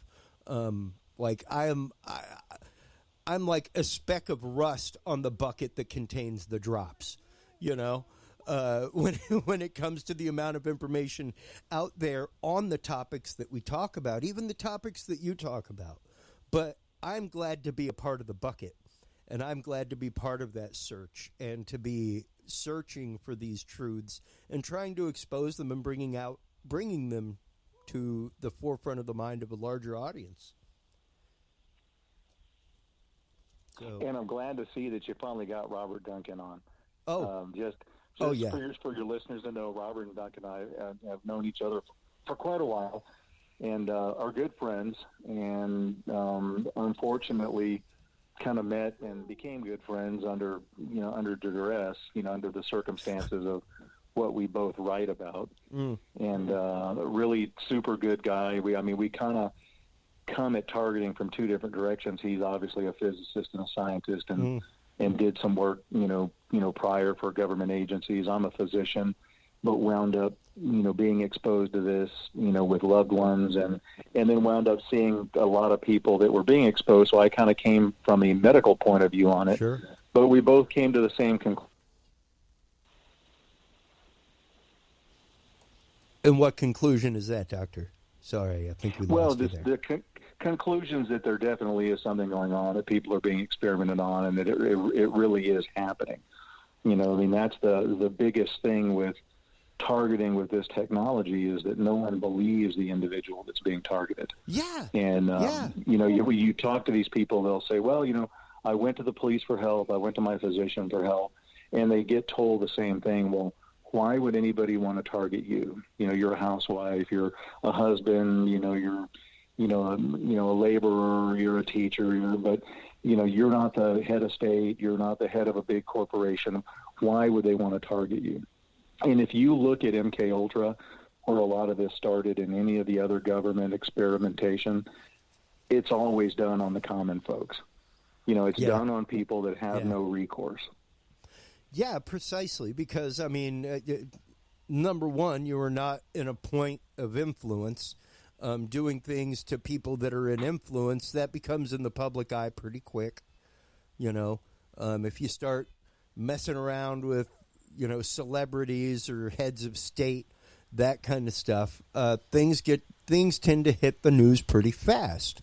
And this spoiler alert, Doc, I had this, of course, being a pre-recorded episode, mostly, at least the four of the five guests, other than Billy being in studio with us. I have already talked with Robert Duncan, and I'm not afraid to divulge that, even though he is the juice and coming up after. I'll give you a little tidbit to tune into, folks. One of the things that he was mentioning was, and the last time we had you on, Doctor, we were talking in great detail about the study that was done about the Hall effect. Where these psychologists have gotten together and done a study about people who claim to be targeted, and use the work in the books of Dr. John Hall as the skeleton by which this is built, and the symptomology that people are experiencing. And they're like, this seems to be the same symptomology that people experience in paranormal events. And, well, most of those are just in people's heads. What was funny was to hear, whenever I mentioned that to Robert Duncan, he was like, or they were being tested on. Yeah. And he was referring to the people that experienced the paranormal events. He was like, just to turn their research on top of its head, what if those people reporting paranormal events are actually being tested on by high-frequency electromagnetic waves or microwave weaponry? I think he's exactly right on that. But, we're both here in Texas, and we have there's a lot of old hotels and things like that claim that there's haunting. And when you go to these places, they'll say, well, there's certain rooms where the lights will turn off and on, or this will go off and on, and most of the time it is electrical disturbance. And I'm like, come to my house, Yeah. There was a point where my garage doors were opening and closing on their own. The lights were going off and on their own, and they got so brazen with that they would do it even with people here that don't know anything about targeting. Yeah. So that is very easy to do, and I've often thought the same thing, that when you see these places that are complaining of hauntings, is it actually experimentation? And a real quick story. Early on, I had a girl that used to come and stay here when I was doing a lot of traveling and doing talks and stuff out of state, and she would stay here to watch this. Most of the people who know me know that I love animals, and I have a zoo at the house pretty much. A bunch of different animals. So when I leave, somebody has to be here. And the last time that she was here, I called her on the phone. She said, "Hey, I'm getting the heck out of your house." There's something weird going on here. There's a buzzing in the air. The energy coming into your house is really intense, and it's freaking me out. And your animals are freaking out. And I'm getting the heck out of here. And she skedaddled down the driveway as fast as her car would take her. Now, she was one of these people who kind of believes in, that kind of phenomenon and the occult and spirits and ghosts and stuff. So in her exact words, she said, "It feels like your house is transmitting." And I went, well, that is happening. I said, now, is it something spiritual? No. Is it something technological? Probably. And they obviously just laid in on her, trying to scare her. And it kind of reminded me of two of the earliest reports of this type of targeting were from a group of prisoners in the Utah State Prison in the early 80s. And the same thing. They said the same thing. They were locked in a cell, and they said that there was a buzz in the air and that the energy in the room was so taxing that it was all you could do to get out of your cot and stand up. And that is the same thing she was describing in my home. Very interesting. And what's really wild is that they recently announced, and I know that I put your name on it in Dudes and Beer whenever I posted it. They recently announced that they can influence magnetic fields from afar. Yep. And that's a huge announcement, folks. I don't think a lot of people realize what how hard it is. The only way you can create a magnetic field is the movement of electrons. That's it. So that means that we are physically able to move electrons from a distance without physically being there or having a wire connected to it. Which means that they can perturbate just about every function in the human body. Well, precisely, because we are a huge bioreceiver. That's what we are. It's interesting to see that, like, we kind of the whole Matrix concept. Whenever she calls him Copper Top, we would make perfect batteries. We really would. We take in small amounts of things and metabolize them into usable energy. And if you could harness that caloric conversion, you could absolutely, on a nano scale with nanobots, things like that, produce energy.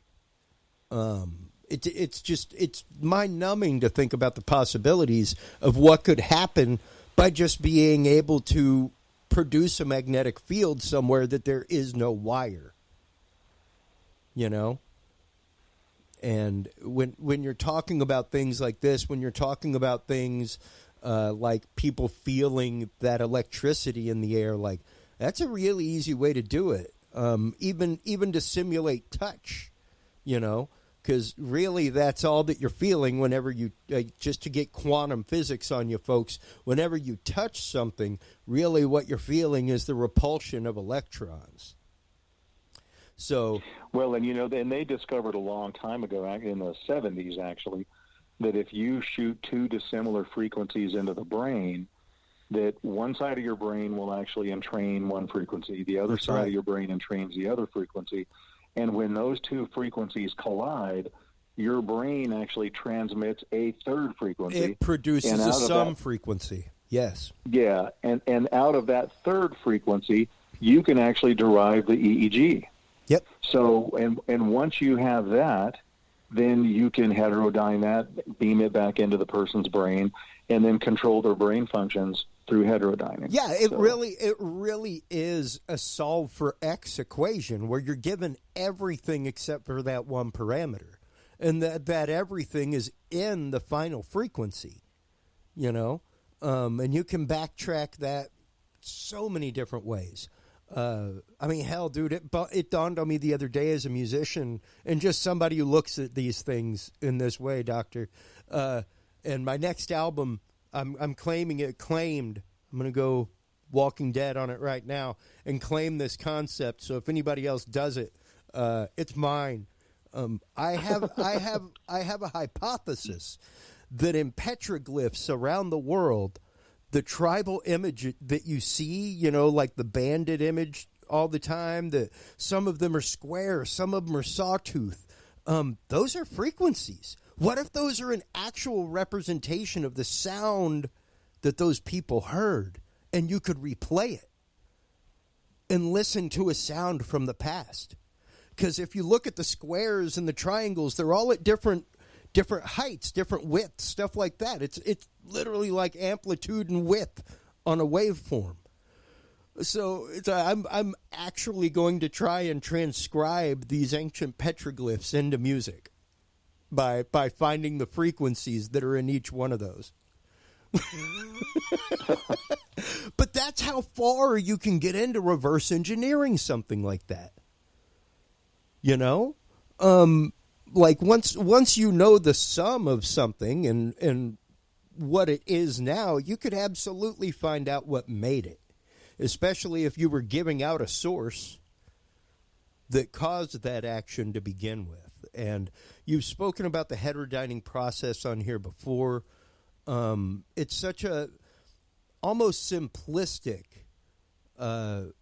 way of working things. Kind of explain that in a little bit more detail, just for those who in 300 episodes may not have been familiar fully with the concept of EEG heterodyning, or figuring out the base brainwave of somebody so that you can basically hijack that receiver. And that's kind of the idea, is the same way that me transmitting on a radio frequency like a CB, as long as you can tune into that frequency, you'll hear the message. Well, and I think the easiest way to explain it for somebody to understand is let's your EEG is basically your brain waveform. If we, in the old days, we had to put electrodes all over your brain, and we could do it that way. Then it got down to where we could put one electrode on either side of your temple and get a binaural EEG waveform, which is actually what, to this day, what we use in anesthesia to determine whether you're deep enough, or are you still having thoughts, and are you still hearing, are you still smelling. We can determine those, what we call somatosensory evoked potentials in your brain, to make sure that you're deep enough under anesthesia. So when you're talking about heterodyning, if your brain controls everything, your mood, whether you're depressed, whether you're angry, whether you're anxious, whether your hand is twitching, whether your feet are twitching, imagine having a dictionary of brain waveforms that coincide with whatever symptomology you want someone to display. So if you're targeting someone and you're receiving their EEG through, and the way they do that remotely is through kind of a spectral array. It's a basic electronic antenna that's around you that picks up the brain waves. And if you want that person to be anxious, well, then you look in the catalog and you see what brainwave in most human beings actually, causes anxiousness, and you beam that back down at them. And over time, the brain will actually pattern itself against what's being transmitted to the brain. And once it starts patterning in that pattern, then your person that you're targeting actually starts displaying that anxiousness. And one of the ways I've described it in the past in some of my lectures, have you ever had a blah day? Have you ever gone to, especially those of you who work in a big corporation where maybe you go to the break room and there's 10 other employees. Have you ever had one of those days where it's blue skied, it's bright and sunny, it's warm, it's a beautiful day, but you still just feel blah? Yeah. Like you haven't had your coffee that morning, like you haven't had enough sleep, but you have, and it's just, man, and you go to your fellow employees and you say, man, I just really feel like a blah. I don't feel like being here. I don't feel like doing anything. I feel like sitting at home. Have you ever noticed that everybody else there on that day feels the same way? 9 times out of 10, everybody that day feels that way. So you really kind of have to wonder, is there something else going on? Is maybe your city or your workplace being bombarded with something where everybody feels that way? Because it's rare where you'll have somebody come and go, man, today's a blah day. I really don't feel like being here. I don't feel like working at all. There's usually not a bunch of people that are going to go, man, I really want to be here. Today's a great day for me. Almost never does that happen. It's usually everybody will go, you know what, you're right. It's not like it's gloomy outside or anything, but man, just, today's just a yuck day. Yeah, something just feels off. That is the best way to describe it, because you can target a group of people just actually easier than you can target an individual. So, I mean, that's one of the ways it works, and it works by changing your EEG patterns. And then you have to wonder, well, with all the Wi-Fi floating around and the 5G, and, there's not a place where you're not bombarded by, electromagnetic waves anymore. Sure.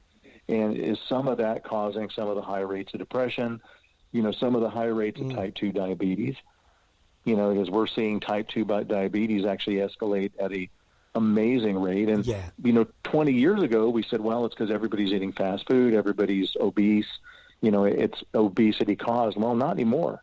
I mean, we, as a physician, we see as many tall, thin, skinny people coming in with type 2 diabetes, 0 levels of vitamin D3 despite getting adequate sunlight. There's something else. I'm D deficient. Come to find out.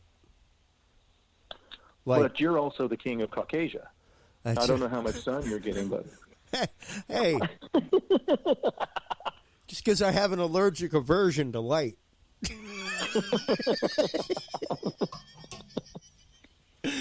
It's true. It's true. I spend a lot of time indoors.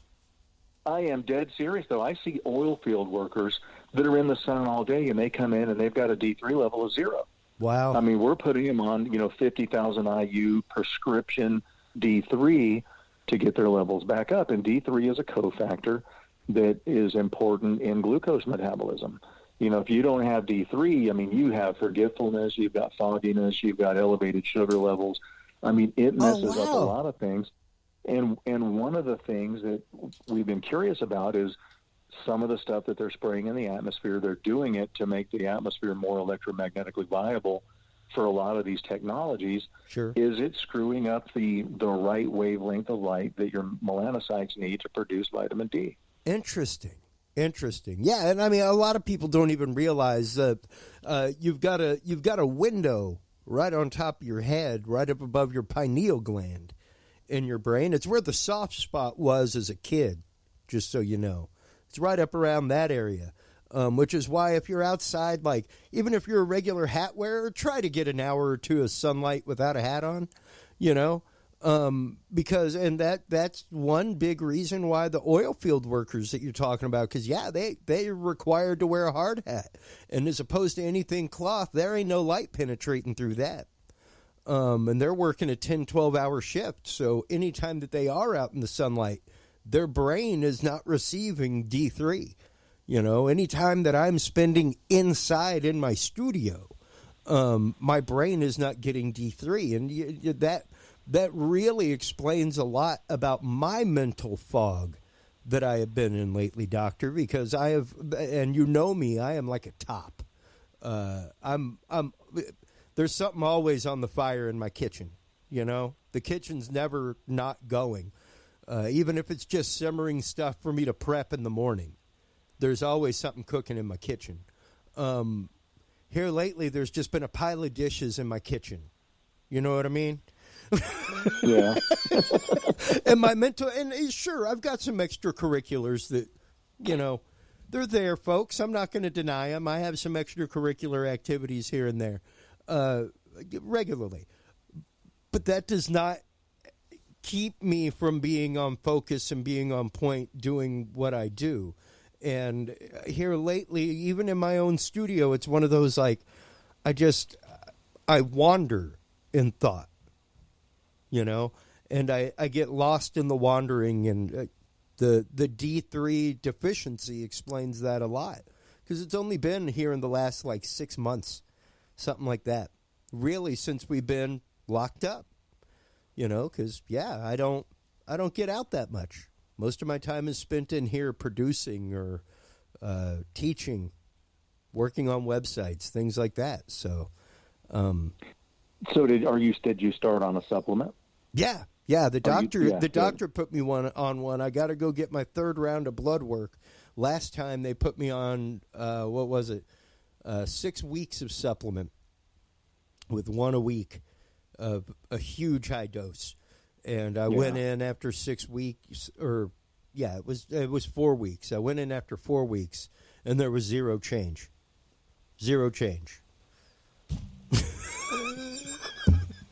And now it's like, well, time for me to make the appointment again. I wonder if there's going to be a change.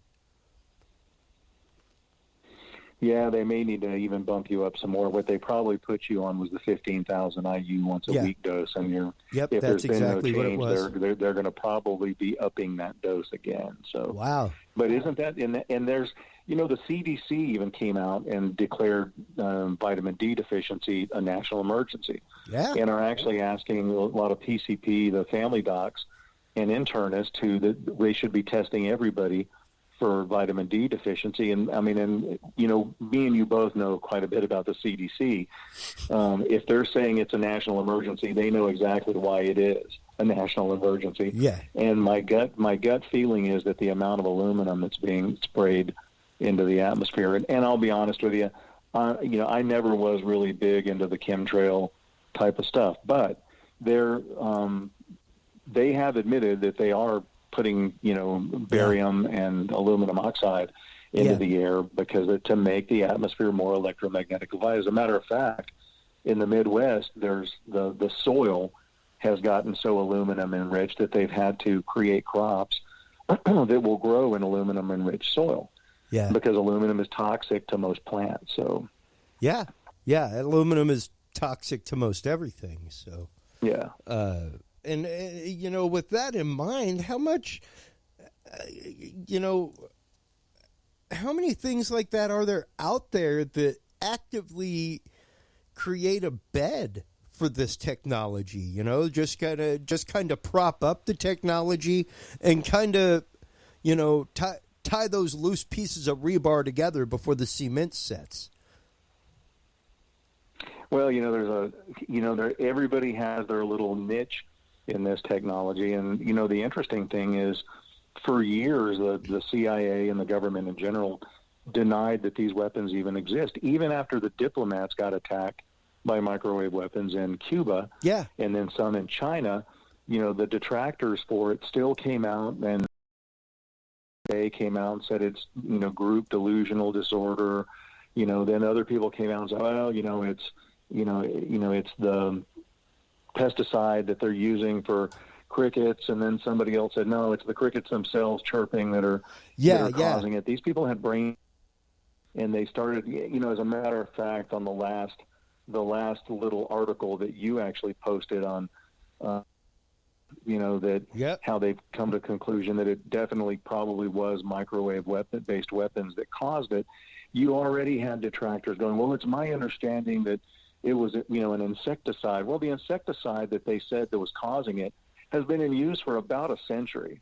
That location. And was being used to spray in those facilities for years before anybody came forward complaining about this. And not only that, but it happened about 2-3 months later, because I remember right after the Cuba incident happened, it was maybe your third appearance on Dudes and Beer. We'd gotten to the point where, we'd text back and forth whenever we'd see things in the news. And I remember texting you because I was in Florida, and I was like, my God, did you see this, man? We have to do an episode on this. And you were like, totally. And we've just been following this story since. And since then and those people were put under gag order, which, whenever you're under gag order, that means you can't even go tell your doctor, man. Like you can't even seek proper medical help for what's going on with you. I mean, if you've noticed, out of all those diplomats that got attacked initially, the only person that's been allowed and came on the news and said anything about it was one of the girls' mothers. Yeah. It wasn't even her that was allowed to do it. And after she came forward and did that little interview, haven't heard anything more out of her either. So, I mean, I think they even put a stop to her mother talking about it. And the Canadian victims actually were suing their government because they're saying that not only were they not taken seriously, that they were flat out lied to, and basically told that, there's really probably nothing wrong with you. But, then there were other studies coming out of the University of Pennsylvania saying, no, these people are having, brain damage from whatever happened to them. Well, and then most recently, then you've had several CIA agents come forward, and they said straight out, we're being attacked by microwave weapons. Yeah. And full well that their agency still tries to deny that microwave weapons exist. Yeah. So it's really, really pretty interesting. Yeah, precisely. It is an interesting quandary, and I'm bringing that CIA article up now. because that was another one that I shared on the group where it's like, look at this, man. They are saying this straight up out loud. And it's just absolutely wild. Even the Chinese government has their microwave weaponry, things like that. So yeah, here we go. CIA agents suspect that they were attacked by sonic weapons. So it's just interesting to see these articles out there. Interesting to see this stuff in the news, yet still, like you're saying, they deny that it exists. They deny that they have such capabilities. And there are people who are suffering in the meantime. Number one, our own diplomats, not only in China and in Cuba, but also the people that were just attacked in Russia, as well as what was it? It was the Indian troops. There was a bunch of Indian troops that were attacked with the sonic weapon by China. Yep, man, they were attacked with millimeter wave weapons, yeah. Yeah, felt like their skin was on fire.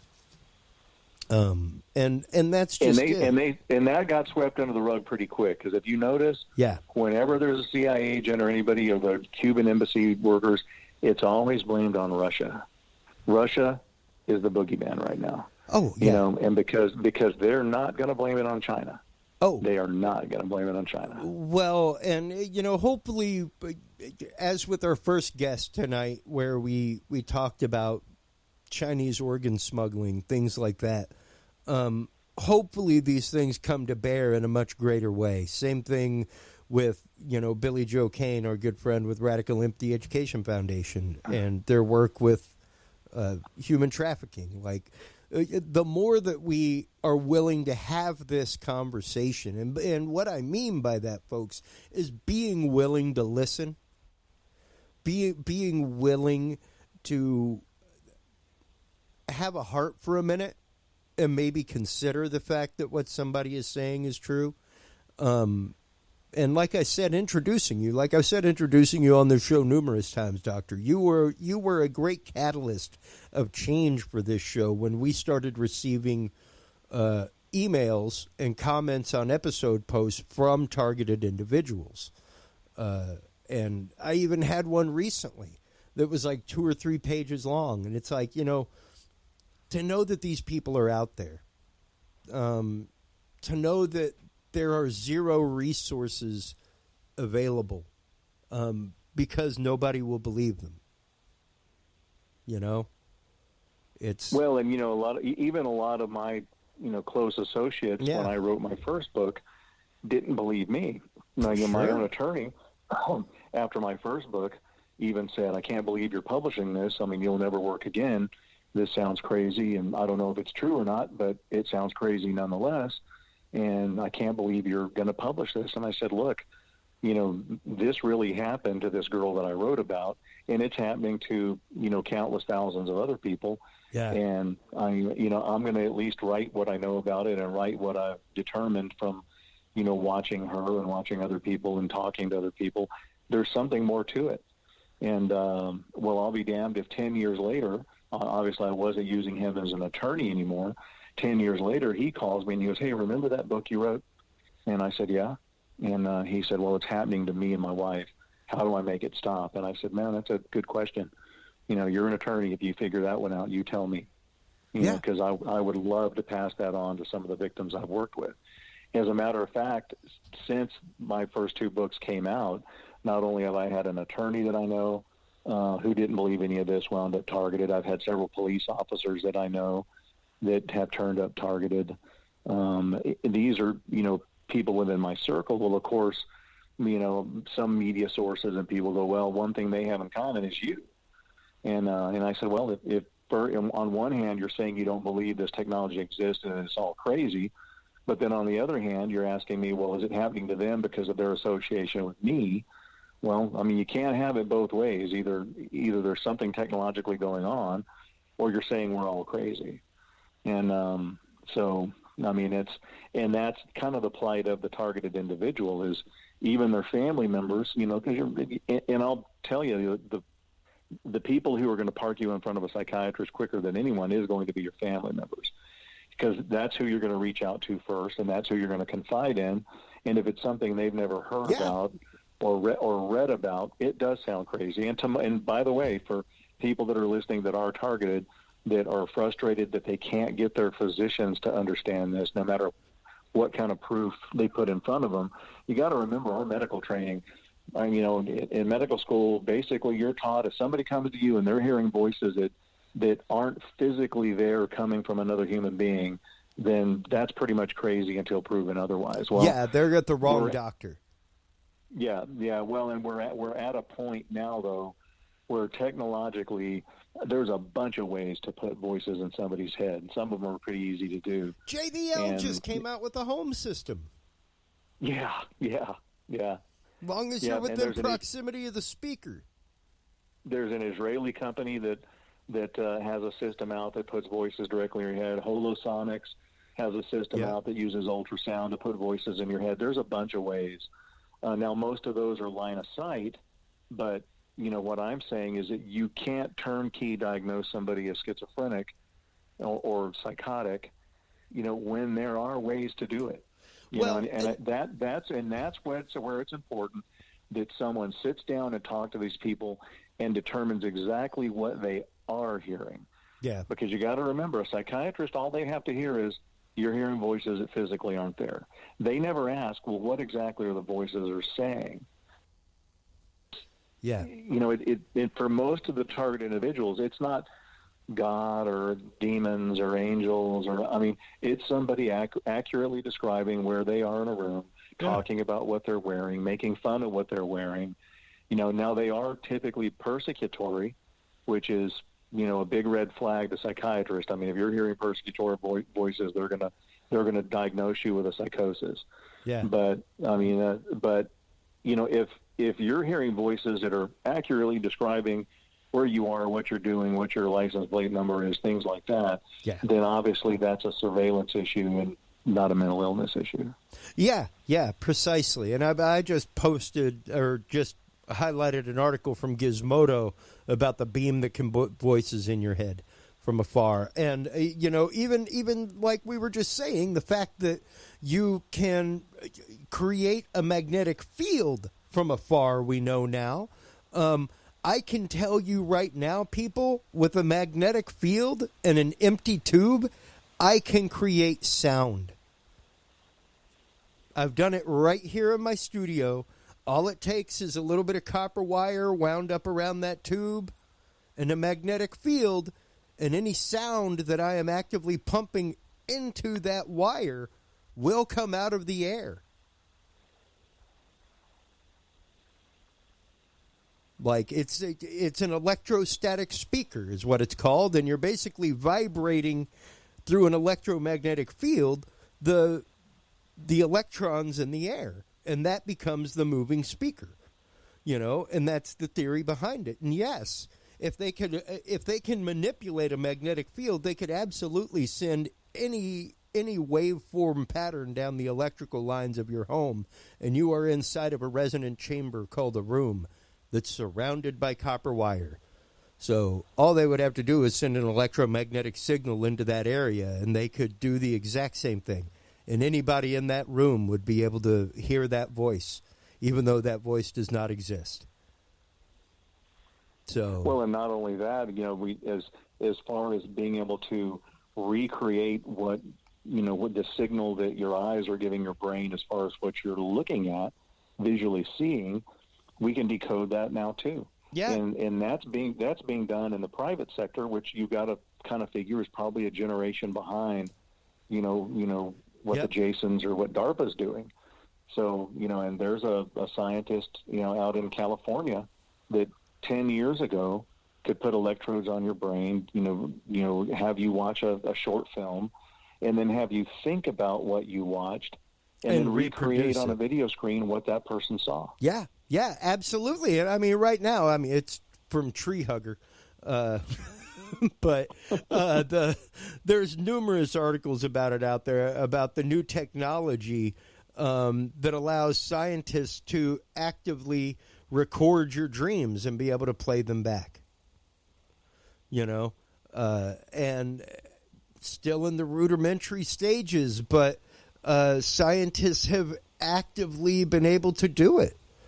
Here it is from BBC News. Scientists read dreams using brain scans, and it's the same thing as being able to play it back. Once you have that, what would be the equivalent of an EEG, like you said, you've got that brain wave, just like a sound wave, recorded.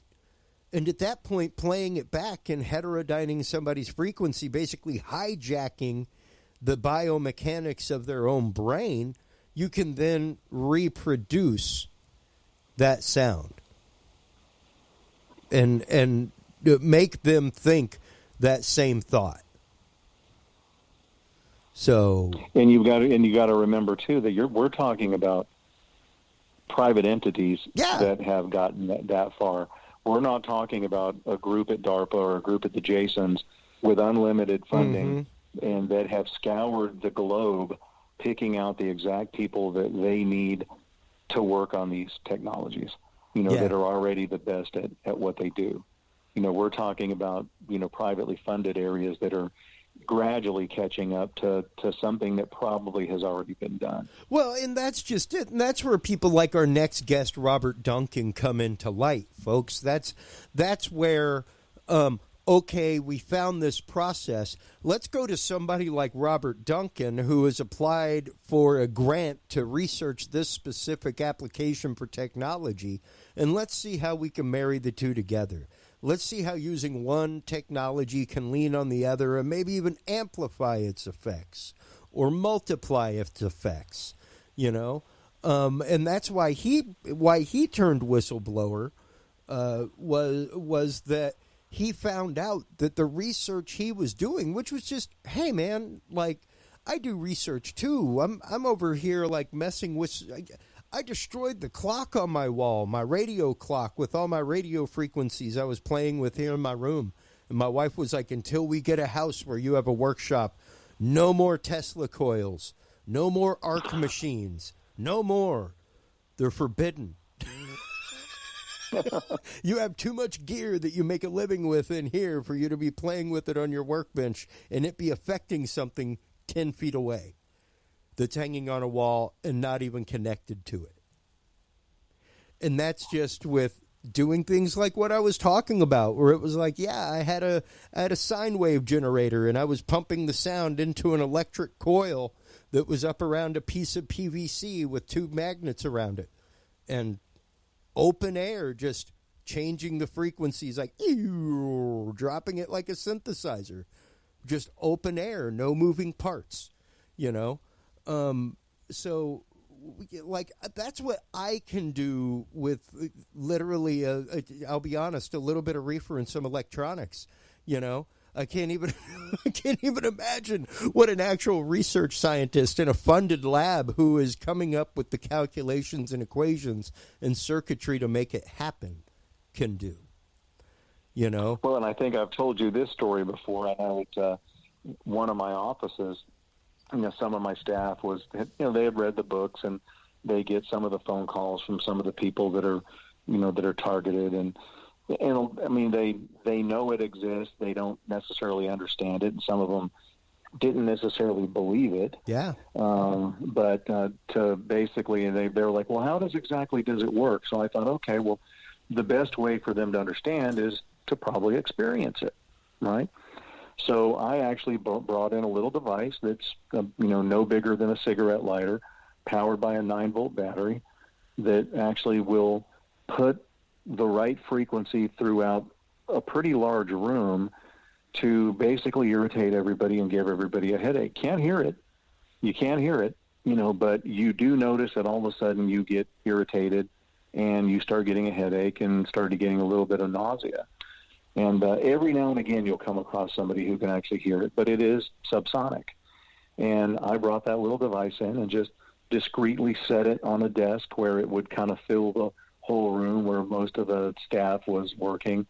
And I bet it wasn't 10 minutes later that one of my staff members came back, and she goes, okay. She goes, I know it's you. Shut it off. And I said, well, what are you thinking? And she goes, I know you have something going on in this office. We're all irritated. We're all getting headaches, and you need to shut it off.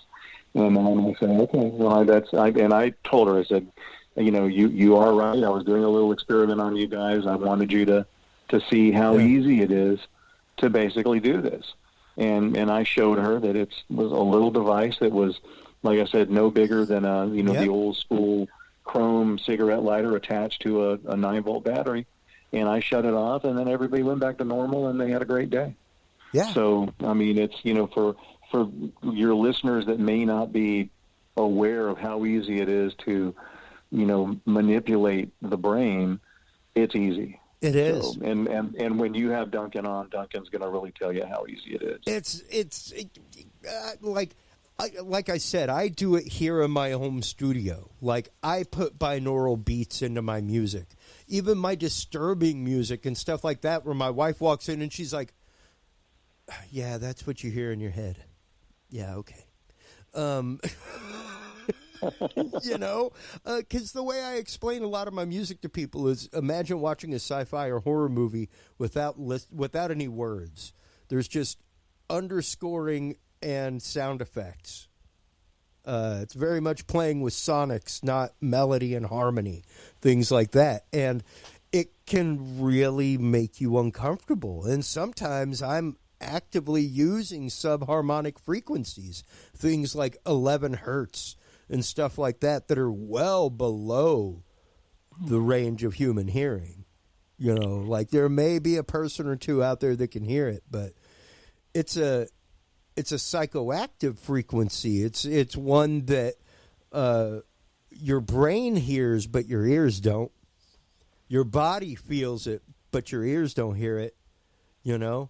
And that's the thing, is to using those things whenever you're trying to create an uncomfortable moment in a piece of music, where you want somebody to feel that disturbed moment that was in your head when you were coming up with that.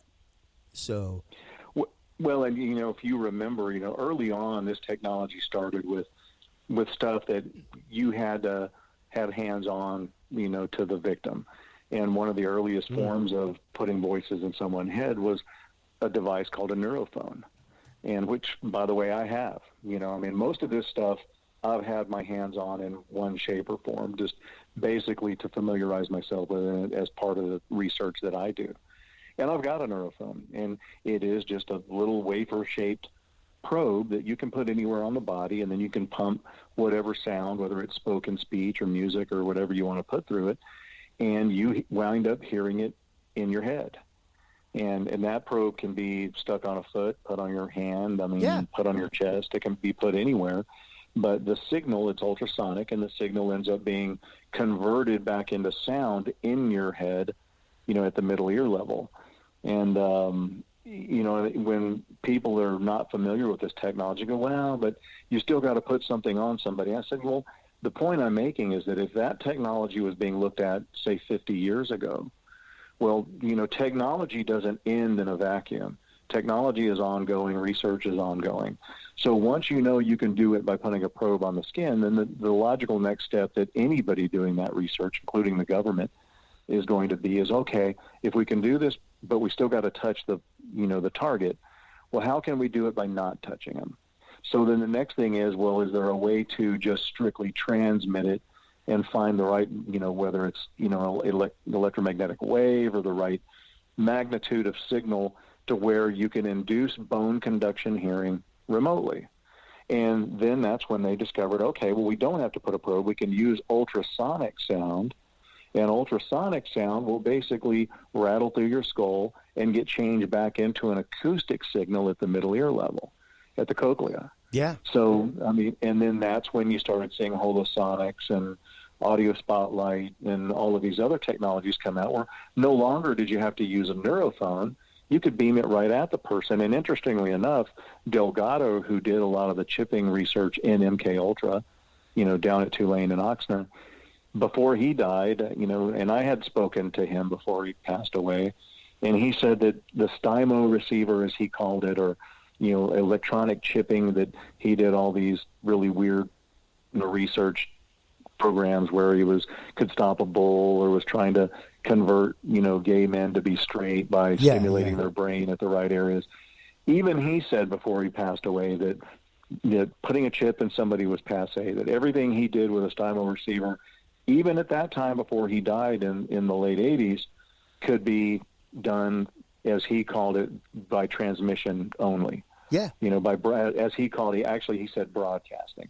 All this can be done with broadcasting. It's no longer, it hasn't been needed that anybody needs to be chipped for a long long time. Yeah. So, or touched physically. Which makes sense, because, I know a lot of people think they're chipped, but you got to remember, for the government to do widespread experimentation on a large community of people, to do it with chipping means you have to physically assault each one of those people. That's right.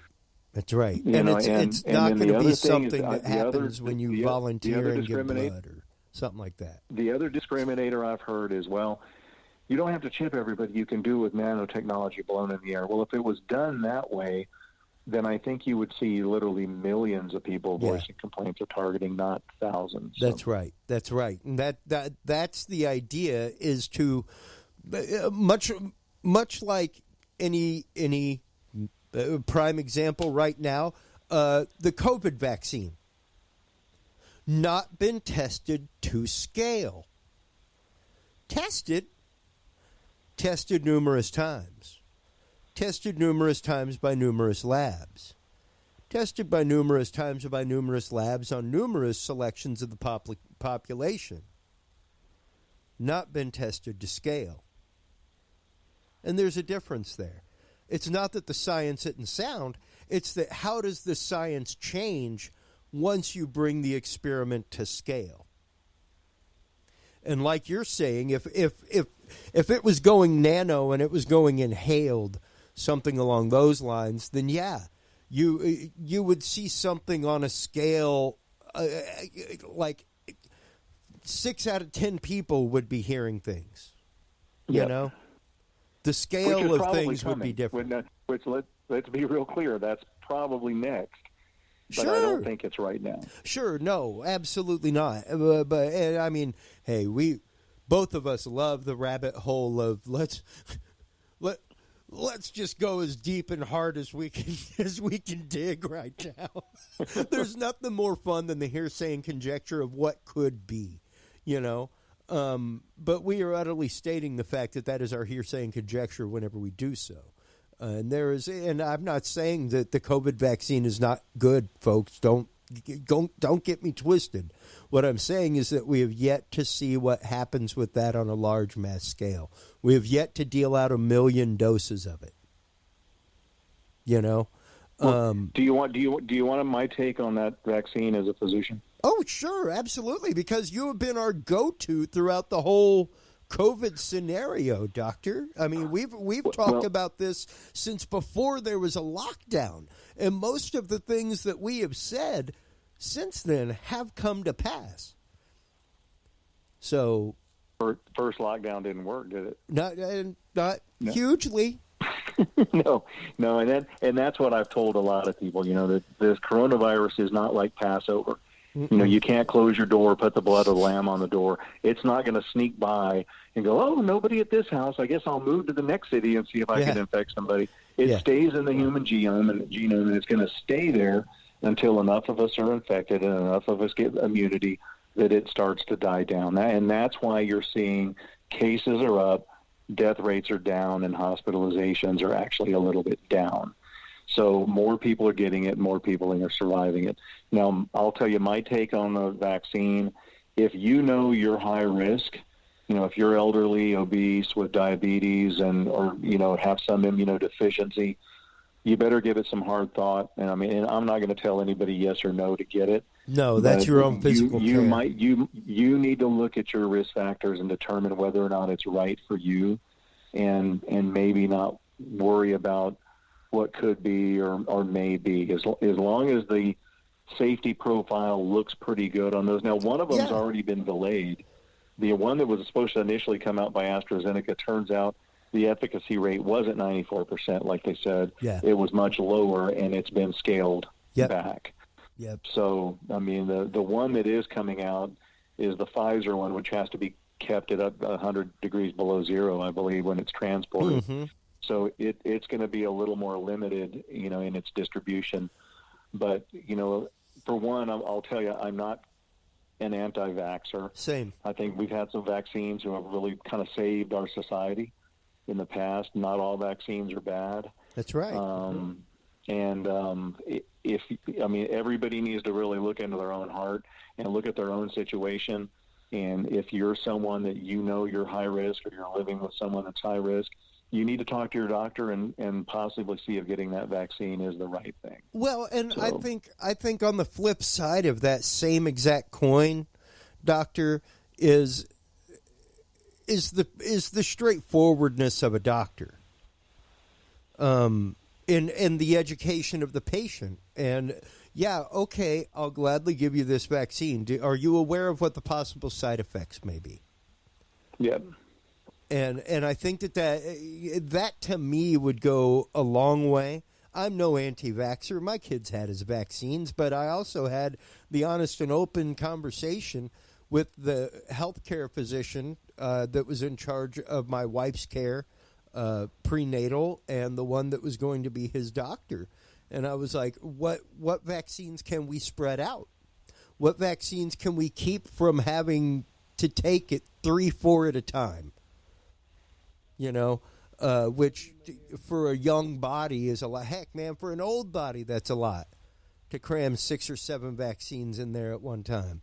It's nothing for a young vaccine, for a vaccine for a young person to have 3 inoculations in one. So it's like, how much of that can we spread out? What can we do to stage that?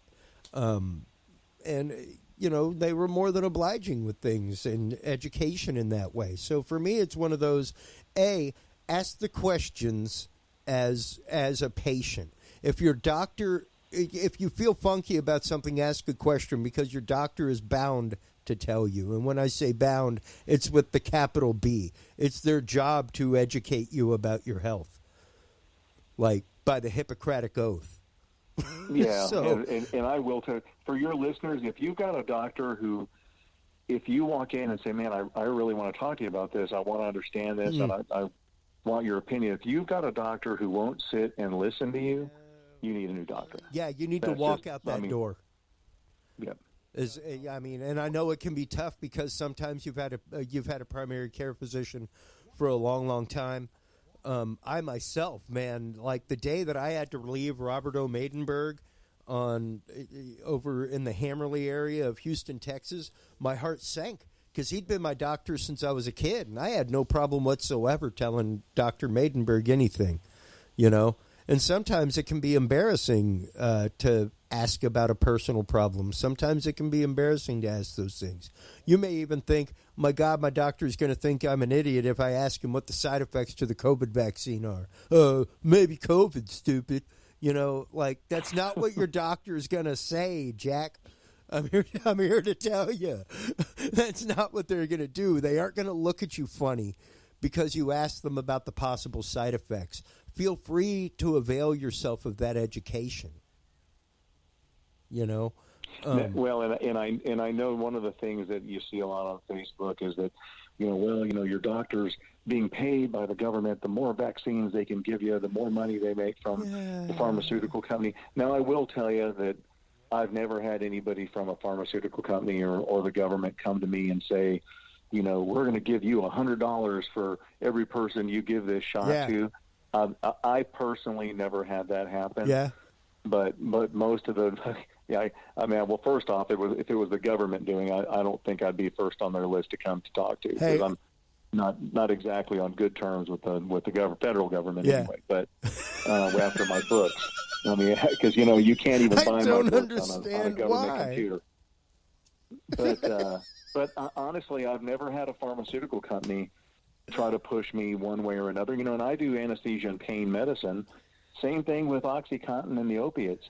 I've never had one of those companies try to come in and convince me that I need to convince patients that those opioids aren't addictive. We've always known they were addictive. No, but here's one that I bet that you maybe have seen is possibly the sales associates that they send out for catheters and things like that. At least the ones that they send to the conferences that I work the booths that the doctors are going to. It's like, yo, man, what did you just like go to a modeling agency and teach some people about catheters? Like, what is that about?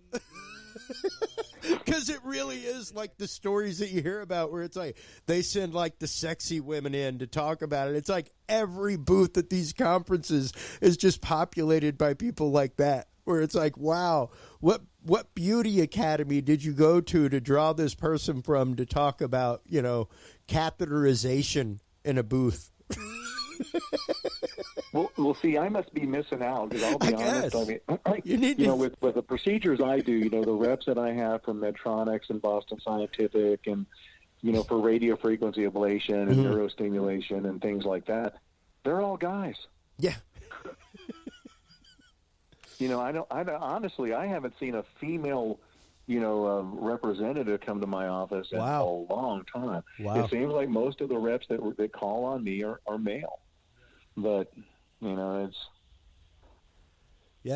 it's just a funny quirk that every time I work that conference every year, I'm walking around like, look at this, man. Like, and it's all like a bunch of arterial surgeons, stuff like that, that are attending the conference doing their certifications. And there's like pig hearts out on tables that they're putting catheters down and all kinds of stuff. But the people that work the booths are like all from like model academies. Even the guys, they're like the chiseled doctor from the back of the package, The General Hospital doctor. Yeah, exactly. Dr. Slade. But it's to even go back to what we were talking about just a minute ago, though, with we had you on at one point about the medical industry and the opioid crisis, and to see that now they've actively brought the hammer down to bear on some of those people that helped cause the crisis, and those people are now going to be serving time. It's great to see that justice be brought about. No, it is, and there was a lot of money made specifically on OxyContin. Yeah, and what we call here in Texas hillbilly heroin. Yep. But now, that to be fair, I had my share of patients coming in begging for OxyContin, and you could always spot those people that would come in and maybe had a minor accident and had some minor back pain, really with nothing much wrong with them, and would come in and tell you, well, what really works for me is the Oxy 40s. If you could, hit me with some of those. I'll be honest with you, that's one drug that I never did prescribe. And I do pain medicine. I do pain management. So, yeah. I mean, I've got people with cancer and stuff that need to be on opioids and that will be on opioids for the remainder of their lives. Yeah, it will be a maintenance for the continuance of their life, for the welfare of their life. So that they my biggest fear with OxyContin was that it was so wanted in the drug abuse community that I really didn't want to prescribe it, to any of my patients, and it wind up being stolen and wind up on the street. Yeah, and it really is a scourge to communities and a scourge to people's lives. I've had family that have been affected by it.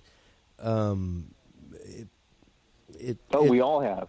Yeah. There's not anyone on the planet it's true. that hasn't has some form of drug abuse, maybe opioid, maybe methamphetamine, cocaine.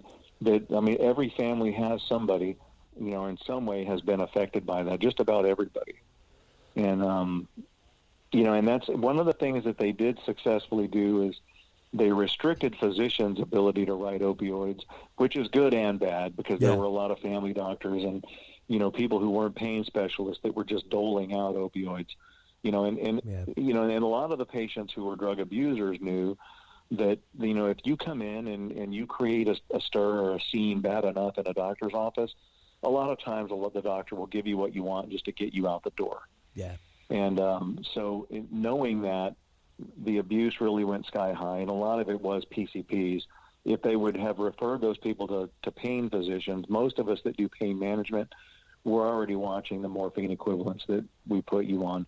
And that's what they did. Yeah. What they did was they basically put in guidelines that made excessive doses of narcotics almost impossible to prescribe, because if you try to prescribe those kind of doses now, the pharmacist actually, when it comes across them, they report you to the board, and then a whole host of things start happening. But which was good in one sense, bad in another sense, because you do have those patients that are dying of cancer or that do have an incurable, painful problem. And as you know, as you're on opioids long enough, you gain a tolerance. So that dose typically has to increase over time. Sure. And it has made it a little more difficult for those people to get the dosages that they need. Yeah. Or at least the physician that's prescribing it has to jump through a lot of hoops to make sure they be able to prescribe it. Yeah, and sometimes that becomes prohibitive.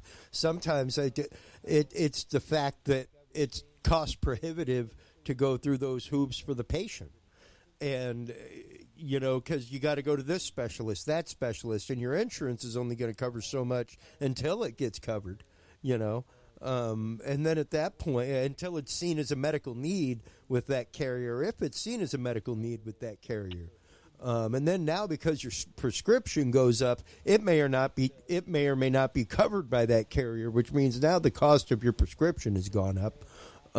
It really is a whole chain reaction of effects that comes down and comes to bear on the situation. And it was even in the episode that we're referring to right now, talking about the opioid industry in America, when I found out that even, like the course of medications that my mom's on for her pain maintenance, the reason why they don't just prescribe her the one thing, the hydrocodone, because hydrocodone, because that's the one with the Tylenol in it, and the Tylenol would kill her before the morphine would, before the codeine would.